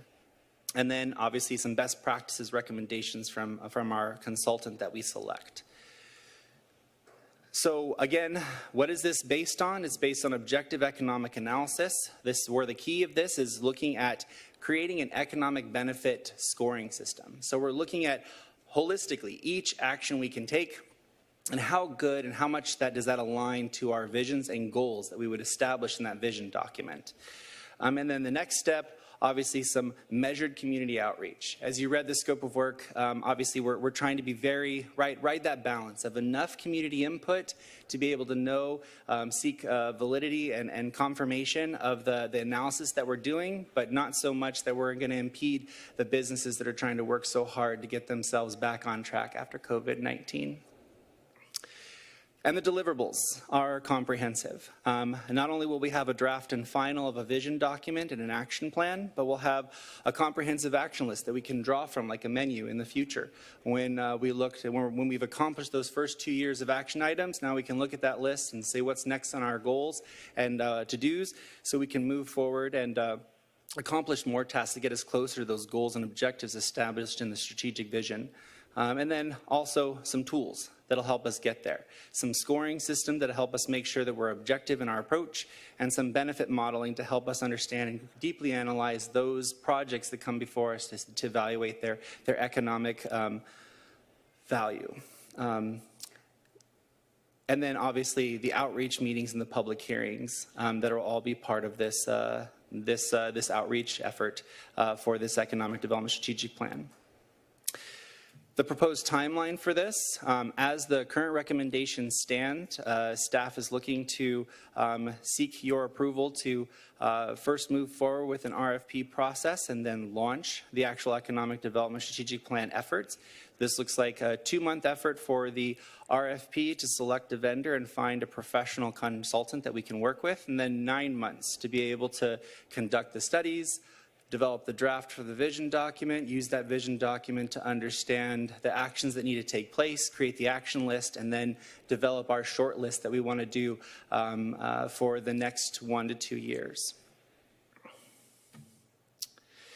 The scope of work that was drafted in our economic development division within our development services department was peer reviewed by 2 independent economic consultants, both principals at firms that have had over 40 years of experience. Not only did they independently review the document for feasibility and comprehensiveness, but they also both gave us a very close approximation of the overall cost of this project, hence the proposal of a not to exceed amount of $275,000. So, staff is recommending that the City Council approve the Economic Development Strategic Plan scope of work and authorize the City Manager to release the RFP and negotiate and execute agreements accordingly. This concludes my presentation, and I'm more than happy to answer any questions you have about the Economic Development Strategic Plan scope of work. First up, Mayor Pro Tem Andrea Mara. Thank you. I'm very excited about this, but I also have questions. What the heck is cap and trade of development intensity? I've read this paragraph 4 times. I have no idea what this means, Mr. Enlows. Can you please explain it? Absolutely. Thank you. So I'm borrowing terms to help kind of consolidate an idea that has been discussed amongst economists and then specifically in our department as we start to see the burden that's been placed upon cities across up and down the state of building rapid housing, not just building the housing that's needed to meet RENA, but the scale and pace. When we look at that from a city of Costa Mesa perspective, we see that as we looked at the draft housing element and additional items, we see that there's a potential there for the loss of commercial or industrial space. And as we start to lose that commercial industrial space, it begs the question, what can happen with that additional, what happens to that? Do we lose that economic potential and just say, okay, goodbye, it's now housing? Or do we somehow capture that economic potential, store it, and then redistribute that economic potential to other projects that might increase in intensity?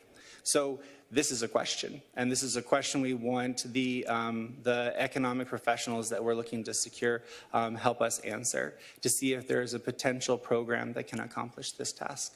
Can you give an example of how we would bank lost industrial space? Sure. So if we were looking at a development project that was going into an industrial area and needed to, and that say it was 4 or 5 acres of space that was previously industrial, that industrial space now is potentially going to be converted to residential. That intensity, that potential FAR that was on that site is now gone if it converts to residential space. But what if the question was, what happens if you took that potential square footage, that FAR, and you banked it? And you basically said if you bring forth another potentially beneficial project to the city that had a high quality, met a need, provided additional diversity or sustainability or resiliency to our economy, you could access that additional square footage on another site that potentially otherwise may not be able to capitalize on that space. So is that fundamentally a proposal to reform the way in which we're zoning to allow for additional capacity and density, or is that a metaphysical banking? There's no proposal here. This is a study to see if there's any legs to this type of action. When we spoke with our economic development professionals, some of the comments they provided us was, you've got some interesting provocative ideas here that we would love to kind of hash out and try to find a way to ground for you and identify how to implement. And that's exactly what the study would be. What's the strength of that economic benefit, of that untapped potential? And it would be literal square footage. I mean, we have an exact square footage on a site. That site is now going to be converted to something else. That square footage would now go into a bank to be accessed by another project down the road. Interesting. Okay. In phase 2, the top of that same page refers to, this includes analyzing the collection of public property, vacant land, traffic volumes, and the extent of smart city applications. What smart city applications are you referring to? Can you point me to the page real quick? I'm all digital, which means I don't have page numbers here. So phase 2, but the top of the page with phase 3 on it. Got it. So this is in our phase 2 section. So this is looking at our vibrant strategic vision document. So basically, this would be establishing goals in relation to those. So I don't know what those are because we haven't established them yet. So if you had smart city implementations, this would be the time to kind of raise those as infrastructure improvements. One of the ones we specifically spell out is one of the studies is fiber, which we're aware of, we know, and has been something that's been brought up by City Council in the past. So I would give that as the ground example of what that section's talking about. But there are obviously other potential examples for seeking out reduced cost for implementation, for overseeing maintenance spaces, or implementing better infrastructure that make spaces more competitive for businesses. Right. So, and that's actually something, this is probably more of a comment than a question, but you can feel free to respond to it. I was expecting to see a little bit more as it related to either sustainability or resiliency. And I think you've sort of dropped breadcrumbs throughout the document, but not explicitly come out and said that that's either a priority or that we're looking for actions that speak to valuing sustainability and resilience as an economic benefit. So towards the beginning of the document, one of the sections that I'd like to point you to is on page 7. And this is the section that says purpose beyond just a return on investment. Okay. I would point you to this section where it really elaborates that not only would the purpose of the scope of work, but also the economic benefit scoring system would look beyond just your typical GDP growth, and would look on other factors, other positive or negative external factors that may generate a more prosperous, more resilient, more sustainable economy. Great. Yeah, I've had the opportunity to consult on a couple of these projects. Wildan will clearly not be bidding on this because that will be a conflict of interest. However, this is some of the work that we do. And it's been really interesting to see the rise in incubators that are focused on clean tech, for example, and the idea that if you could market your city as somewhere that was favorable to being sustainable or to being resilient, that has a benefit and attracts a certain kind of high value, highly educated professional, sort of thought leader types of businesses. So I'd like to see that if possible. This might be a done deal, but I'd like to see this maybe a little bit more clear that is something that I think we as a council value. And then the other thing I was looking for and that I didn't see, and I'm expecting Costa Mesa Opportunity Zone to comment on this, but in terms of tapping into federal and state resources and being more aware of regulations, legislation, grant funding. I saw a portion of grant funding in here, but I would assume that would also be within the scope. Absolutely. There's a section that directly talks about opportunity zones and recommendations from the consultant on best practices for those to how to treat those spaces. And then there's a section in the budget when we're talking about resource assessment that talks about how we're going to look at potential funding sources and seek a recommendation from the consultant on those as well. Okay, excellent. And then my last comment, sorry, going back to where I started, I'm scrolling. Back to your cap and trade of development intensity. What I was expecting to see at the end of that paragraph was something alluding to mixed use, or I know we've talked about corridor plans where potentially we could add residential while maintaining some commercial. So I don't know where that would be appropriate or if that's something that should be considered as part of that paragraph, but the idea that we can do two things at one time as it relates to building out additional residential while also not intentionally displacing all of our commercial and industrial. Okay, thank you. Well done. I'm excited to see this. Thank you. Councilmember Harlan. All right. Well, thank you, Mr. Inlows. I like Councilmember or Mayor Pro Tem Mar. I'm excited about this. I know it's been a long time coming. I can tell there's been a considerable amount of homework done. I can tell by the smile on your face that you're very excited about this too. But I do have a number of questions. So I want to start with the what's on the last page of the document, these economic enclaves. It was a little hard for me to discern what these are geographically or how they're defined. So maybe you can give us some clarification about that.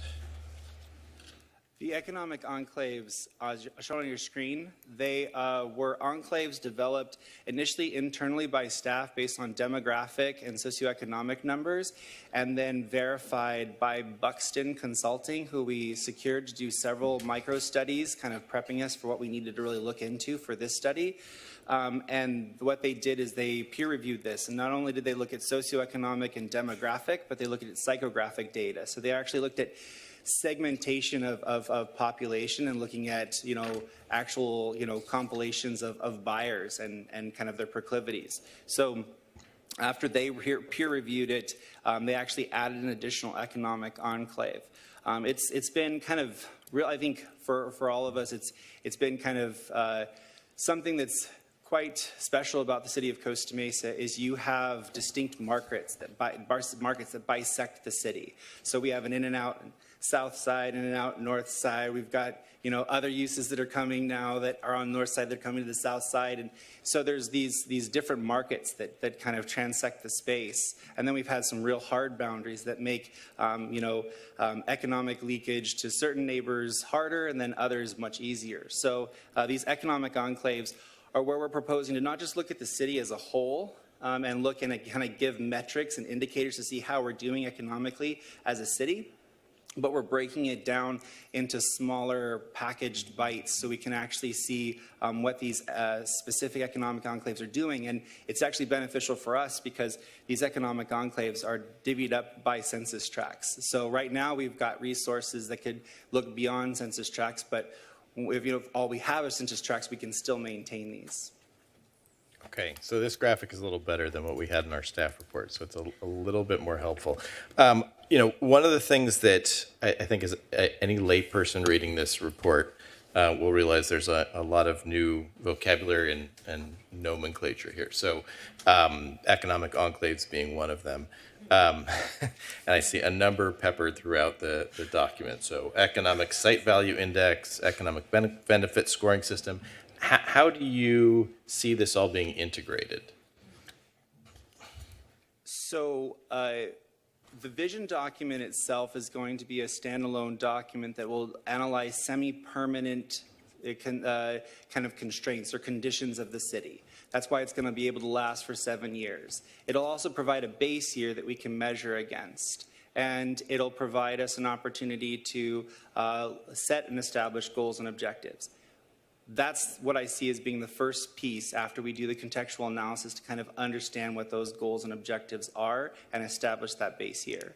So that's why first phase is contextual analysis. Second phase is build the vision document. Okay. Once that vision document's in place, we're looking at, okay, now that we know what our goals, we have our vision, we have our Van Gogh painting, what are we going to do to get there? What are the strokes? And so that's when we start using the economic benefit scoring system, which is going to say, hey, these are all the actions we could do. We require the consultant to come up with 13. We have a couple key studies that we'd like them to analyze to come up with additional ones. And we say, look, out of these options, which ones have the greatest economic benefit? And that's when we're looking at the economic benefit in the large sense. It's human capital benefit, social capital benefit, fiscal capital benefit. How do these different actions kind of pull the trigger or levers on each one of these? And then we get a flat scoring. And then we say, look, objectively, these actions have this score. And then we go out and we get some ground truth from the community, making sure that, hey, do you see these as the same as these priorities that are objectively scored? And then once we have that ground truth, we have the economic scoring system, we move forward with developing an action plan that actually, understands the conditions, understands the goals and objectives, and then delivers on how we get closer to moving towards those objectives. Okay. So speaking of goals and objectives, so it appears on page handwritten 7, just under that purpose, beyond just a return on investment. That first sentence to me seems to embed a few of these goals. So you talk about a strategic vision being designed. I see 1, increase city's tax base. Certainly seems like a goal. 2, expand economic opportunities of businesses and residents in an equitable manner. 3rd, improving economic vibrancy of all economic enclaves within the city, as you just described. So I'm wondering to what extent we do need to go through a whole goal-setting exercise when it seems like we do have some that are already established. And I don't know if there's a number, but how many goals do we need to have for this plan?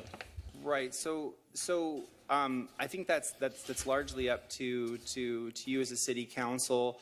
Staff's recommendation is, these are kind of the 1-2 punches. You read any economic development strategic plan, these are the 3 they're going to talk about, maybe not the 3rd one, but they're going to push on some large goals that help us make sure that we're resilient and sustainable economically as well as general prosperity wise. But the document itself, the vision strategic document, it's not just establishing the goals and objectives, which is important, and you could decide how many of those you want to have, and some of them could be big. I mean, if you decide based on the studies that you really want to move forward with large infrastructure changes to make a paradigm shift in kind of economic development, that's a big decision that could be, that would have a lot more weight to it. So that's just part of it, though. The strategic plan also, remember, includes the base year that we have to be able to conduct our indicators and our metrics to make sure we can measure success. And then it also has the semi-permanent conditions that the city has to have an understanding of to be able to know what steps forward we can make to have to be economically prosperous. So I'm glad you mentioned that, because when I think of an economic development strategic plan, it's in my mind a blueprint for someone. So whether it's the council in decision making or whether it's staff in executing, but I don't know how that's laid out here just yet. Is that something that the consultant is going to ultimately make proposed recommendations about? Yes. So after they do the contextual analysis, they'll come with through their draft document for the strategic vision. They'll come with a draft document that will be reviewed by staff that will propose those objectives and goals that would suit the city, tailored for the city best. Okay. And my last question at the moment has to do with schedule. So I see you've got, in this proposed scope of work, 8 phases in a 9-month period of time, which seems like a lot. I imagine there's overlap here, but is that realistic? I mean, does it need to be divvied up that way in 8 particular in discrete phases? So there is a considerable amount of overlap. The 8 phases, there's not a start-stop with each phase. Right. Some of these can happen at the same time, and even the order of some of these phases, depending on the expertise of the consultant, he might recommend that they get consolidated or reordered. I'll leave that up to whoever we're able to partner with. But one of the key components to this is there's a certain point you pass after the vision, strategic vision, and some of the key studies that you're on a kind of a shot clock. once you kind of establish that vision and you establish the goals and you have that base year, the economy moves quickly. And so at a certain point, we're going to get to a period where those studies are going to have to pick up pace to pick up with the economy, or we very well might end up with studies that no longer match the current economic situation. Okay, great. Well, thank you. I'll save my comments till after we hear from the public. Well, I have a little problem because something happened to my screen. So, do you have the capacity to go in discussion mode? Okay, we may need to take a break. Otherwise, I can't call on anybody. I see it. It's gone. No, it's not your it's not your fault, Don. If I could blame you, I would, but I can't. Let's take a break and get my screen fixed.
All right, we're back. We're everybody through the viewing public, we're settling in here, but I wanted to get back. We're on the mic, we're ready to go. All right, we have quorum. We're, we're pretty much all in the house, and as I recall, where we left off, Councilmember Harper had some questions. So, Councilmember Harper, if you ask for the floor, I'll give it to you. Guinness, what is that? You see what? Whoa! You see what That's is? a flashback right there. You see what that is? He? Did you see? It says Sandy. It says Guinness. There are gremlins here today. On mine, it says. It's his. Trust me. I'll do it, but Boom. See? it's weird. Told you, bro. Hey, All right. bless you, all of you, for staying, because I would have gone home if I wasn't up here. This is like a golden retriever asking questions of a rocket scientist. So be prepared. Don't be insulted. I just look at this report and I get really, really lost in the I guess a request for proposal. Do you have who created this document? Did you create this document, this request for proposal? Yes. You did, and it didn't come from a consultant, and it just was out of your training, and this is where it came from. Okay, well, congratulations. So here's where I have a simple education, but a long business background, and look at proposals all the time, and I was trying to truly understand what I'm going to get out of this consultants. And I don't like consultants, I'll be frank. I don't like attorneys, consultants, because from a productivity standpoint, I never seem to get a return on equity on it. So forgive my skepticism. Like I'm looking at page 16, number 1, analysis of Costa Mesa, detailed studies, reports, and a look at e-commerce, contextual analysis, market cluster analysis, a GI-based economic site value index to identify high-value nodes, SWOT analysis, and an economic benefit scoring system. And I get all that data, and I don't have it today, but I have it tomorrow. What am I doing different? Just give me one simple example I can get a handle on.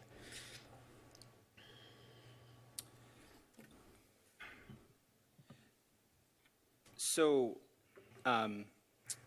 measured responses is probably, I guess, the best answer I could give. Face validity would tell us that, we can give, we probably know a good portion of things we could do with the economy to make it better in Costa Mesa, but exactly how much of each type of bucket of things we could do would be kind of a great benefit that would come out of looking deeper into the numbers.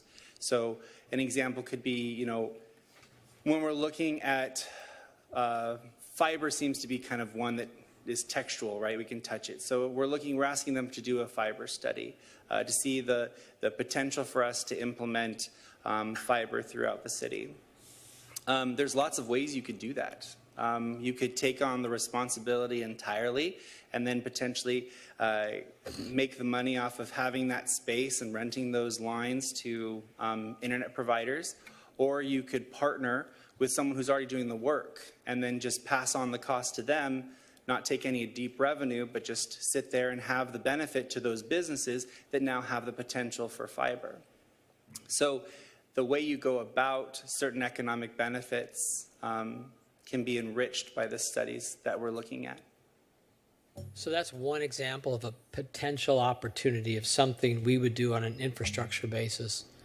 And I'm looking at, we have $24 million in infrastructure items that we had from the last budget process. I still don't know when those are starting, when they're ending, when they're funding.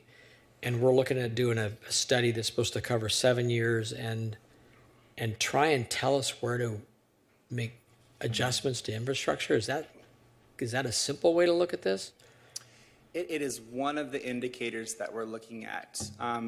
As mentioned before, economic development looks at a lot of ways that we can find and identify opportunities to improve our economic prosperity. Infrastructure improvements, such as fiber or transportation, definitely are some of those. What's another way? So I guess my first answer would be the SWOT analysis in some of these would tell me what those other ways are. But my longer answer that we know some of these that we're trying to get deeper dives on is, we know that we have commercial nodes in the city. We know, but we don't have a pinned value. What's a commercial node? Okay, so if you have an commercial intersection, we have a commercial intersection city that has commercial on all four sides. Right. If one of those gets developed to be residential, or all of them gets developed to be residential, what's the economic impact? And so one of these studies that we're talking about is that node study. So basically saying, hey, we've got all of these commercial intersections in the city. Which ones would impact us the greatest if we had to sacrifice that for residential development? Which ones would affect us the least? And that comes with, that's one of the potential studies you could do. You could, and once I get that data, I mean, it really, what drives eventually is what project gets approved. I mean, I'll go back to One Metro West, and it took away industrial property. What was the missed opportunity there? Maybe that's part. Maybe I'm making a point you're trying to make. Mm-hmm. We never evaluated it, and I don't know that we would. I don't know how pragmatic this is. That's what I'm trying to get to. I'm looking for. Have you seen any other cities that have done this process and looked at their? That's my best question, isn't it? So I'll give an example. I would love to see that, and that would help me so much. Either value this or not value it, because at this point, I got to tell you, be honest, I'm like I'll go back to the golden retriever that doesn't get it. Yeah. So I think one of the sections of the report that resonates with me, just because it's a little bit more on the old-fashioned side, and I do like a lot of the more creative aspects of the plan, but this one is kind of a tried and true aspect. It's number 3, the market and industry cluster analysis. And so there's a big handwritten page numbers. 10. 10. Thank you.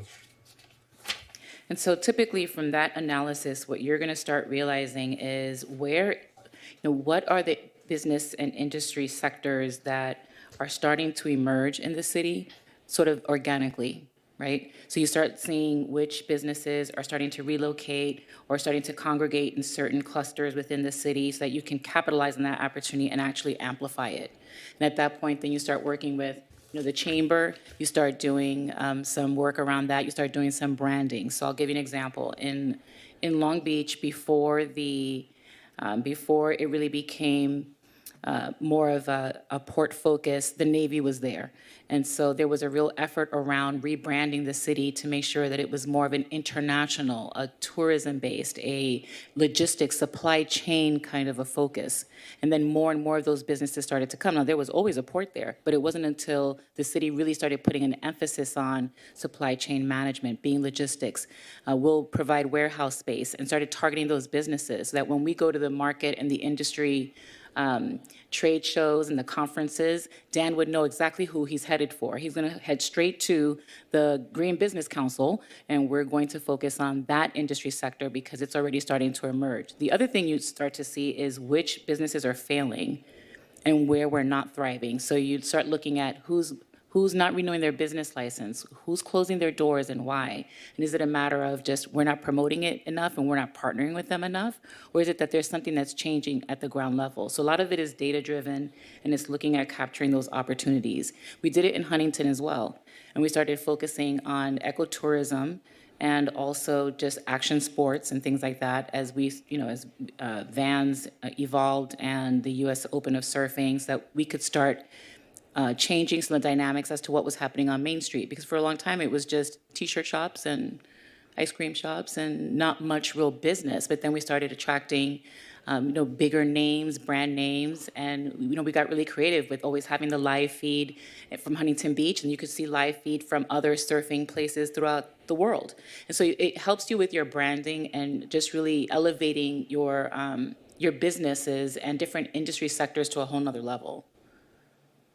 So you're going to go out, so today, right now, do you go out and push and prod for businesses of any sector? I mean, what is the activity that you all do? Can you tell me that? Yeah, so currently We go to conferences and schedule appointments to meet with businesses that are in a growth phase. And we talk to them about the benefits of coming to Costa Mesa. We provide the details that they want to see in one little cheat sheet of why this is a great location to move to or plant their business, and then they come here. One of those success stories is we were the first one to get Raising Cane's in California. Which has been a boom for our retail sales and a benefit for everyone that goes to OCC, if I'm gauging the gauge right for that. But it's a great benefit to find these businesses and identify and enrich that understanding. I mean, to Farrell Harrison's point, our city manager, she brought home a really excellent point, because we have action sports in the city of Costa Mesa. We have primary, so like office headquarters like Volcom and Hurley and Ruka, and we have manufacturing spaces, and we have retail spaces, and once you have an industry like that, it starts to become sticky, and they don't like to leave in that co-location. And so what you want to see is you want to see that development of those types of clusters continue to build and develop. And so maybe you look at a use that's manufacturing skateboards and you think, well, what's the benefit there? But if you understand in a larger context that they're co-locating because of this existing mature industry, then they have a higher value because they're doubling down on an existing industry that's already here. So I guess then we're just trying to identify trends in the business world and trying to attract those businesses that fit Costa Mesa. That is definitely part of it, yes. Part of it. Yeah. I think the other part is also having that intel early on as to who's failing and why. The other aspect too is diversifying the sales tax base. And so many cities have found themselves, that they've branded themselves almost not into non-existence, but they are very industry dependent. So many cities, with auto sales is probably the best example that we can all resonate with. It's it's the Cerritos Mall concept, right? It's 90% of the sales tax is auto driven. So when the economy tanks and people aren't buying cars, the entire budget goes sideways. Whereas if you have a more diverse sales tax base, it's really going to help with sustaining through an economic recession. And as one industry is struggling, the other industry can pick it up. We are heavily retail dependent as well. And so looking at opportunities for us to diversify our economic base in other industry sectors that aren't as retail driven per se, in some cases, I think is also healthy and warranted. We're not retail based. We better be industrial then, right? So it would be a combination, yeah. I think on the industrial side, there's a lot of opportunity. Cannabis obviously provides a good opportunity. And even with cannabis, there could be a way that we could brand that for ourselves as well, just not being yet another city that has cannabis retail, but we are the premier city for a high-end cannabis product, for example, if we decided to do that. I'm making commentary when I say this, but my concern about cannabis and a lot of retail is it's going to go door to door, and I think so. I guess I do support this I think it's a lot to pay for what you're getting, and I think the market changes, and the market's going to change very rapidly. But we're headed towards high density housing and high retail and a lack of industrial, and we're going to exactly what you said is your concern. I think is where we're headed, and that is my concern. Maybe this report maybe draws that out. Maybe.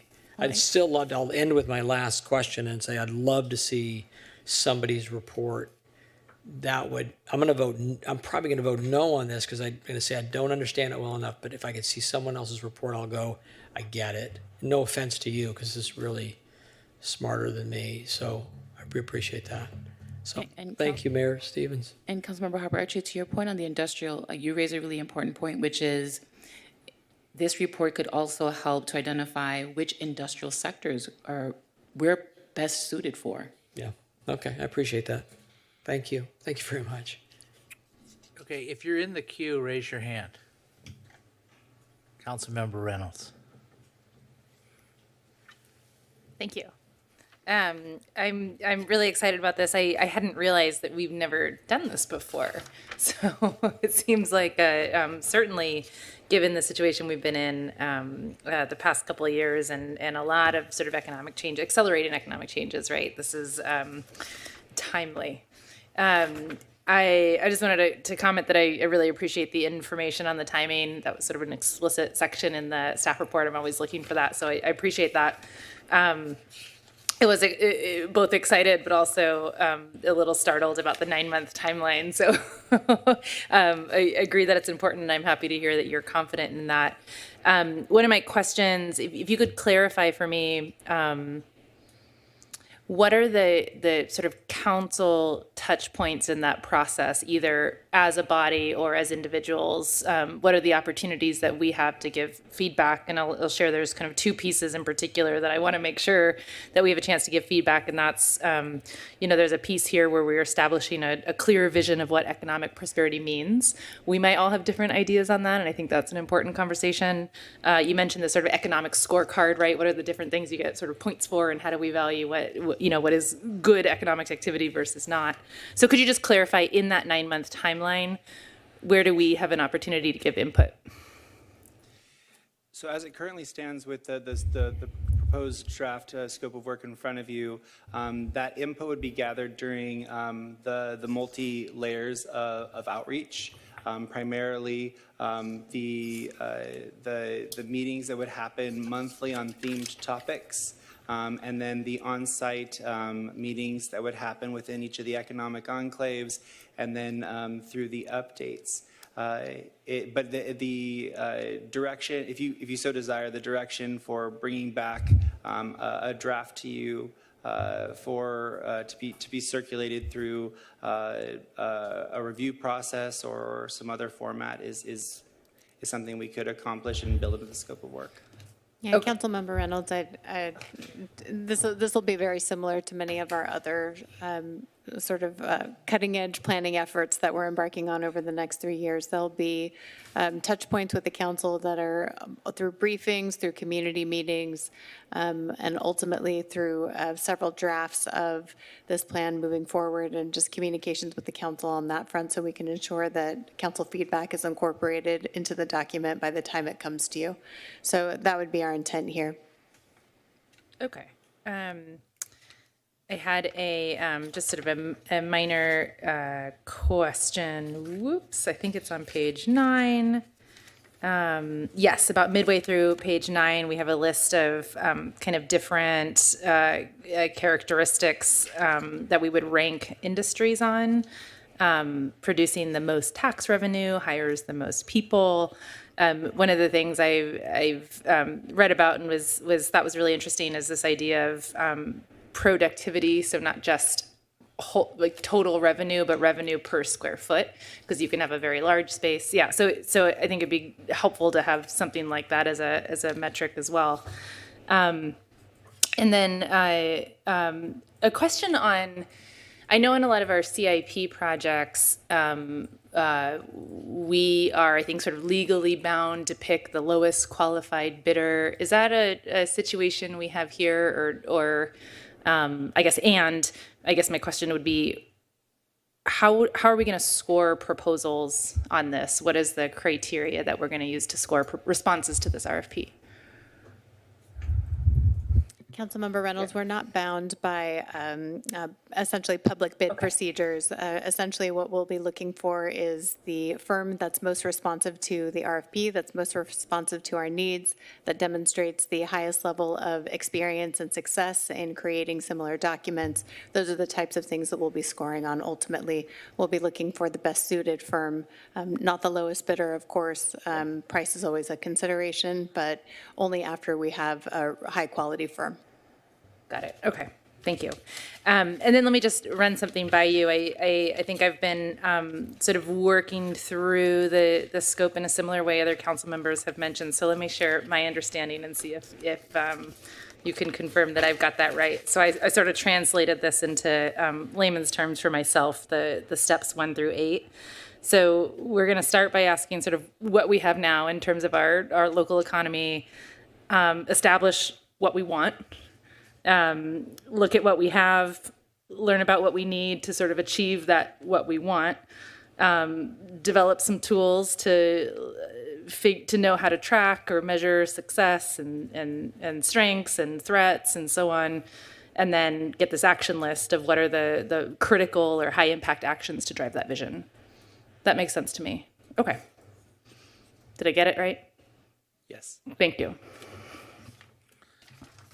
Thank you. I don't see any other council members in the queue. I don't have any questions. I think they've been thoroughly asked.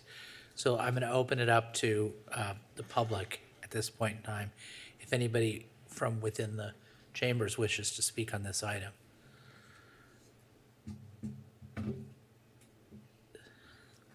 Okay. Mr. Mayor, we have nobody on Zoom. Nobody on Zoom?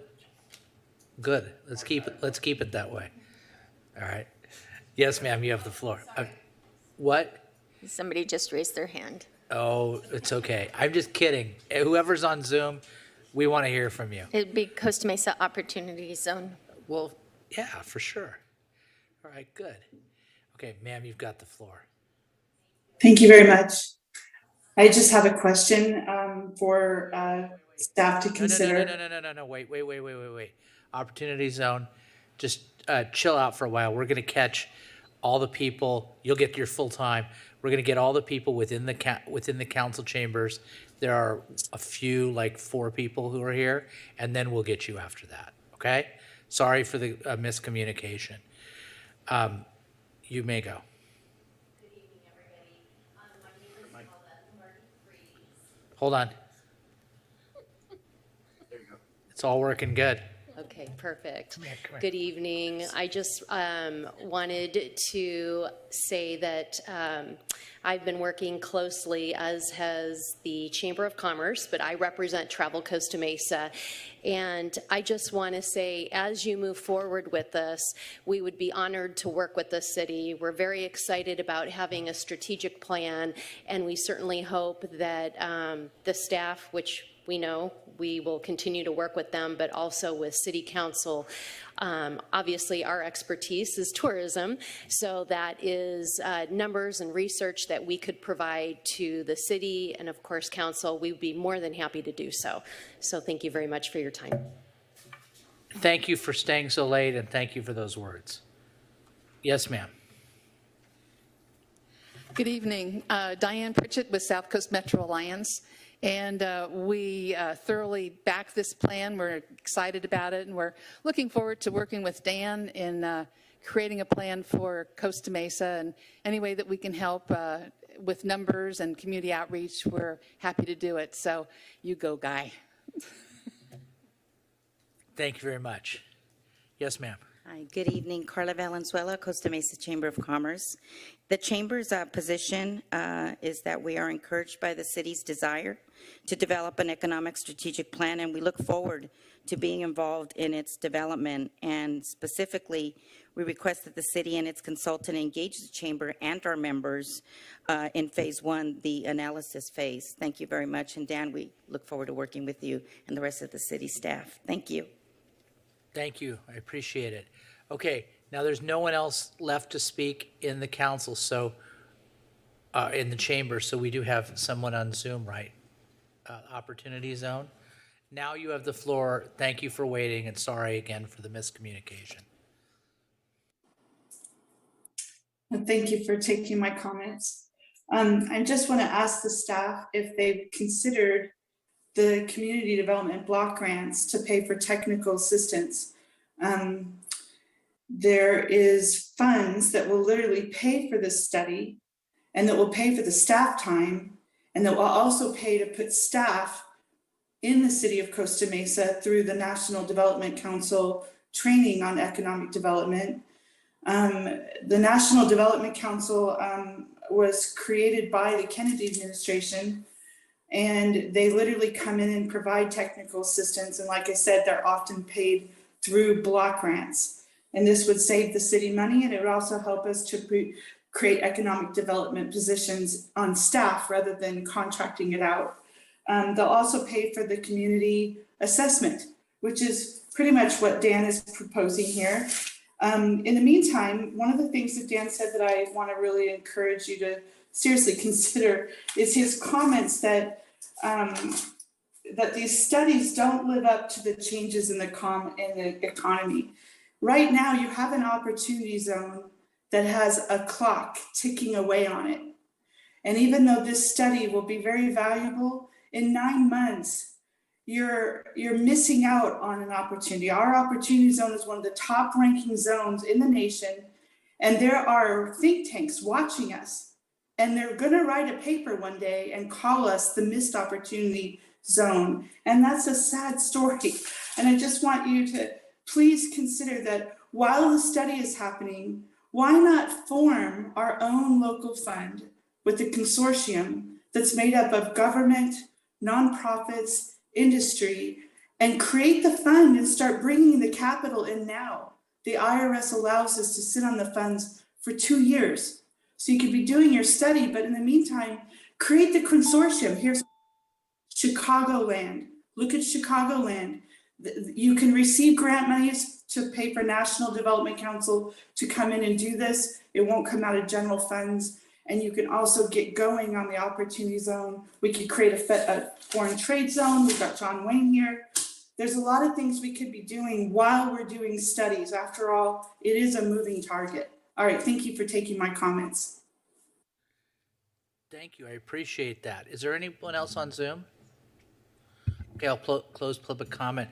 Before I ask for a motion, what about that question about getting CDBG money to help fund this effort?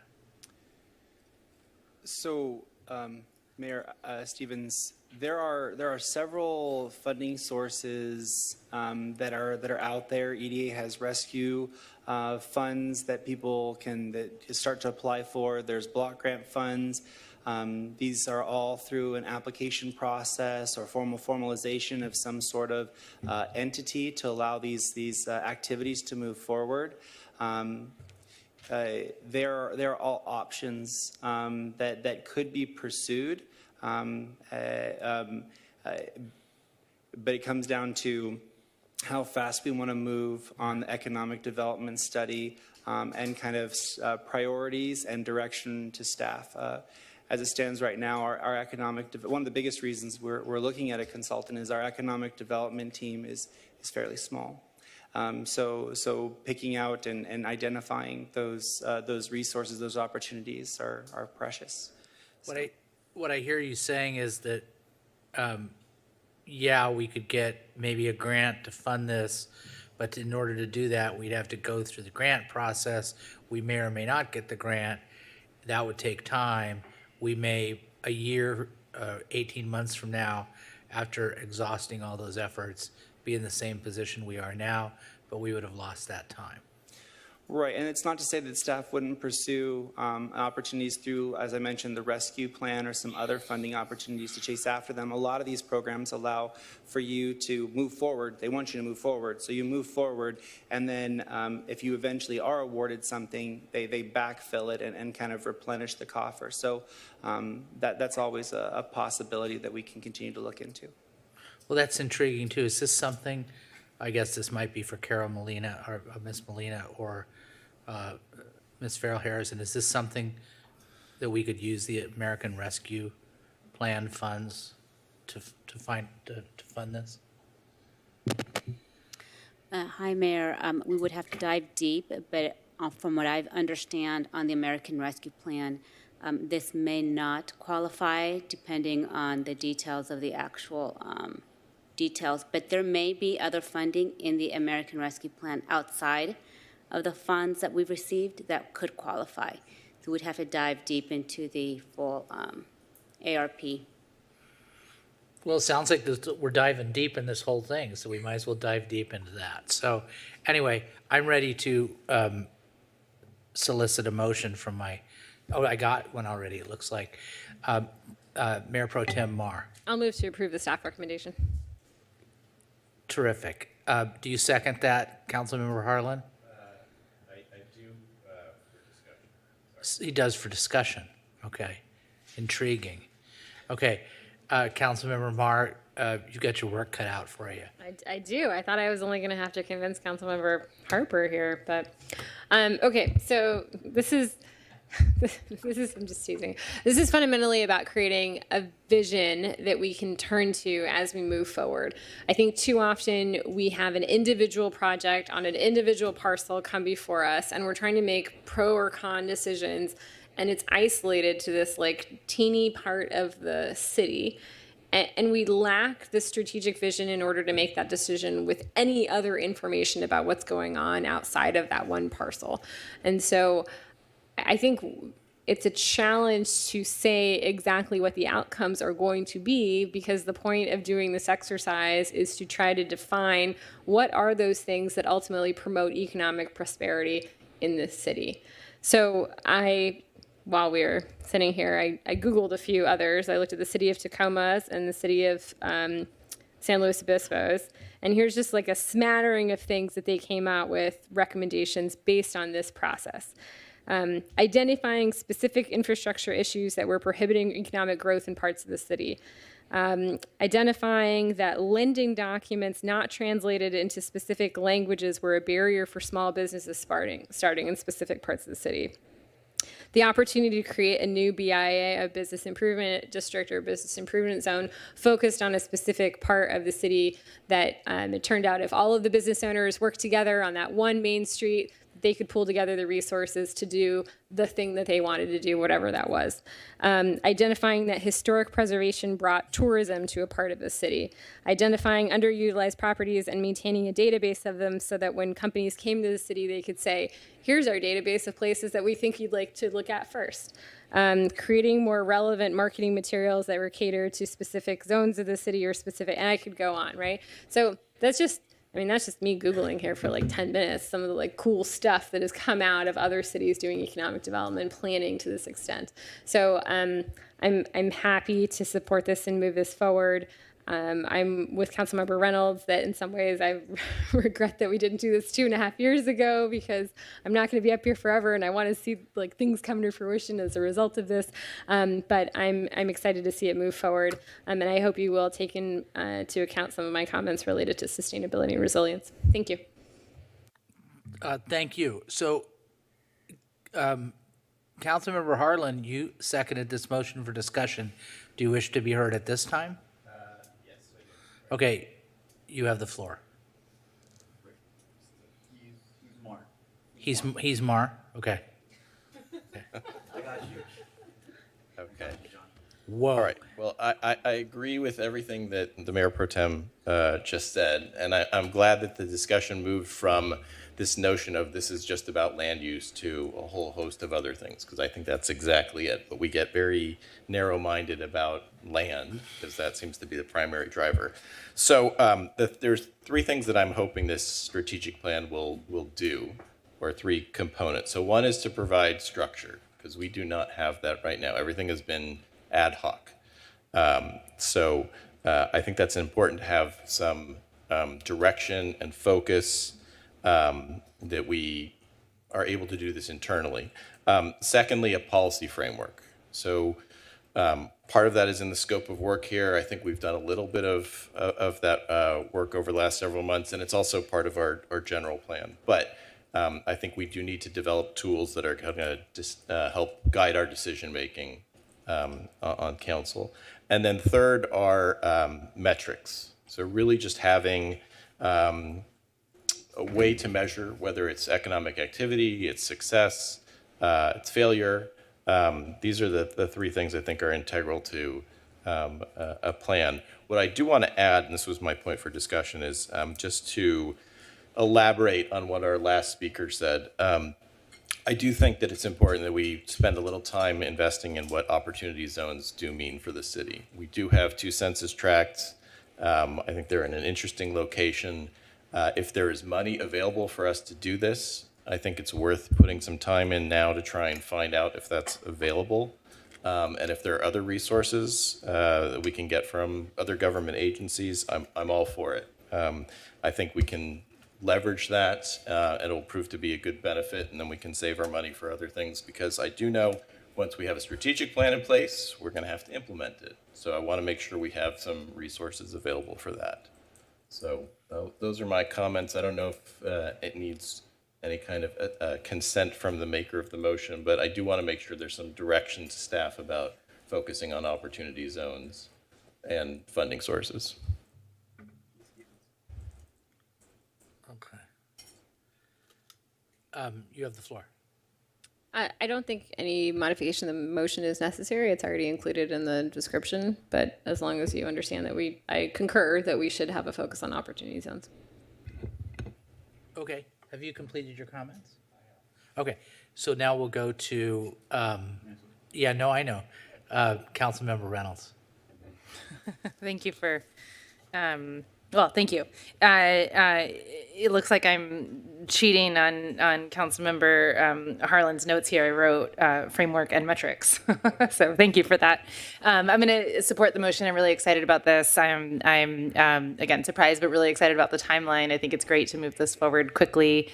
I'm excited you're behind it, given your commitment to this topic and real passion for this topic. A few points I just wanted to reiterate. I think it's really important that that we have a clear sort of checkpoint to make sure we establish a solid strategic vision, right? What are we aiming for? And then, yeah, I'm particularly excited about this sort of framework for prioritizing actions. One of the things I'm learning is that our resources are finite. We have lots of ideas that are probably pretty good and beneficial. And so I'm excited about sort of a framework to be able to understand which of those actions provide the highest value so we can be sort of smarter in prioritizing those actions and not asking you to do everything all the time.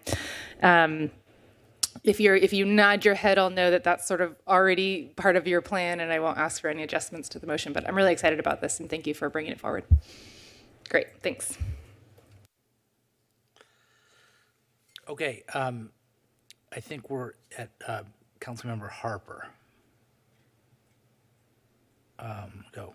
Yeah, I might be excited about this. I'm not sure, just honestly. And I'm the cynic in the room. I'm the pragmatic person that looks at things. And if I were writing this check, I would just have a lot more questions and want to see a lot more. And I respect you guys are all really excited about this process. I've seen a lot of strategic plans just go in the drawer. And I've led that process and I've worked it. And I think to the opportunity zones comments, markets change, money drives what we're going to be like, and that's the honest reality. And I don't know where this market's headed. No one does. You can't predict bubbles. Nobody does. So, they're going to vote for it. I'm going to lose. I'm used to that. It's late. It's okay.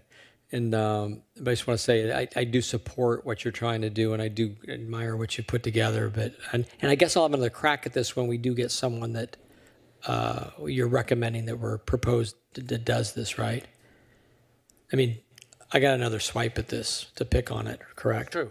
Because it's an RFP, going to get a proposal. We're going to look at who's proposing, and then just say yes, Dan. Yes, he said Just get the on answer with is it. yes. It's okay. I'm working for you. So thank you for the time to talk. Oh, that's all. Thanks. I just wanted to clarify what we intend the process to be. The item this evening is for the scope of work and to us to have this conversation with council about the scope before we release the RFP. Part of the recommendation tonight is to provide the city manager authorization to move forward with releasing the RFP and then negotiating any agreements with the consultants. Regardless, we'll clearly be communicating with council moving forward each step of the way. Thank you. Okay, I have Councilmember, it looks like Mar, but that can't be right. So, it's Harlan. So just for the viewing public at home and for the people here, what's happening is they're coming up as Alan Mansour, Sandy Guinness, Katrina Foley, John Stevens. There's a technical glitch. So today on my thing, it says Mar, but it's really Harlan. So Harlan, you have the floor. Do I want to ask who I actually am on your? No, we know who you actually are. Just talk. This is going on really long, so let's I know. talk. I apologize. Well, I wanted to respond to something that Councilmember Harper had said initially, and then mention it again. Oh, you gotta ask for the floor again. Now you're Harlan again. Oh, please. Okay, so Are you gonna just? Well, let's get a vote on it. Go ahead. okay, I just want to say, as an attorney and as a former consultant, I can appreciate Councilmember Harper's skepticism about some of this. I want to make sure that whatever we do is not simply a consultant-driven black box exercise, which I believe was his concern. But I don't think that that should preclude us from actually moving forward on this. It's not about winning or losing. It's about delivering the best that we can for our city. And that's where I stand. All right, for my part, I support the motion. I support the project. You know, I encourage all council members to go to ICSC. I think it's in December. It's where we go and we look at different opportunities come to us. We go out to them. They could be tenants. We've gotten a lot of stores. If you go through Costa Mesa, we've gotten a lot of stores from leads that we got at ICSC. And to be able to go there with a targeted mentality and be able to say, these are the types of opportunities that we're looking for, and to be able to show the data to those prospects that you should come to Costa Mesa because we've done the work and we're the place for you, it would make all the difference in the world. And you would see a lot of different businesses that we can back up. Another idea is, a friend of mine says, you know, why don't you have a tech base and center by the airport? Why isn't that all tech? You know? And I'm like, well, okay, that sounds like a great idea. He says it's a good idea. It sounds good to me. But through this, we would have that data and we'd be able to say, oh yeah, let's go out and get those businesses. Things like we dealt with the triangle, you know, I mean, people talk about the LED signs, you know, and the triangle is struggling. One of the ways we might be able to help the triangle is to be able to have some targeting data to say, these are the types of businesses that would thrive in that area. You know, I'm always saying, we need a trolley downtown. We need to move people downtown. Well, it's just me flapping my gums, but if this comes up and says, you need a sense of place there in downtown, you could make a lot of money if you only had a trolley. Or they might say, you know, as we learned today, not everybody agrees with me, the trolley's the dumbest idea I've ever heard. And we would be able to take this document where we're making all the decisions and check against it. And then maybe we'll disagree with it or disregard it, but at least we'll have that tool, as you say. So I support this. I appreciate your work. We've talked about this way longer than I expected. Councilmember Harper, do you have something you must say about this? No. Okay. Let's call for the question.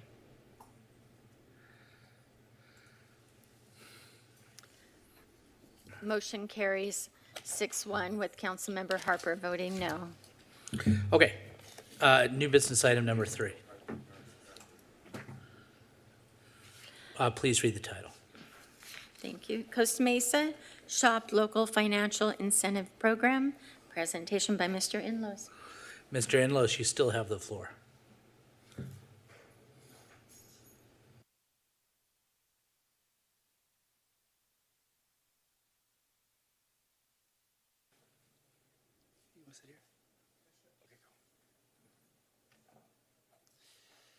Thank you for us getting our seating arrangements set up.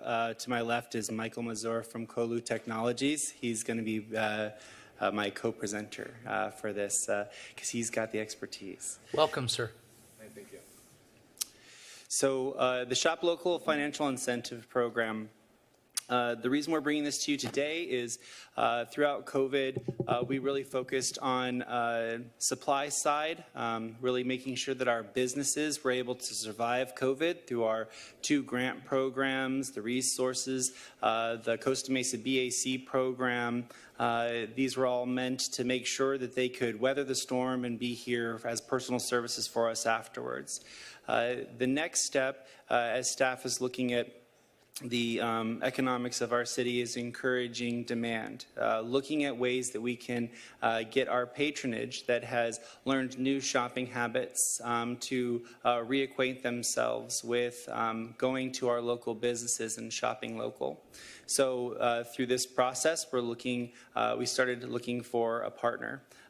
This would be someone that could help us develop an incentive program that would allow for businesses to be stimulated, cities' revenues to could be supported through additional retail sales happening in our local businesses, increasing in social capital as people go out, they're mingling, networking's happening, potential incubator businesses are back to work and launching. There's a sense of place by the vitality that's the people being in places and walking and moving, and then it obviously creates the jobs for those local businesses.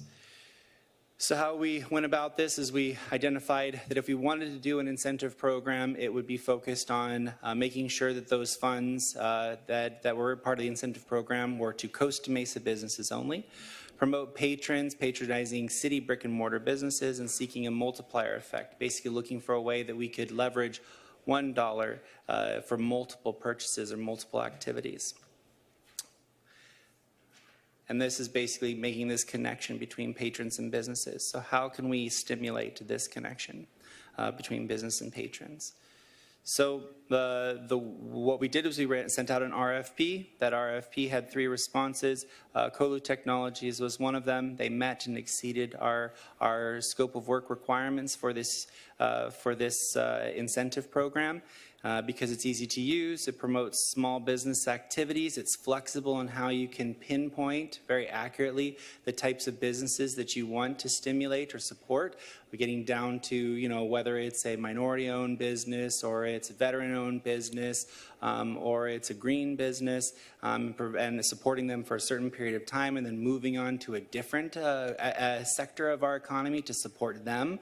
It also requires no additional hardware for the business or the patron as long as they have a cell phone. Provides analytics so we can see which of our campaigns were successful and adjust appropriately. And the consultant, Colu Technologies, is the one that's going to be helping with the implementation, launch, and ongoing administration of the program for a year. The cost of the program is $85,000 for securing the services of Colu Technologies. Again, that's the software as well as the administration of the program, and then providing incentive funds to be part of that rewards program for each and every single one of those redeemable points that patrons can go to businesses and redeem. That fund is $170,000 proposed by staff. So recommendation is that we authorize staff to negotiate and execute an agreement with Colu Technologies and move forward with an incentive program. So you can know a little bit more about the program itself, I'm going to pass the microphone over to Michael, and he will walk you through a brief explanation about how the app works and the services that they provide. Great, thank you. Can you hear me? Okay, great. Yes, just go close enough. Thanks, Dan, and thank you all. I know it's a late hour, so I will try to be relatively quick. I'm also from New York, so I'm kind of 3 hours ahead. So again, thank you, and very happy to be here. I'll walk you all through a little bit more about this platform, how we're doing it in other cities, and how it could potentially work in Costa Mesa.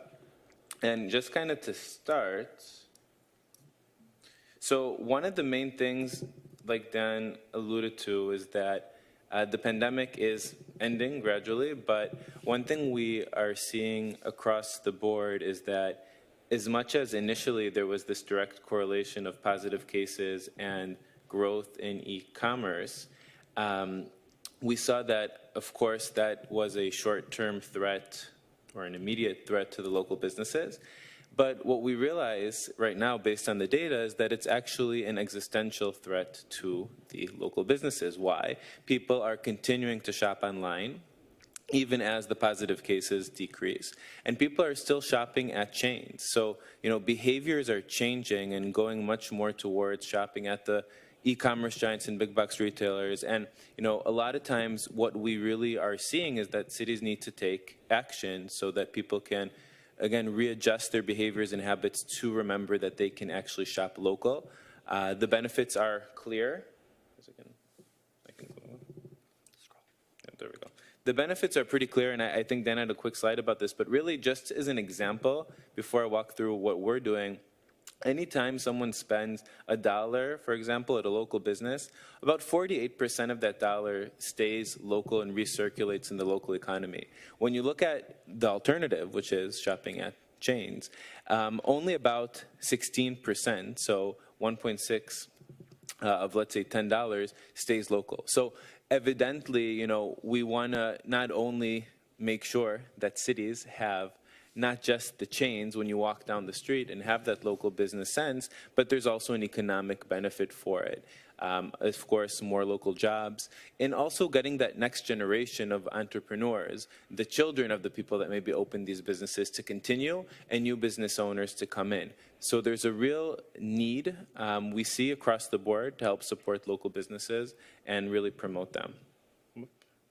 And so I'll just walk you through a little bit about our platform, what we do, and what we're proposing to do in the city of Costa Mesa. So what we do at COLU, and just to give a little bit of background, I'm the Vice President of Business Development at COLU, I forgot that, based in New York City. So we really, as a company, work with different cities across the United States to create a white label app and platform that promotes positive behavior instead of punishing negative behavior, using core concepts of gamification and behavioral economics.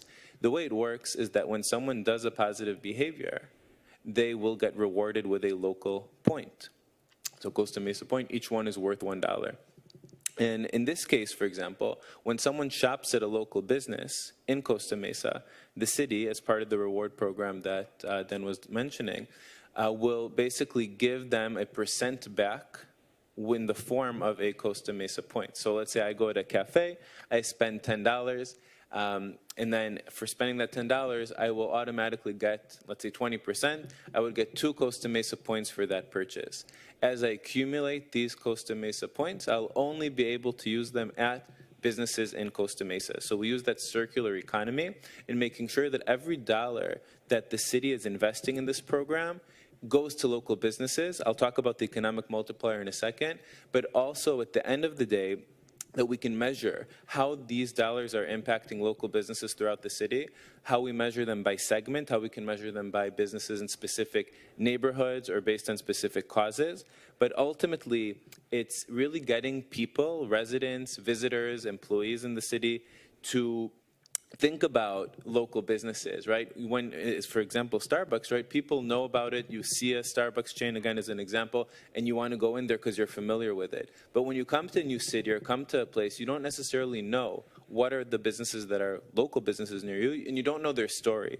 So we really want to create this platform that will help not only incentivize people to shop at local businesses, but also will create the sense of awareness and emotional connection so people know the stories behind the local businesses.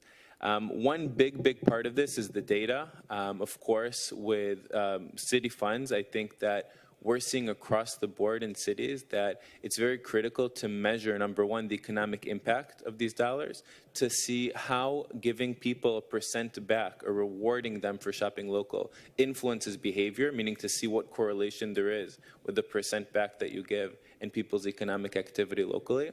And over time, improving it and learning from the data to see what areas may need more focus, what areas may need less focus. So those are the big parts of what we are doing today. And I will just walk you through. So each city gets their own white label app. So I'll just see, just so you can see as an example, in Akron, it's called Akronite. In Rancho Cordova, it's called Our City. In Boston, it's called Be Local. A big part of this platform is to make sure that it represents the city of Costa Mesa. It represents the local businesses, the neighborhoods, the everyone really that is here, and to give it that local feel. So how does it work? The city would define a goal, so it could be in general shopping at local businesses throughout Costa Mesa. Basically, residents will link their card to the app. Anytime they shop at a local business in the city, they will earn Costa Mesa points. As they continue to earn, again, this is done automatic, meaning from an operational perspective, there is zero effort that needs to be done from the city beyond the on support and onboarding the businesses. But all this is done with our algorithm where we can really detect that the payment is done at a business that is local. The user who shops will earn the points, and then they'll be able to redeem them at the local businesses. So this program is super simple to onboard. I can tell you that in other cities we have, in many cases, thousands of businesses that are participating. And the whole point is for it to be simple and equitable. So people who may not be as tech savvy, people who may not speak great English can still use this app, and same with business owners. The big point here is really, again, how do we increase traffic to local businesses? And this is kind of the circle of it, and that's how the points ultimately go to the businesses.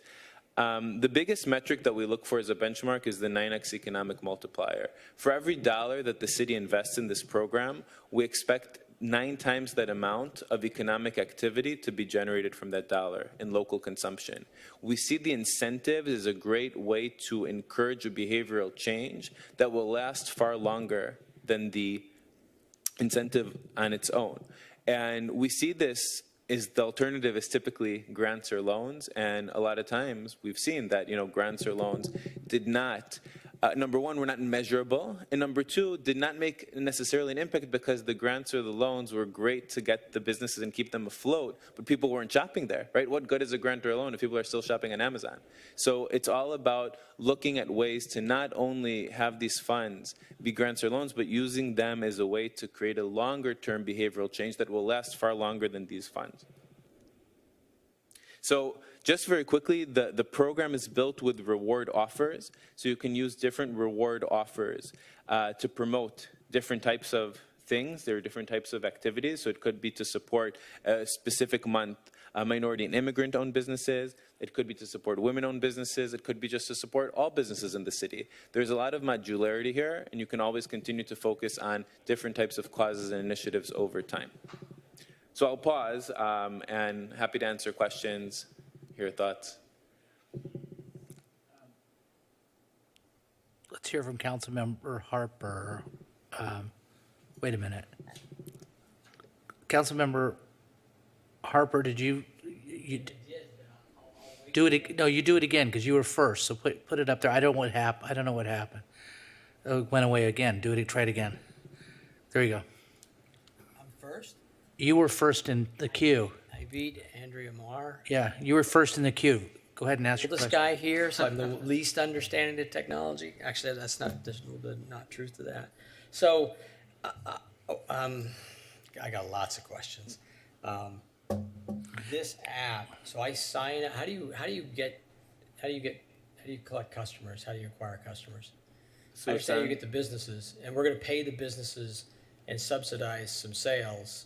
But how do you get the customers to sign up? So part of this, a big part of the program is user acquisition. The app is downloadable for free on the App Store or Google Play.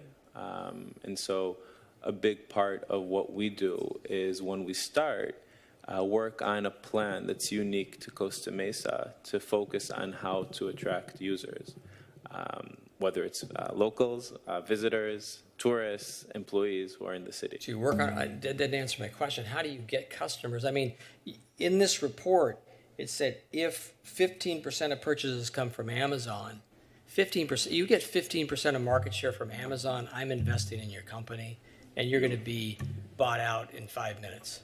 So let's be realistic about what we're talking about. How are you going to acquire those customers for Costa Mesa? Excuse me, I'm going to let you wait to answer that question. You can think about it. Right now, I'll entertain a motion to go past midnight. Make a motion. Too late. Mayor Pro Tem Mar So moved. made the motion. Councilmember Chavez seconded. Let's call for the question. What's that? 1 minute. All right, just teasing. All right, go ahead. We got to get it back.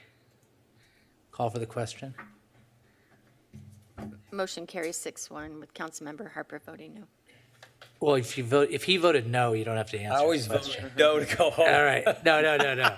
I can't make a good decision after Okay. 10 o'clock. Okay. That's 12. Ironically, he voted no, but you still have to answer his I question. still get to go. No problem. So really, a lot of the plan is focusing on the different groups of individuals who reside in the city first. So it's using a plan to focus on universities, to focus on different groups of people that are at strategic locations. So there's a social media effort on one hand, so it's a digital effort that is done. And then on the other hand, there's a physical effort that's done. So it's flyers, it's having people out in the street, it's making sure that we also work to utilize city assets potentially. Like I'll give you an example, in a city like Boston, they're on the bus signs. Like you walk around the city, you see them all over.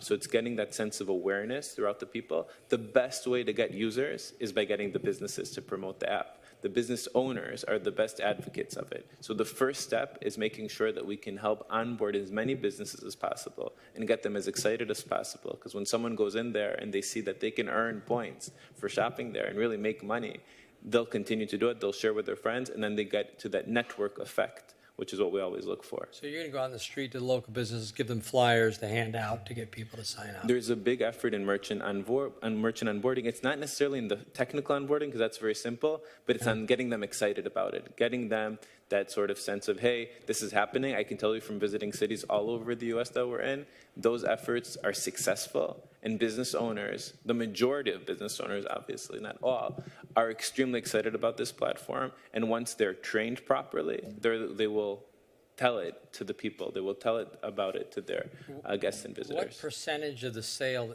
what's the discount these other cities are giving on the select of my $10 Starbucks coffee? Mm-hmm. How much am I getting off? Am I getting 10 cents off? Am I getting $1 off? What am I getting off on that? So it's not the discount, it's the points. It's back. So you get, it's similar to cash back. So let's say you'll spend $10, you'll get 20% back. From the business perspective, they don't even know that it's necessarily happening, right? The percent back is, I can say some cities it's 10%, some cities it's up to 50%. No joke. So it really depends. We help build that model to define exactly how that'll work. So how do I tell how do you tell that sale is a new sale, changing behavior, or just a conversion of an existing sale? So what we typically look at is month by month differences. Obviously, we don't want to get all the data of the business, nor do they want to share it with us, which is great. So what we see is month by month, what are the unique users that each business gets? How much is the consumption delta, right? How much did people shop their using points in August versus September? And we see that how grow. would you know that? How would you know that? How would you know how much people? How would you know that the sales for that business were conversion of behavior versus just existing customers going, I'm going to sign up for the program because I'm going to get a 10% discount? Mm-hmm. So, of course, we can't tell the exact percent of the people who shop at these local businesses who otherwise would have not, right? You're just trying to measure growth, is what you said. We're measuring growth and unique users that come to businesses. Right? How many more unique people are visiting that business that otherwise have not? Because we can't tell, right? But you can't tell. If I've been buying my same Starbucks coffee for 10 years, I sign up for your program, you can't tell if I'm unique or not. Unique is the quantity of users that come in. Well, again, you're talking about growth, month-over-month sales. Exactly. Which may be a result of people just returning out of a COVID economy, right? Could be, right? Could be. Could be. Okay, now I think you've answered it. So this program is dependent on us funding it, the city funding it constantly, right? That's what cities are doing, and then hoping for this 9 times multiplier. And I'm a little skeptical about that one. You thought I was skeptical about the last agenda item. This one, it's even more. So maybe it's 9 times as skeptical. But how do I have 9 times? I don't really get that. We measure and we see the data as to how much people shop and how much these incentives create economic activity. In the sense of, we can see that maybe giving someone 10% back, they're not just going to spend $20. Maybe now they'll spend $40, right? So we can see how much transactions these cashback initiatives create and the general revenue that's coming in compared to the amount of incentives, right? If $1 generates $10 of economic activity, right? That's 10x. So those are the type of things we look at. The 9x multiplier is data that we have from other cities, so we don't just make that up. How long have you been at these other cities? What you listed in here averaged about 3.6 months. So Akron, we launched in August, so a year. That was our first. I'm just looking at what's in the report here. Is this dated material? I had Akron, Ohio. 9 months. Youngstown, Ohio, 3 months. Boston, 3 months. Rancho Cordova, 5 months. It averages out to 3.6 months. Yeah. Chula Vista, 1 month. So you have data for 3.6 months. Are these the only customers that you have right now? We have about 8. We have Akron, Chula Vista, Rancho Cordova, San Mateo 6. County, Youngstown. 6. Sorry? Oh, Youngstown. Yeah, Youngstown's on here. Monterey Park. Okay, got it. 6. Boston. 6 customers currently. Is that how many customers you have total? That's not. Oh, sorry, I'm reading the report. That's all. Okay. Sorry, they gave me this material. I read it. I'm happy to share the exact amount, but we have more than 6. More than 6. Got it. And but you started in January 2021. This is a startup, right? No, we've been around August 2020. We launched in Akron. We've been around since 2016. Oh, since 2016. Okay, this is date of incorporation January 12th, 2021. Is this report inaccurate? January 2020. I mean, no, I would be. That would be. It was very recent, so no, it's not. Well, just what again? Whose report is this? These materials in the back of this? Who is this?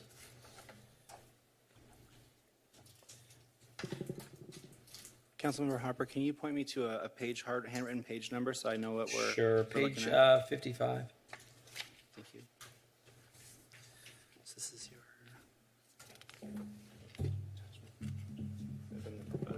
From the proposal, so it's dated from the day of the proposal. Top of page 55. Handwritten. That was the U.S. Okay, so it's the U.S. Division, and it's 2020. That must have been a typo. Go ahead. Yeah, so it's 2020. The U.S. division was formed. That must have been a typo. Oh, it's a U.S. So you guys have been in another country? Yep, we were in Europe and in Israel. Israel. Oh, it is. You're from Israel. Got it. Gotcha. Private equity funded? Yeah, venture capital. Venture capital. Yeah. We raised about $35 million. Wow.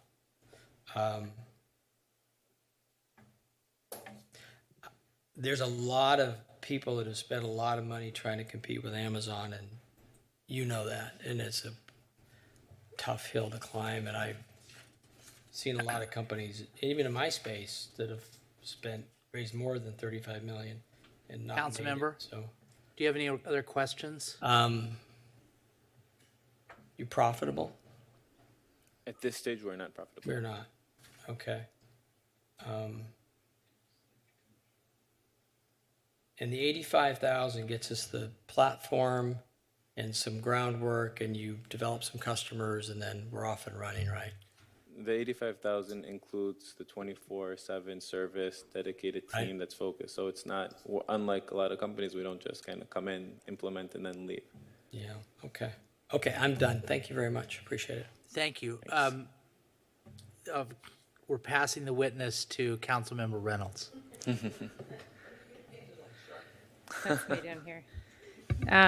Okay, thank you. Thank you for that presentation. I think maybe it's generational, but I'm starting from a different place. I've seen this kind of platform work before, so I'm excited about the potential here. I do think one of the first slides you shared, and I think this was articulated in the staff report, of the sort of loss of local purchasing to e-commerce is something that we need to be very, very serious about, considering how much we rely on sales tax revenue in this city. I had a few questions, so just clarifying the dollar amounts here. So the 85,000 for a first year is sort of for the setup and the use of the platform. The 170,000 is money that is sort of used as part of this point system and, maybe little campaigns or something, but that $170,000 all ends up in our local businesses' pockets, right? Correct. Got it. Okay. I don't have it in front of me, so I'm going from memory. The staff recommendation is a sort of a first-year cost with the option to extend. The first year is 85, and I thought I saw that the options for years 2, 3, 4, 5 were 100,000. Why is it more expensive in years 2, 3, 4, 5?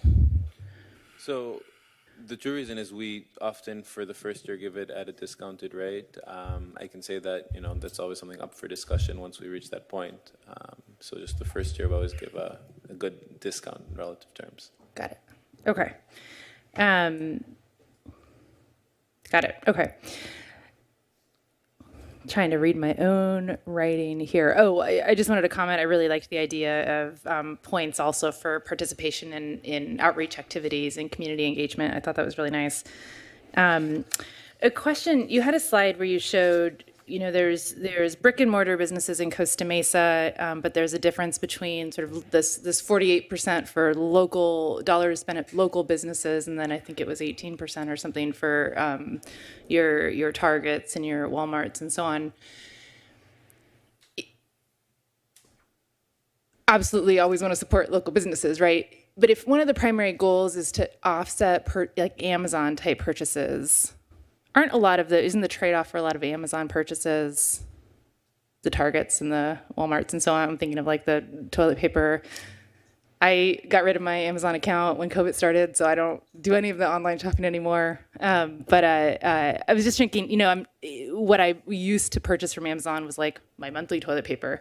I'm not going to go to a local business for that. I'm probably going to go to a Albertsons or something for that. So tell me how that trade-off. I think you understand what I'm trying to get at. Yeah, absolutely. So it's a very good point. I mean, we always mention Amazon, but obviously we look at all the big box retailers in that same type of framework, right? So it's really how do we get people to say, hey, I can get my shampoo not just from Amazon or from Kmart or Walmart or whatever it may be, or Target, but I can actually get it at my convenience store that's close to me, that's locally owned. And through the app, you'll be able to see what are these stores that are local that carry, for example, shampoo. And, they get rewarded, right? So then you'll become into the habit of doing it, where otherwise you wouldn't have even known. And obviously, myself included, if I don't have another choice, I go to the Starbucks, for example. So that's a big part. It's the awareness.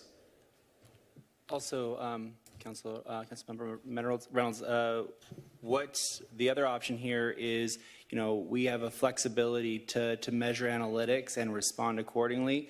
And as he mentioned, there's two sides of this. There's where you can earn the rewards and where you can redeem the rewards. So if we so decided, we could set it up where we earn the rewards at local businesses and could open it up to be redeemable at all businesses within Costa Mesa to really have the greatest potential impact to diminish e-commerce effects. Got it. Yeah, that's helpful, and it's helping me acknowledge that there's kind of two fundamental goals here. One is to capture as much of that kind of e-commerce spending as possible, because 18% is still better than whatever we get from online, which I think is shrinking. But then we also want to push as much of those dollars to these local businesses where we get that additional whatever you called it, multiplier effect. Okay. I think that covered my questions. The other one, I was just looking at timing, and it strikes me that if we move fast, we can get this in place for the Christmas shopping season. So I would think is it reasonable that would be a goal? I know that's when a lot of people do a lot of spending and a lot of online spending. Is that reasonable in terms of timing, that we could have a big shop local for your Christmas gifts campaign?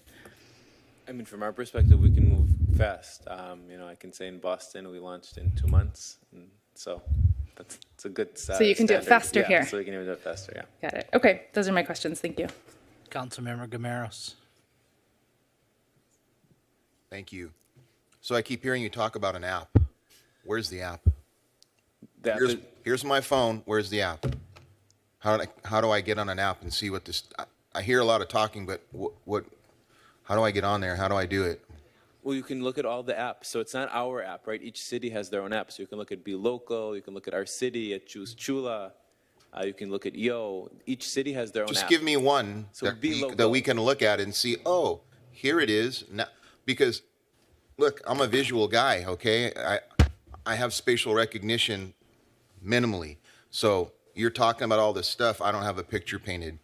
Show me the app. Show me how it works. Let me see what you're talking about, because all these numbers and all these investors and all that, it doesn't make sense to me.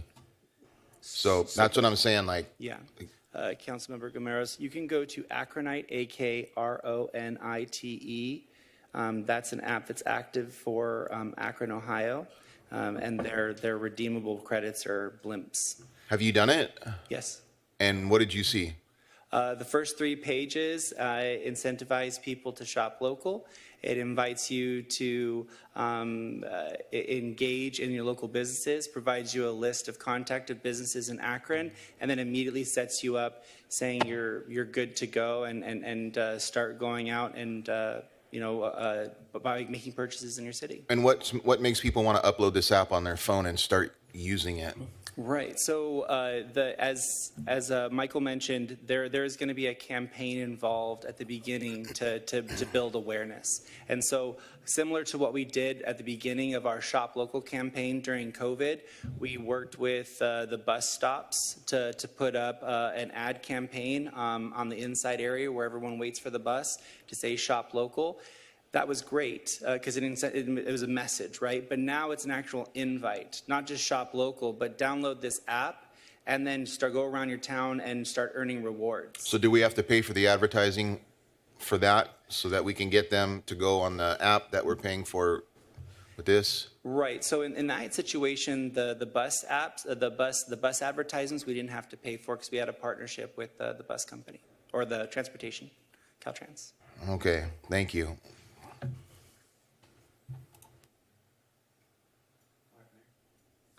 Oh, are we done? So I'm just loading up the Akron app. So I got a little distracted.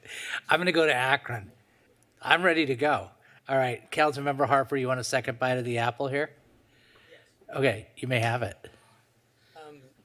I guess this is for the staff. Have we verified or talked to any of the cities? This is from Dan, sorry. The revenue or the results from other cities? So as far as the actual revenues, no, but the references, yes. Yeah, how is Akron doing with this program? Have you talked to anyone from Akron or Rancho Cordova or? We've reviewed the references, but our next step as we move to the next step would be to have a deeper dive in conversation with several of these entities.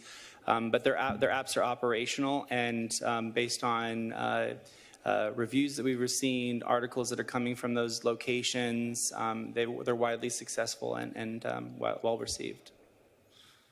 Okay. I'm sure they're going to be positive about something they just implemented, though. I'm a little skeptical on that, too. So I'm still, what's it? I know I'm picking on you, Michael, and you're a smart guy. And I appreciate it. But the other thing is, what's the other way we get customers? Because I'm afraid that what you described was I'm already going to that vendor and buying something. So I'm just converting to getting a discount from the city of Costa Mesa or getting reward points or dollars. I want the customer to come there that's not coming there. So how do I get to them? So we look at what we call like the pricing elasticity, right? How much percent back will you as a user need to make a change from going to Starbucks to going to a local cafe, for example? What'll get you to really make that behavioral change, right? So it's the cash back. It's giving people rewards for shopping local. It's the gamification element. I understand, but what is your approach, Colu's approach? I understand Colu is going to hand out some flyers and give them to retailers, and so when people walk in, they go, I download the app. But how do they, Lauren's never going to buy from you guys. He's never going to download this app. I'm teasing Lauren. He's already got it. How do I get, look at him, he's awesome. How do I get that guy? You're right, I know you're right. How do I get that person that's not walking in the door to that local place? Because that's you're trying to change that behavior, right? To not order on Amazon. I'm trying to figure that out. So that's the thing, each city gets their own marketing plan. We have a whole marketing team that's dedicated, that works with the city to develop that plan. Obviously, the city of Boston is different than Rancho Cordova, is different than Costa Mesa. And we can't just go with this templated approach and say, this is exactly what we're going to do here.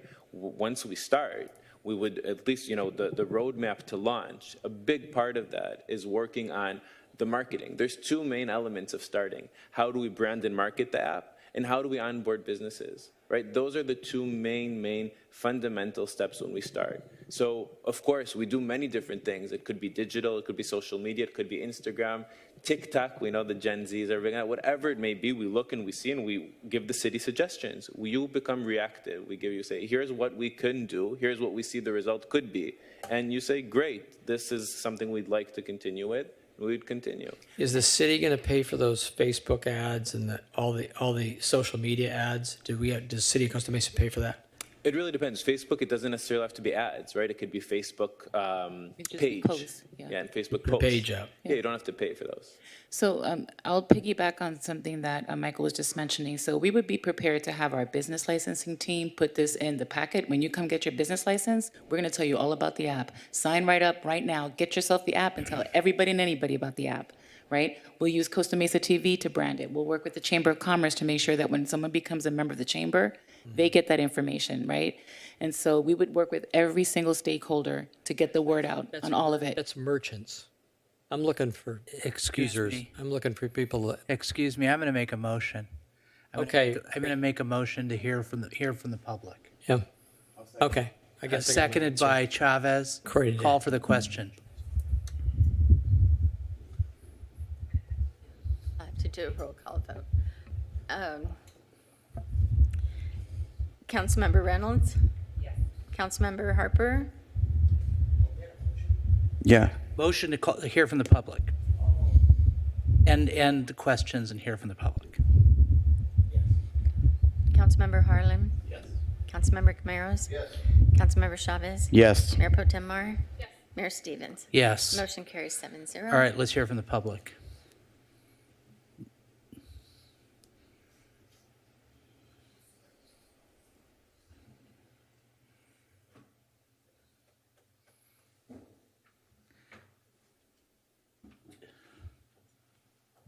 Sorry, go ahead. Thank you. So I'm a small business owner in Costa Mesa, and I just downloaded the app and the Acronite one, and I read the reviews. Mixed reviews, great idea. Congratulations on it. How do we get incentivized to be part of this? Excuse me. You don't answer that question. Oh, you don't have to. You can do it after. So that's just a question. And then also, do businesses get to have a vote on this? So like I'm a member of the chamber, obviously, with the businesses. That's something for the city that can answer me later. But do we get to vote on bringing this in to help us as business owners too? Because if we have a huge support, I think it's a good idea to get them involved. And that's pretty much it. Thank you. Thank you. Anybody else from the chambers that wishes to speak on this? I don't see anybody. Anybody on Zoom?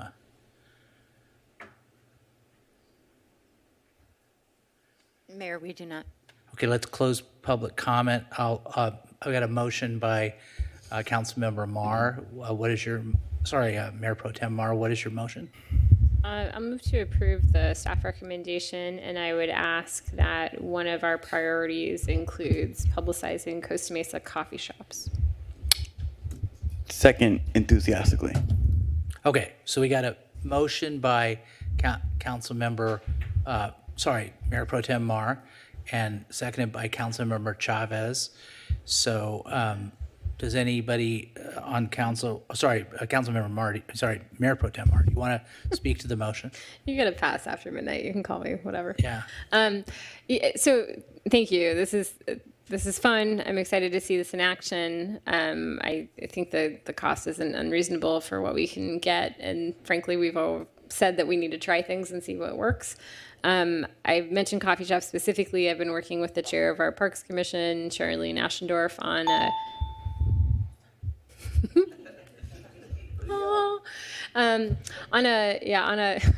hurry up.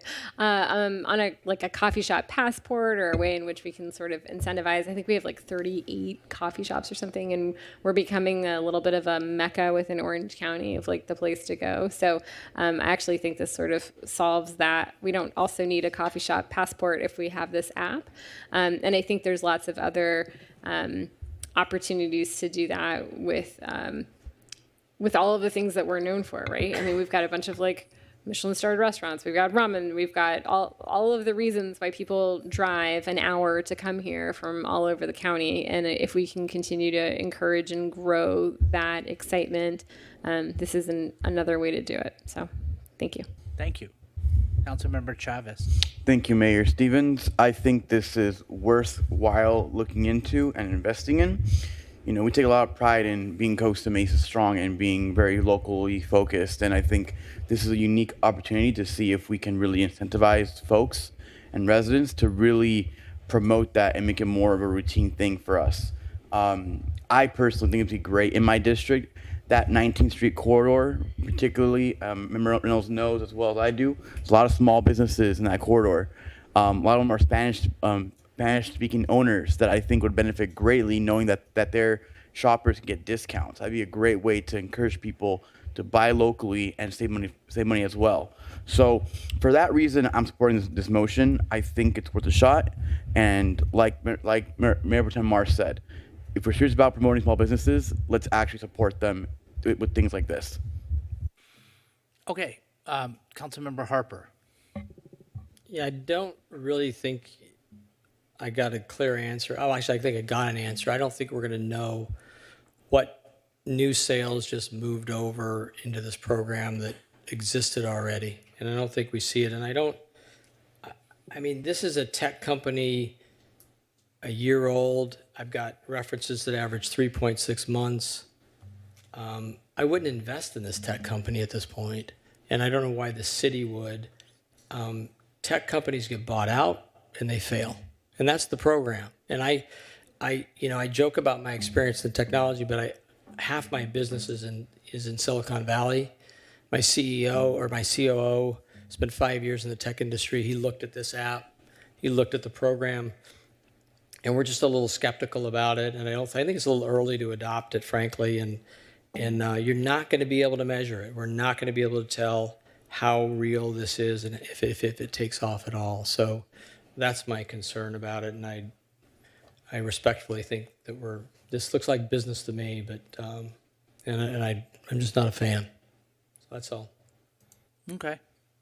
Councilmember Gameros. Couple more quick questions. I see let me see here. 1, 2, 3, 4, 5, 6 reviews on this Acronite app. That's all you guys have? That's all I can see. And 3.7 stars.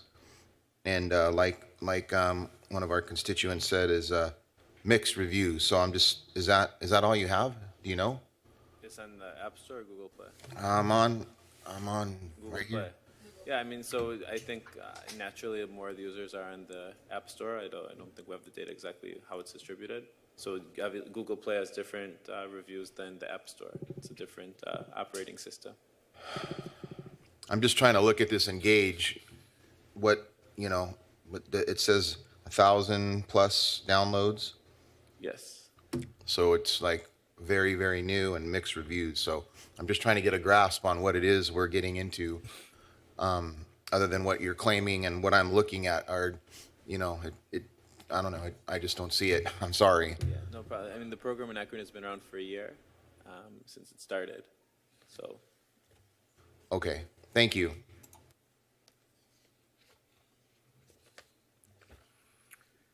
Okay. Councilmember Reynolds.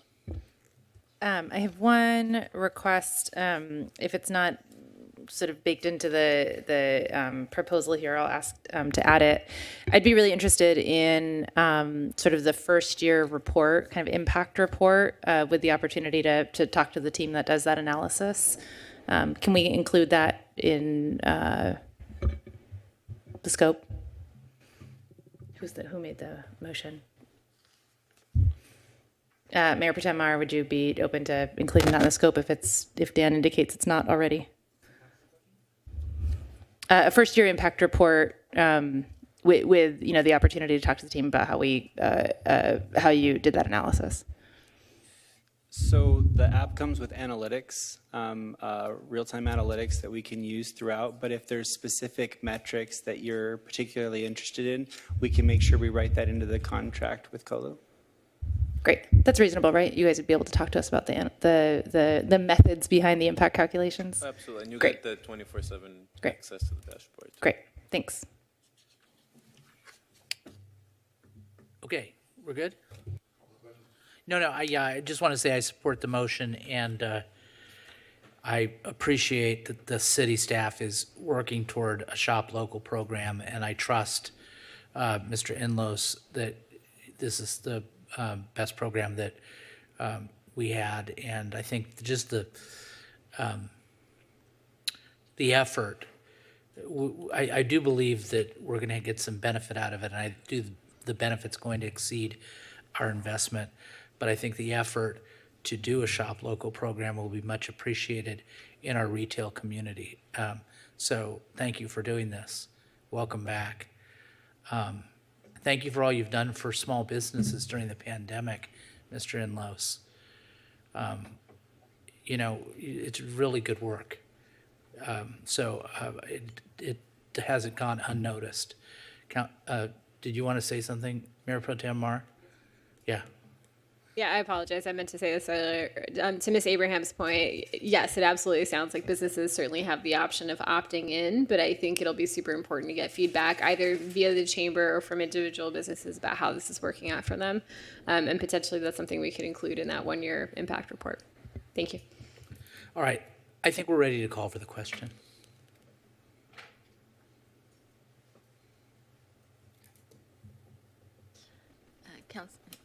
Motion carries 6-1. Councilmember Harper voting no. Okay. Our final item is new business item number 4. And for those that are here to speak on that, thank you very much for your patience and persistence.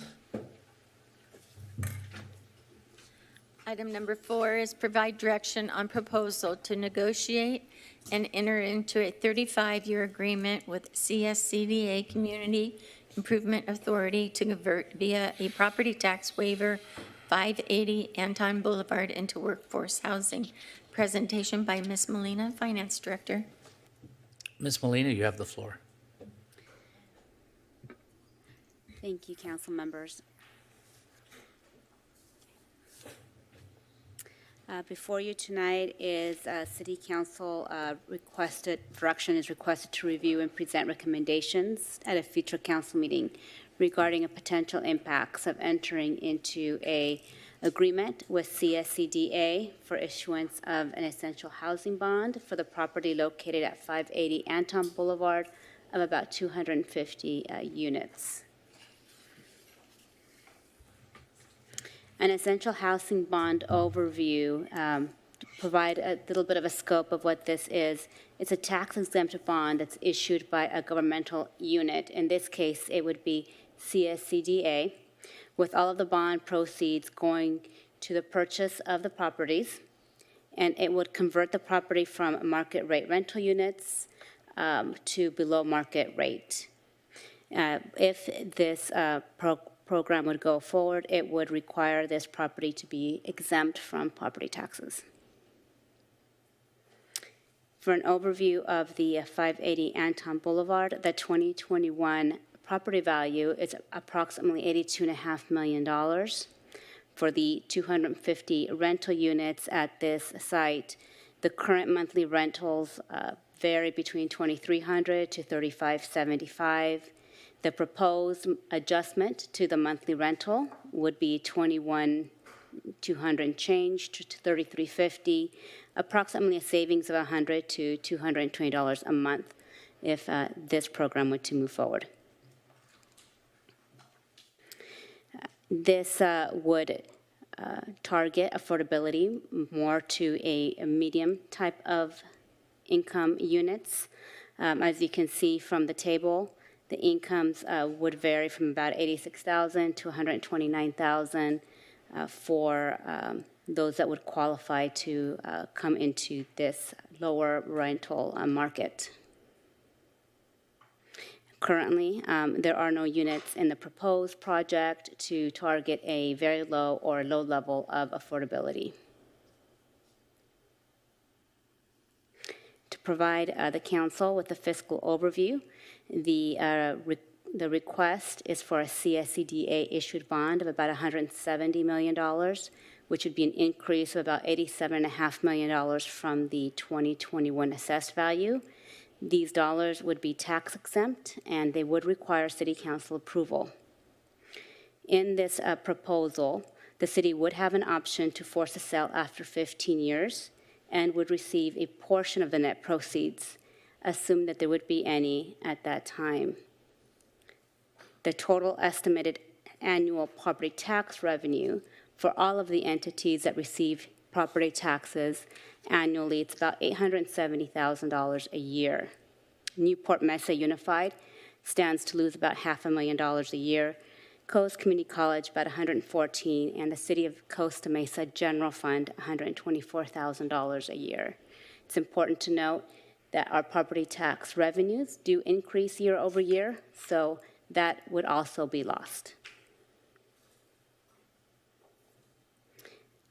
As you are aware, we do have RENA requirements. This project would not qualify for RENA requirements because this is an existing complex, and it's also not within the affordability number of years of about 55, among other reasons. In order for city staff to provide City Council transparency, further analysis would be required. It would require much more in-depth questions to be asked that would require multiple city departments to get involved. Some of the questions that just came up in reviewing this proposal are things such as what the bond issuance, why is the amount doubled in the assessed value, what would go into some of the fees that would be required to pay out, would there be annual fees, would there be one-time fees, all of those would be paid from the bond, and in essence be reducing the amount of potential revenues once this property is sold.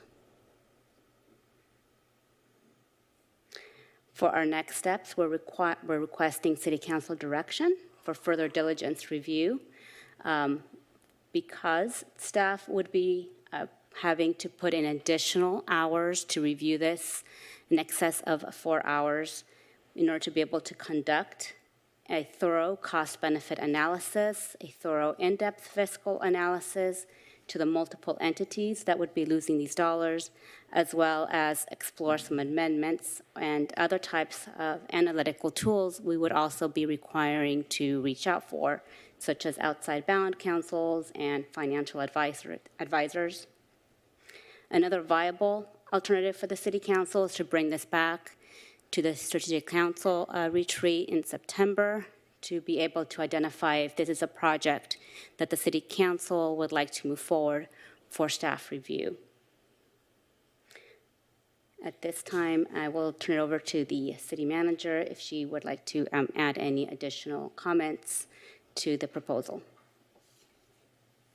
Yes, thank you, Carol. And I know that we have members of the CSCDA and also the sponsor for the project here this evening that have been waiting so patiently for this item to finally come up. And so really the biggest question that we have for the council this evening is whether you are interested in authorizing for us to spend more than 4 hours on this. As you know, we have a 4-hour rule of sorts, if you will, if a project is going to take more than 4 hours of staff time to bring it back to get council direction so that we're not redirecting city resources to projects that you're all not in alignment, we should be focusing on. And so I really wanted to have the opportunity to talk to you about this because this is a creative proposal. It would be new for us. It's new for the state as a whole. And so there's a good amount of work that we would put into it to do our due diligence and vet it. So wanted to talk to you about that. I also wanted to just go through a couple of the other work that especially Development Services is still doing, as well as the Finance Department, just to put it in context, which is why I think reviewing it in the context of the strategic plan is probably a good idea. But just to give you just a little reminder of things that we're still working on in Development Services, and the list is quite significant. Of course, we're trying to get cannabis launched, obviously. And so we'll be doing that, but once it's launched, we actually have to do the work to make sure it's successful.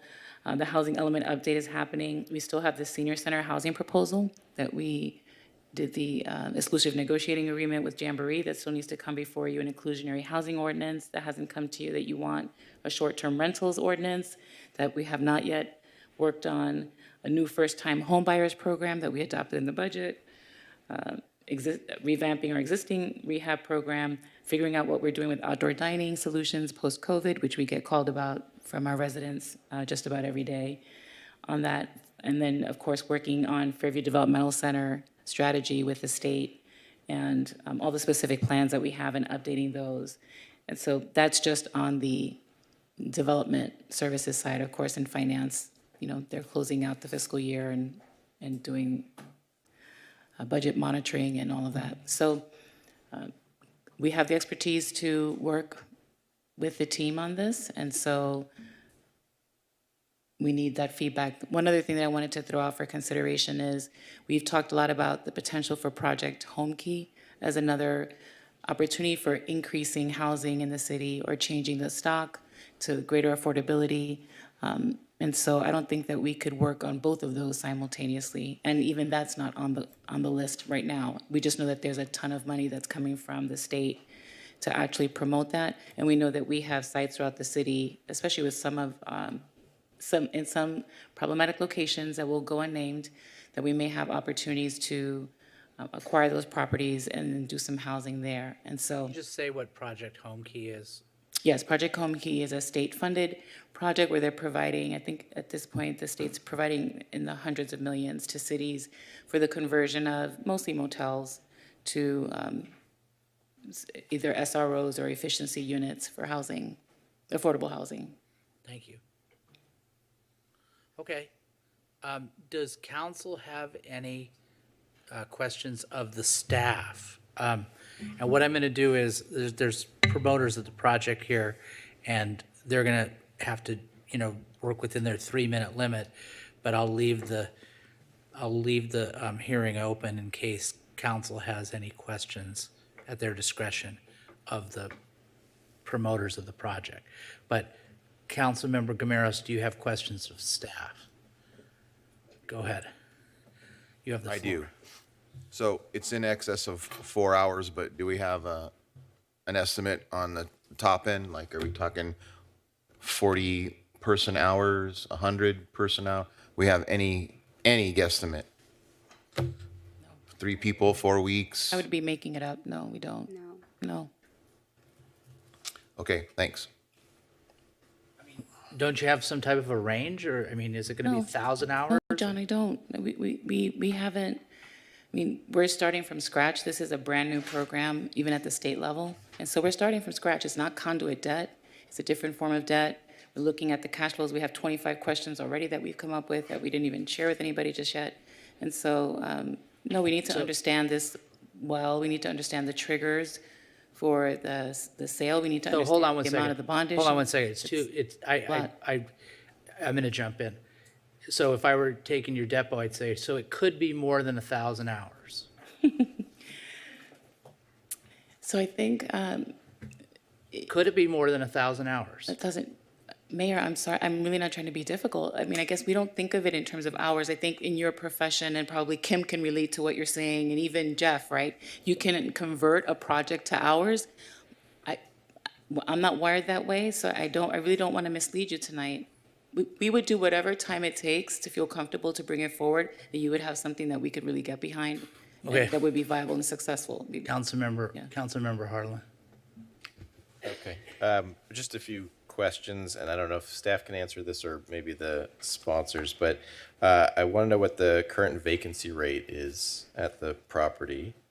And then secondly, I understand from, I think it was the sponsors' materials, that no current residents will be displaced, but if you don't qualify for restricted rents, they remain at their current market rent. So conceivably, if you are above the affordability numbers and you remain there, we might not necessarily get any new affordable units.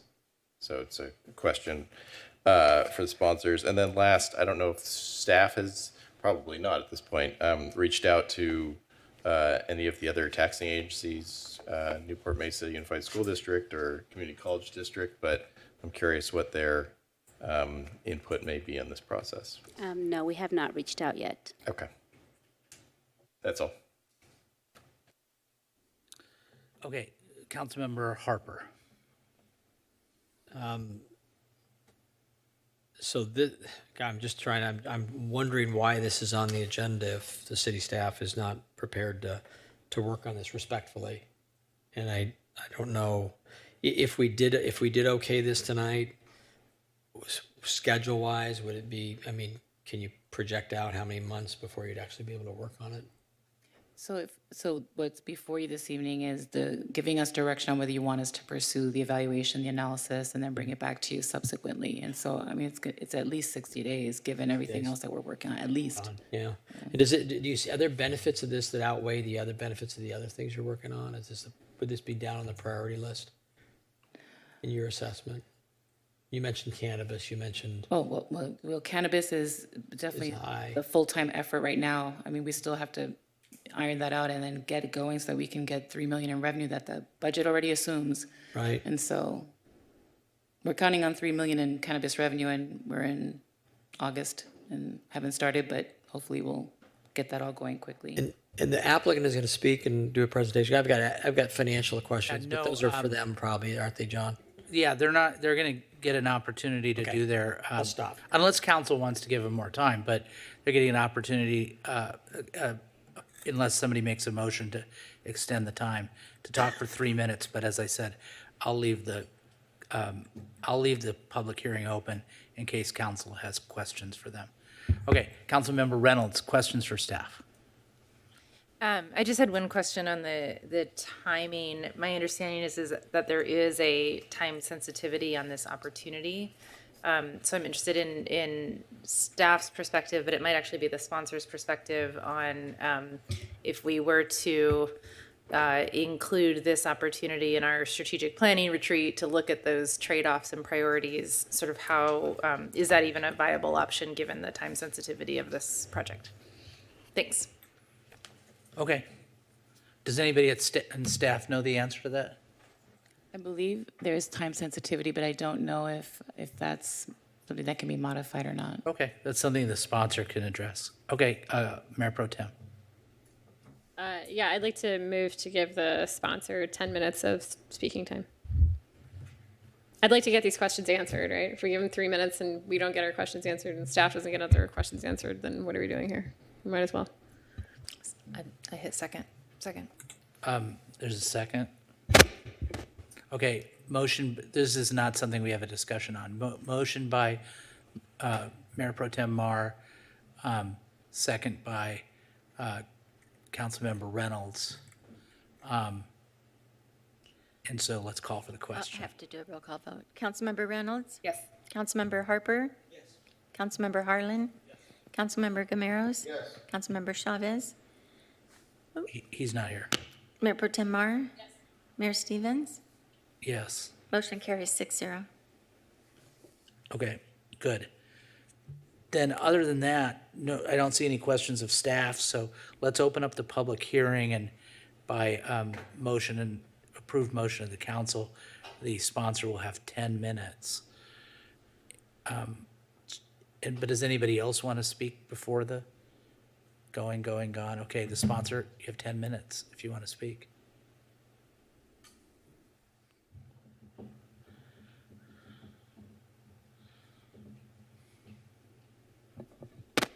Good evening, Mayor, Mayor Pro Tem, council members, and staff. My name is John Penkeller, and I'm with CSCDA. Thank you for staying quite late. Thank you for staff. They have graciously spent a good amount of time with us already, I believe in 2 meetings to understand this program. It's a newer program of CSCDA. CSCDA has been around for 30 plus years. The city's been a member for quite some time. We offer a variety of innovative financing tools for 530 cities and counties This program grew out of the affordable housing finance that we do every day for cities all throughout the state. And it's increasingly difficult, if not impossible, to get these projects financed today because of a lack of federal and state resources. And so this was a creative way of immediately creating new affordable units. Most cities need them throughout the state, and it's by leveraging the property tax exemption. The cities receive immediately created units at low and the middle income range, and they also down the road get the value of the asset. While it's newer, your peer cities have been signing up for this left and right throughout the state, even in just the last 6-7 months. Anaheim, Orange is going next week, Pasadena, Long Beach, Glendale, Monrovia, and others. It's designed to provide the city with all of the benefits, but without taking on administrative time and expense. Some cities have moved within 2 to 3 weeks. It should not take 1,000 hours. The city's not pledging its credit rating. These assets are not on the city's balance sheet.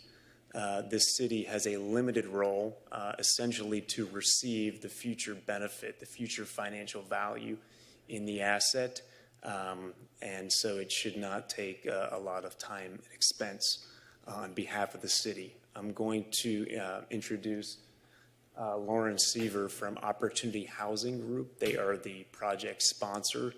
And then I'm also available to answer other questions as you so wish. And thank you again for your time. We appreciate it. Thank you. Ma'am, you have the floor.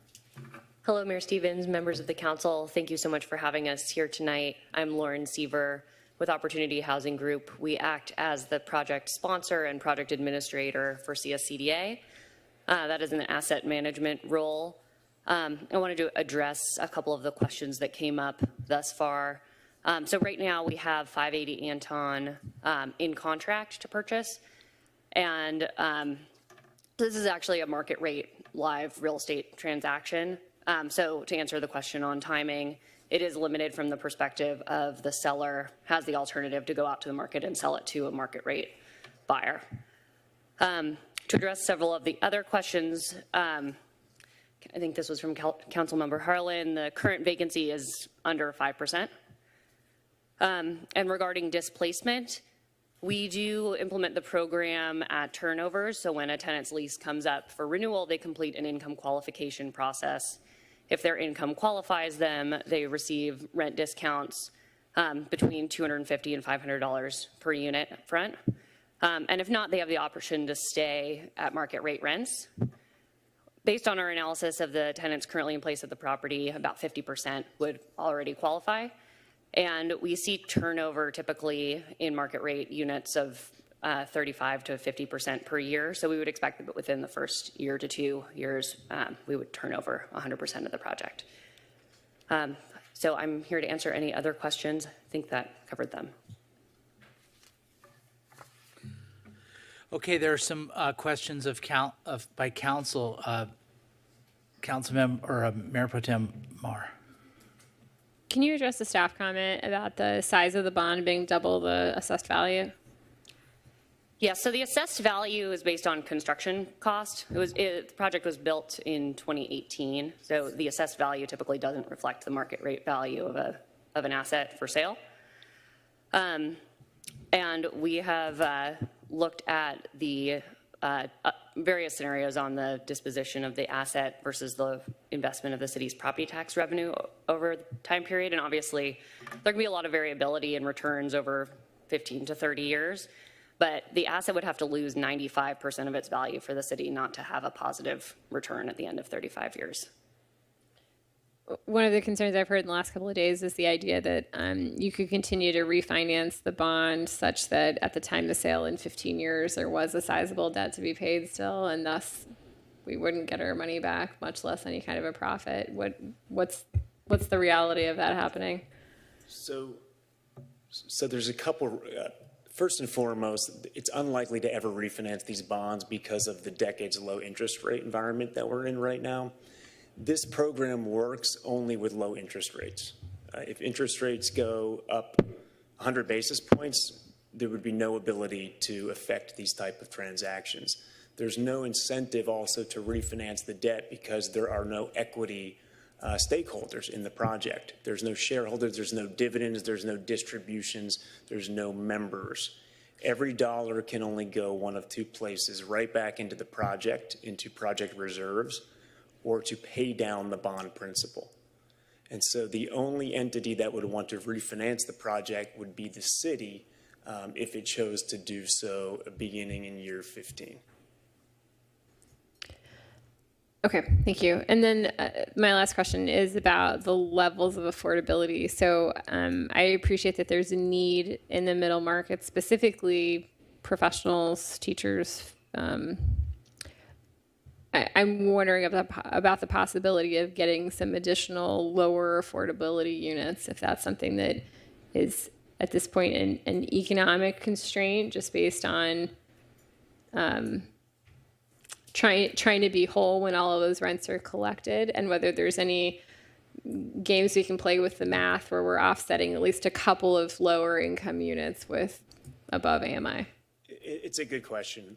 It is possible.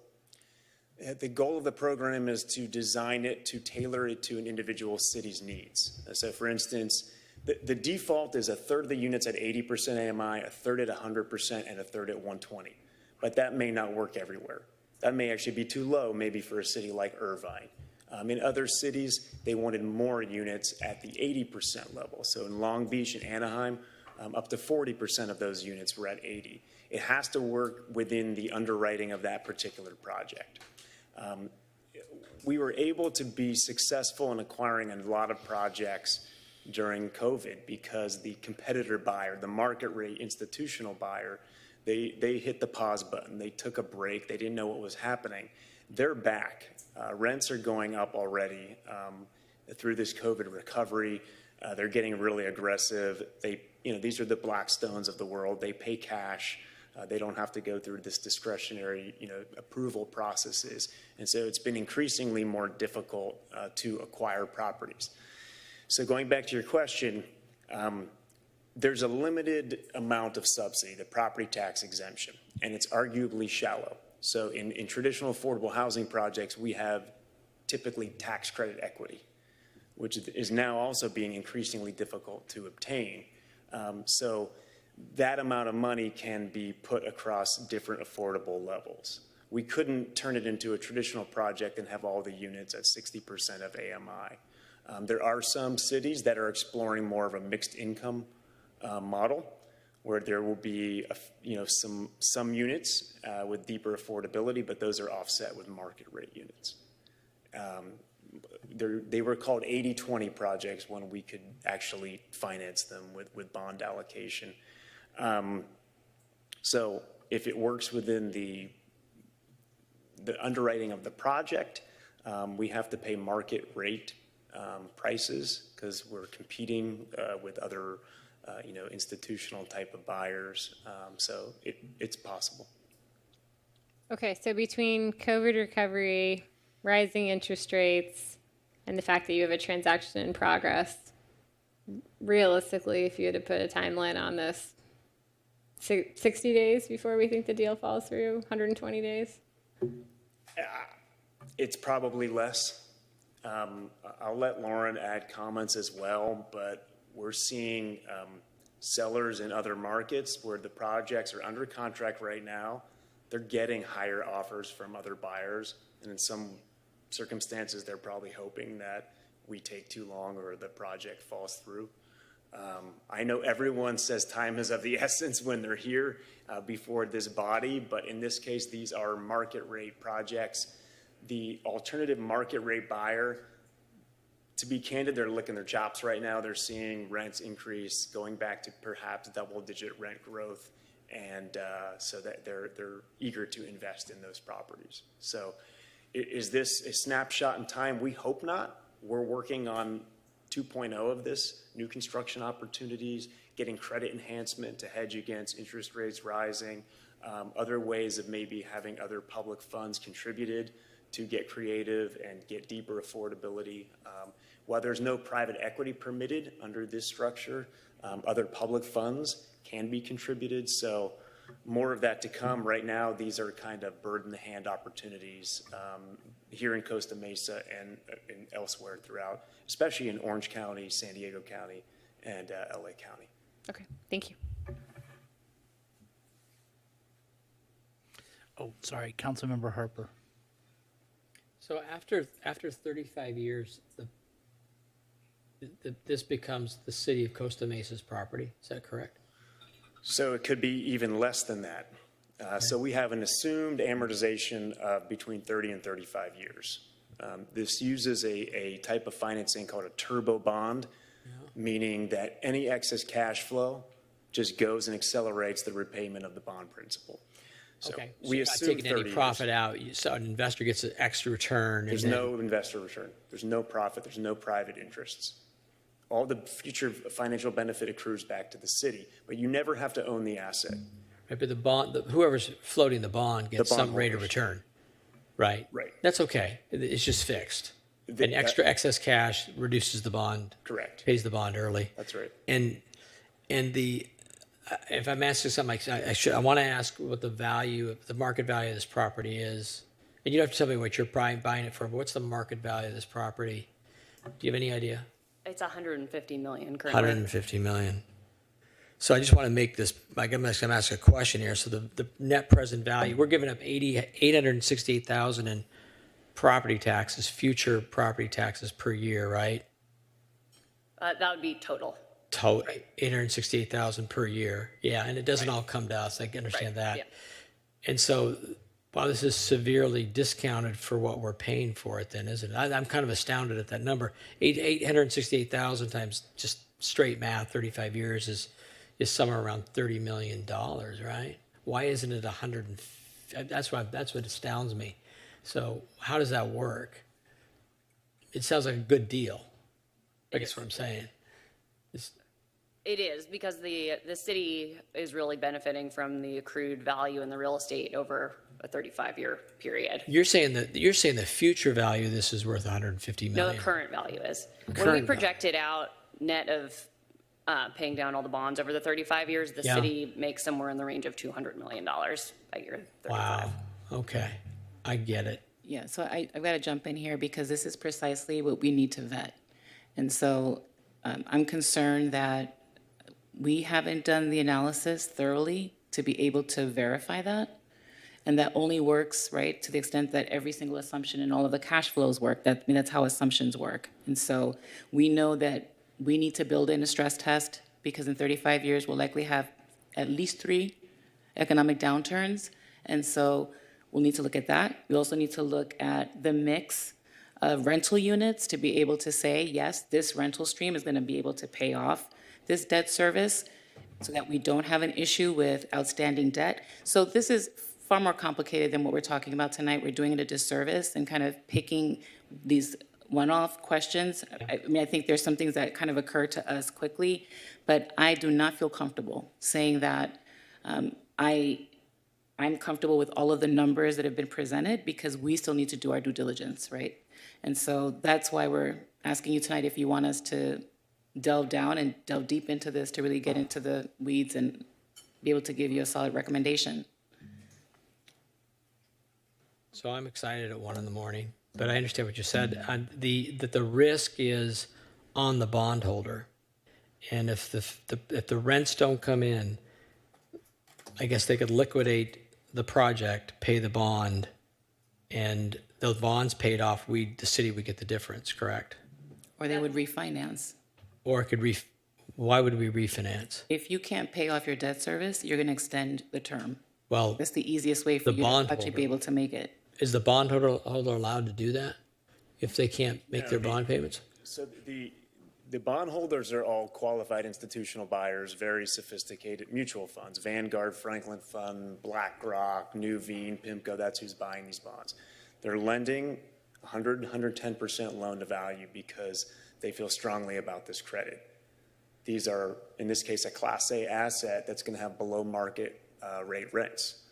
And so they have comfort that these buildings are going to be occupied. Even in a downturn, The market rate property next door may have vacancies. This property is going to be occupied.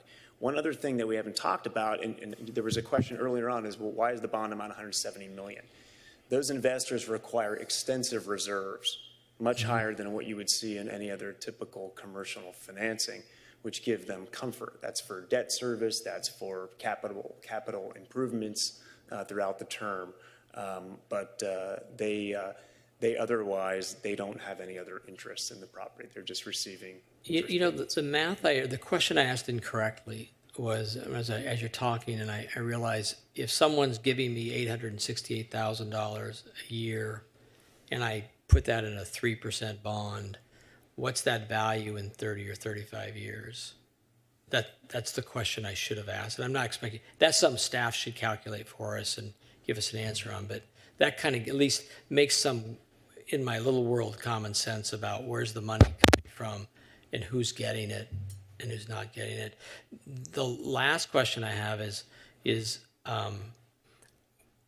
part of this property tax comes out of the pocket of Newport Mesa School District, but they don't get the value of the property at the end of the bond, right? I mean, how are they going to feel about that? So the city can force a sale of the asset beginning in year 15. And you can wait till year 30 and all the bonds are paid off. It's up to you, policymakers, to distribute that money with your taxing agency partners. If I may just take a step back, properties either are on the tax roll or they're not. It's a function of ownership. 501c3s buy property, they come off the tax roll. They tell the assessor it comes off the tax roll. The city here is indirectly providing that tax exemption because of CSCDA policy. We don't do any projects in any member's backyard without coming to council. It's often a TEFRA hearing that you may have had recently for a tax-exempt financing. Even for taxable financings, we come to the city. We think this is a good program. You may have one asset where you think it's a good fit and another is not a good fit. So those other agencies can be made whole at your discretion. You could share the profits with them. I'll give the example of, we did 3 projects in Anaheim in the Platinum Triangle, and they've been wildly successful. Just since March, we've turned over 175 leases. Teachers, a lot of fire department professionals, public safety officers, in that town, Disneyland employees, who else? Hospital workers. So we and the others that are involved in those projects are pretty pleased with the outcomes. But the example is Chapman University. They bought a Class A apartment building, the Platinum Triangle. Just comes off the tax roll. The city and those agencies are never going to see another penny ever again. And it's just a function of ownership. In this case, because this is not an investment for CSCDA, and we can't have any private owners or equity interests under the tax structure, the value of this asset has to go somewhere. It's very similar to the way that student housing is financed. So we do bonds for UC Irvine, and so it's often ground leased property. And when that developer comes in, they build it, they operate it, and when the term of that financing has concluded, it reverts to the university. This is very similar, although we need some recipient for the future value of the asset. In this case, it's in an incorporated city. Makes sense for the city to be the entity that determines how those profits are shared in the future. So do those your other cities you've done deals with, is the Newport Mesa, those cities, are they part of the conversation about whether this is done or not? Because they lose those property taxes. There's not a discretionary approval sought by each school district or each other taxing agency. Candidly, we would never be able to affect one of these transactions. Whether or not cities have conversations with their taxing agency partners is really up to all of you here today. Are we obligated to do that? Morally, I would suggest we are. Okay. And to my knowledge, no, the other cities and this have not had those conversations, so I'm not sure what kind of awareness the school district has about it. But it would behoove us to be transparent and put it in the calculus and work it out so that if we go forward with an agreement, they get their pro rata share. I think it's just a fair thing, considering that they're about 4 times our amount of property tax. Yeah, exactly. Okay. Thank you very much. Thanks, John. You're welcome. Any other council members who wish to comment on this? Councilmember Harlan. Yes, I don't want to extend this any further than we have to, but since we have you here, just two quick questions. What's the likelihood of other properties in Costa Mesa being part of this program in the future? You want to address that? It's possible. It's just a function of willing seller. Again, it's getting really increasingly difficult to find properties. Sellers don't want to sell. Some cases they have to.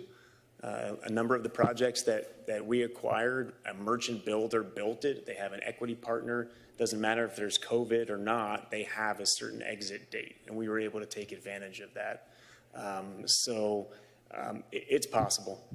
Okay. I mean, I asked because, I think there's a question about whether this is a one-off for us, and we've got limited staff resources, or whether this is something that might come up again in the future, and it might be worth putting in the time to analyze it now. My other question, and maybe hopefully this is my last, is Ms. Seaver, you mentioned that 50% of the current residents would qualify. At what affordability level? Is that 120%, or is it? That's at a mix of the affordability levels, somewhere in the 80 to 120 level. Okay. My concern, quite honestly, is that while it seems like in the abstract and maybe in practically speaking that this will become affordable housing, it may take some time for that actually to happen. I don't know if your experience is that the turnover is so rapid, but it seems like if certain people who are living there can afford it now and don't mind the rental increases, then they're going to stay where they are. In most properties, we've seen turnover be pretty high, especially in recent years, in the 35 to 50% per year range. There's really no incentive for market rate folks who aren't getting a discount to stay all that long. When they're presented with market rate, they're always looking for deals and their other options. We do implement the program on vacancy, so every month you have 15, 20 units that come vacant and can be released. So we would start with releasing those under the program as well as qualifying the existing tenants. Okay, thank you. Okay, so I just have a question for you. I think it's only one question, the proverbial one question. Okay, actually, there's a few questions. Let me build up to it. So how long do you have, what's the deadline that you have this under contract? What's right now we have through September 7th. Okay, September 7th. Okay, so now we're getting somewhere. September 7th, 2021. And what's the likelihood that that's hard and cannot be extended given the other issues that you're talking about? I would say there's a low chance of being able to extend that. Okay, low chance of being able to extend it. We've had this in contract since June, and rents are turning over at between 5 and 10% annual increases. So there's a lot of opportunity for the seller to do better on the market right now. Okay, so we have one with that. September 7th is our next meeting. You're aware of that? Yes. Okay. So, and you remember hearing the city manager say that with all the other things that we have going on in the developmental services department, she said we could bring this back in 60 days. You heard her say that? I did. That's of no use to you, right? We could try with the seller, but it's unlikely. You just said unlikely. Unlikely. So the one thing that I don't want, and you don't want it either, right? I mean, you don't want us to spend the time on it, staff time, and then only to have it be not come to anything because it's the work that we do is too late for you to be able to exercise your rights to purchase the property. It sounds like we can make it the second meeting in September if we can. But she said 60 days. So we're on the what's today, the 3rd? Oh, it's actually the 4th. Today's the 4th. And I don't know if we count today or yesterday. But so that still doesn't get, I mean, and so what's the, so getting now getting back down to the city manager, what's the likelihood that with all the other commitments that the developmental services department has, those lists that you have, that we'll be able to bring this back and have the analysis come to council on September 21st? No, it wouldn't be, that's not feasible. I mean, we'd be setting ourselves up for failure on the other projects, especially cannabis, for sure. Okay, all right. Right, not feasible, setting ourselves up for failure on other projects, including cannabis. I seem to have hit a nerve with one or two of the other council members. So those are my only questions. Councilmember Harper? Yeah, well, if I understand the economics right, and I understand the economics of cannabis, and I understand the economics about our rewards app we just approved, it seems like this has a better ROI than any of those projects. So if I'm looking at it like a business guy, I'm going to say this project gets us some affordable housing and financially is the most beneficial thing from the city. So I'd be willing to ask the staff you're just going to have to defer those other projects. We'll be agreeable to a late delivery of those, and let's fit this in. Okay. Just one quick, really important point of clarification is that while we still haven't done the analysis on the economic benefits of this 35 years from now, we do know that the budget that just started July 1 is resting on $3 million in cannabis revenue. And so that has to happen, or we're back to you with cuts in programs or vacant positions and things like that. There was $2 million in cannabis revenue, less $1 million or $1.2 million in costs. Let me, It's $3 million. it's $2 million on the taxes, but it's $1 million on all of the fees that were approved by the city council. So the additional $1 million is in the fees portion. Right. CUPs, the permit fees, business license. Well, I'll defer a retail app and an economic strategic plan for, I mean, we ought to find a way. There's a significant this is an opportunity. Other cities are doing it. It really fulfills it. It fulfills things that are near and dear to many of the councilmen's heart, which is to reduce rents. When a motion's made, you can make those arguments. Oh, thank you. Sorry. Okay. Sorry. And may we clarify too, Mayor, because I think we're having conversation about a lot of cities are doing it. When we looked, I think that Anaheim has actually moved forward and maybe some bonds have been authorized, but many of the other cities have explored it but haven't moved forward. Okay. So I just want to make sure we're all working from the same set of information. Councilmember, I'm sorry, you had something to say. I was just going to respond to that, just about if it would be helpful, the cities that have participated and that are currently participating, if it's of interest to you. Okay, so just since December, 3,200 units have been acquired. 3 projects in Anaheim, 2 projects in the city of Orange are on the agenda for a week from today. We did that with the city in about 3.5 weeks. City of Pasadena approved 2 projects initially. They loved the program. They asked us for the 3rd project. It was approved by the full city council after committee last night after an additional 3-week process. 2 projects in Glendale, 2 in Carson, 1 in Long Beach, 1 in Monrovia. City of Fullerton is exploring 2 projects right now. City of Irvine is looking at Huntington Beach, just approved 2 projects. In the Northern California, City of Dublin project just mailed its offering memorandum tonight. City of Santa Rosa has approved 1. They've asked for another, and it goes on and on. They're trying to take advantage before rates go up or competition and rental rates go up to a point where it's no longer feasible. Councilmember Reynolds.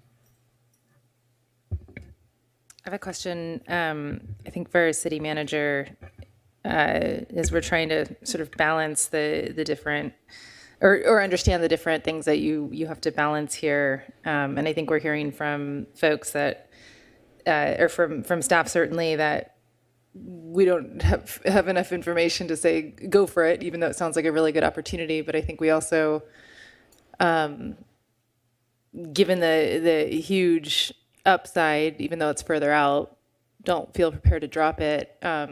really hear you on what resources we have available. I'm wondering if there's an opportunity to, I know you've got a really great sort of network of consultants that you trust. Is there someone we could hire to do some of this due diligence that would answer some of the questions that you have in a short time? So we've already started engaging our bond counsel as well as our financial advisors, and so we've already done that. We've already started down that path, and they have more questions. And I'll just say that every city's different. And certainly I don't know what kind of conversation they've been having with the other taxing entities or the other organizations that would be losing out on the tax revenue, and I don't know how in-depth their analysis is either. So that doesn't take away from what we feel as staff we would need to do to feel comfortable bringing something to you. And so if we feel that this is something that we want to explore, what I would ask for you to consider is, while we're moving towards the path of looking at different types of affordable housing projects, looking at all the opportunities that are out there, is this the program that we want to focus a time and effort into, let's say, over the next 3 months? Or do you want us to focus a time and efforts on something like Project Home Key, where we'll get some allocation towards RENA potentially, and we can also deal with problem locations throughout the city that are creating lots of calls for service for our police. So those are some of the things that I think we need to think about as we have this conversation. Because here, the benefit will be to the renters, which is fantastic. We know that we don't have enough housing stock for the middle income. That's for sure. We know that. It's 250 units here. But there are a lot of moving parts with the proposal, and a lot can happen in 30 years. And being that I specialized in issuing bonds, I've done that for 30 years. I worked for Citigroup, and so I used to sell stocks and bonds. I've built laddered bond portfolios. These are BBB bonds, which already tells me they're high yield. So the market is recognizing them as somewhat risky. They're not recognizing it as a bond that's going to default, but it's not a AAA, it's not a AA, it's not an A, it's a BBB. That tells you something. That tells the investor something, okay? So it's not that it's horrific, but it's something that is recognized to have some degree of risk. And so I wouldn't enter into it lightly, regardless of what other cities have done up and down the state. That's not our style. That's not what we're going to do. We're going to do our due diligence. We're going to give you our best recommendation. But I think when we step back and think about housing and all the different things that we want to work on, we still don't have an inclusionary housing ordinance. You know, we still haven't put together the first-time home buyers program. Those are all things that you've already tasked us with. And so it's your policy call. I love working on bonds. I mean, I did that for years. It's something that we talked about it, so we would be prepared to do that. But for something that's this far out in terms of potential economic benefit, if all of the numbers pan out, and we did talk about stress testing some of the numbers, we did ask for that to happen, so we would understand what happens in a recession when property taxes pull back. It's just a matter of priorities. So, but I know, I get all this stuff, but it's not a 3-month thing. It's basically, it's 6 weeks or never. You know, we have to bring this, so I want to, just in terms of the staff load, I want to look at 6 weeks. And so, you know. So we're basically putting everything hold on, let me aside. finish I do have a question. So we are quite committed, I would say, to receiving cannabis applications and processing those applications. Lots of people are relying on that. That's been a long-term project. So if we do this project, what impact, if any, would it have on our ability to, what delay would occur over the next 6 weeks? It's the same team. It's Carol taking the cash and doing the business license applications and looking at the permits, and it's Jennifer and her team processing it. It's the same people. So are you saying that if we did this analysis, we wouldn't be moving forward on cannabis applications until the end of September? Not as quickly, that's for sure. I mean, there's only so many hours in the day, and that's already a big push. In fact, I got in trouble with you today for how long it's taking to get the cannabis applications out. Right. And we hired HDL by virtue of the work that we So that'll help. Okay. All right. I'm just trying to understand this is very short term in terms of the workload issue that is really before us right here. It's an issue of allocation of work. Okay. Let's, we need, I think it's an appropriate time for somebody to make a motion. Oh, we close public comment. Let's close public comment. I think you guys have said everything. Nobody else wishes to speak. There's nobody on Zoom. Close public comment. Let's have a motion. Councilmember Chavez. Thank you, Mr. Mayor. It's a little late here. I really want us to focus on the opportunity at hand. We have the opportunity to take one of the most luxurious properties in Costa Mesa and make it into middle housing, right? You guys know I'm really big on housing. Anyone under 30 knows you can't find a place to live in Orange County that's comfortable. And I understand there's a lot of things on the docket because we're a proactive council, we're an aggressive council. We want to do things for our community. But this is an opportunity in time. If we miss this, we're missing this. We're not going to get it back. There's no going back on this. And for me, I know a lot of these priorities you mentioned, Ms. Harrison, are things that I really advocated for. But I would hate myself when I'm 56 and I'm looking back at my tenure on council. You know what? I'm going to cut you off. No, keep going. My point is, I always think 30 years ahead of time. I think not on next year, not on 4 years, 20 years from now, 30 years from now. I'm sorry, man. I'm sorry. It's tired. It's late. I'm just trying. My point I'm trying to make is, let's not miss an opportunity because it's a little difficult. Let's not miss an opportunity to get housing we need because it's a little difficult. So I feel a lot of reassurance knowing Councilmember Harper finds to be a very good ROI. I trust him a lot when it comes to finances. That put me at ease. So let's see if this works out for our city's benefit. So that's my motion. And again, apologies for the age stuff, man. I'm tired. No, it's okay. Okay, it's all good. So we have Councilmember Chavez is making the motion essentially to approve the staff to go forward with the work necessary to bring this back by September 21st. And then that is seconded by Councilmember Harper. Can I second for discussion and clarify? Well, sure. Ms. Chavez? And so, but we just heard, you kind of, I think, combined your motion with your argument, right? Your support. So you're seconding it, Councilmember Harper. So you have the floor to support your second. So it's always nice with Manuel, I agree on something. That doesn't happen very often. But and just to clarify, I'm interested in the financial aspect of this. I'm not convinced it's great. I'm listening to Lorianne make some comments, and I have a tremendous respect for her financial ability. So there's some numbers and some math I still need to see, but I'm kind of a deal junkie. I always want to look at stuff, so I'm anxious to take a look at this. I'm not a cannabis fan, so I don't care about that. So it's funny how we align sometimes. So that's where I'm coming from. Just to be clear, I am going to second the motion. Okay. So now let's hear from Councilmember Harlan with respect to the motion. So I want to support the motion, and I don't think this is a substantive policy issue. I think it's just a workload and timing issue right now. And I tend to agree with Councilmember Chavez that there seems to be a big upside, especially with existing housing being converted. I know how difficult it is to get housing built to begin with.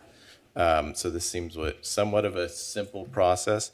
But I do want to respect and appreciate the added burden here. So to the extent that city manager, you need additional resources, as Councilmember Reynolds said, with the consultant support, that's something I would definitely support. I mean, I don't want staff to take the full burden of trying to do this. If we need to bring an outside third party to help, and especially such a short period of time, I would support moving forward with that. Thank you. And Kim, I would suggest, so there's bonded indebtedness that the other entities have right now that is backed by the property tax. So I'm not sure, we need to talk to bond counsel like immediately. That could be a deal breaker. I'm not sure if the property tax is going away that's pledged for that bonded indebtedness, which there's quite a list that we have in one of the attachments here for the item. So that property tax revenue is literally pledged to pay for those bonds that have already been issued by our own entities like, Coast Community College for their capital projects, right? Because that's what governmental entities do. They issue bonds, they improve their facilities, and they pay for it with their revenue. And property tax revenue is already pledged. So I'm not tracking how the property tax can be diverted, Kim. So we got to drill down with bond counsel on that ASAP. That's fine. I'll get in touch with them tomorrow. Right. And also, I think would the maker of the motion agree that if there's something that the staff comes across that's kind of a stopper, like that, like, in other words, we can't do this legally because we've already pledged the property tax to like our bonds that we issued, or the certificates of participation on the Lions Park project, then we stop, right? If there's a stopper, there's a stopper, and we stop the work, right? Yeah. Thank you for the mic, Mayor Stevens. I'm actually really aligned with Councilmember Harper on this item. I was the maker of the motion, so of course I'm gonna pontificate a bit and make it flowery and beautiful. But I really am with you, aligning this very carefully. Like, if this doesn't work out, it doesn't work out, right? I fully understand that. I just want us to take the time to look at it and to give due diligence and not miss an opportunity. So I am more inclined to do that, Mr. Stevens. The answer is yes. Okay, good. And that's true with the second, right? You understood my comment. Okay. Do any other council members or the Mayor Pro Tem wish to speak on this? Okay. Oh, Council Member Reynolds. Sorry, I know it's late. I just wanted to follow up on the Councilmember Harlan's comment on making additional resources available. Do you need specific direction on that or authorization of funds for that? I know you have authorization to spend up to 50. No, we work with bond counsel now. We have a contract with our financial advisors, and we've already at least given them the heads up. They've looked at a few things. So no. And again, something like this, where we're talking about 219, that's me. That'll be me, Carol, Jennifer King. We'll try to spare Jennifer Lee so she can finish cannabis. But I think the financial people can get together. We can circle the wagons with our FAs, our financial advisors, and get all of that squared away. Got it. Yeah. Okay. And I'll also need to, I'll contact the district. My last conversation with the superintendent was Monday. That was his last day. And this didn't come up, so I'll make sure that I communicate that this is on the table and we're going to work on something, and we'll assume that the council would be in favor of a pro rata, right? So that we're not saying we'll get our own little piece back, but everybody else won't. I mean, we can look at it a couple of ways, but I'm assuming that we would want to make everybody whole. Yeah. Yes? Okay. If they share the crossing guard costs. Oh, yeah, we'll spread that. Oh, yeah. Okay. I'm going to support the motion for the reasons that the speakers, the maker and the second articulated. I think because it's a sort of a 6-week sprint, I think it'd be a much harder decision if it was a 3-month effort. I just want to say that I really appreciate you, city manager, listing the trade-offs, right? And so we can make that decision consciously. I'm going to be playing this tape. I will hold back my emails in 6 weeks. For the reasons already articulated, I'm going to support the motion. Okay, in that case, Councilmember Gameros? Just one quick question. When you say make everybody whole, are we talking about some sort of a reimbursement program to Newport Mesa Unified for the $500,000 we're pulling out from under the rug? It would be the 30 years down the line, just working on the assumptions and writing into the agreements that there would be this pro rata kind of situation. I just kind of look at this as our educational system being the sacrificial lamb for some profitable entity we're trying to put together. So I have a problem with that as long as we have I have some assurances that Newport Mesa, the college, you know, this is going to be rectified in some manner, then that's the only way I want to support this. So that's what I'd like to say. Well, and they're going to have an opportunity to address us on the 21st. So, you know, that whatever they say may affect what position we take on the ultimate motion. Okay, but I'm ready to call for the question.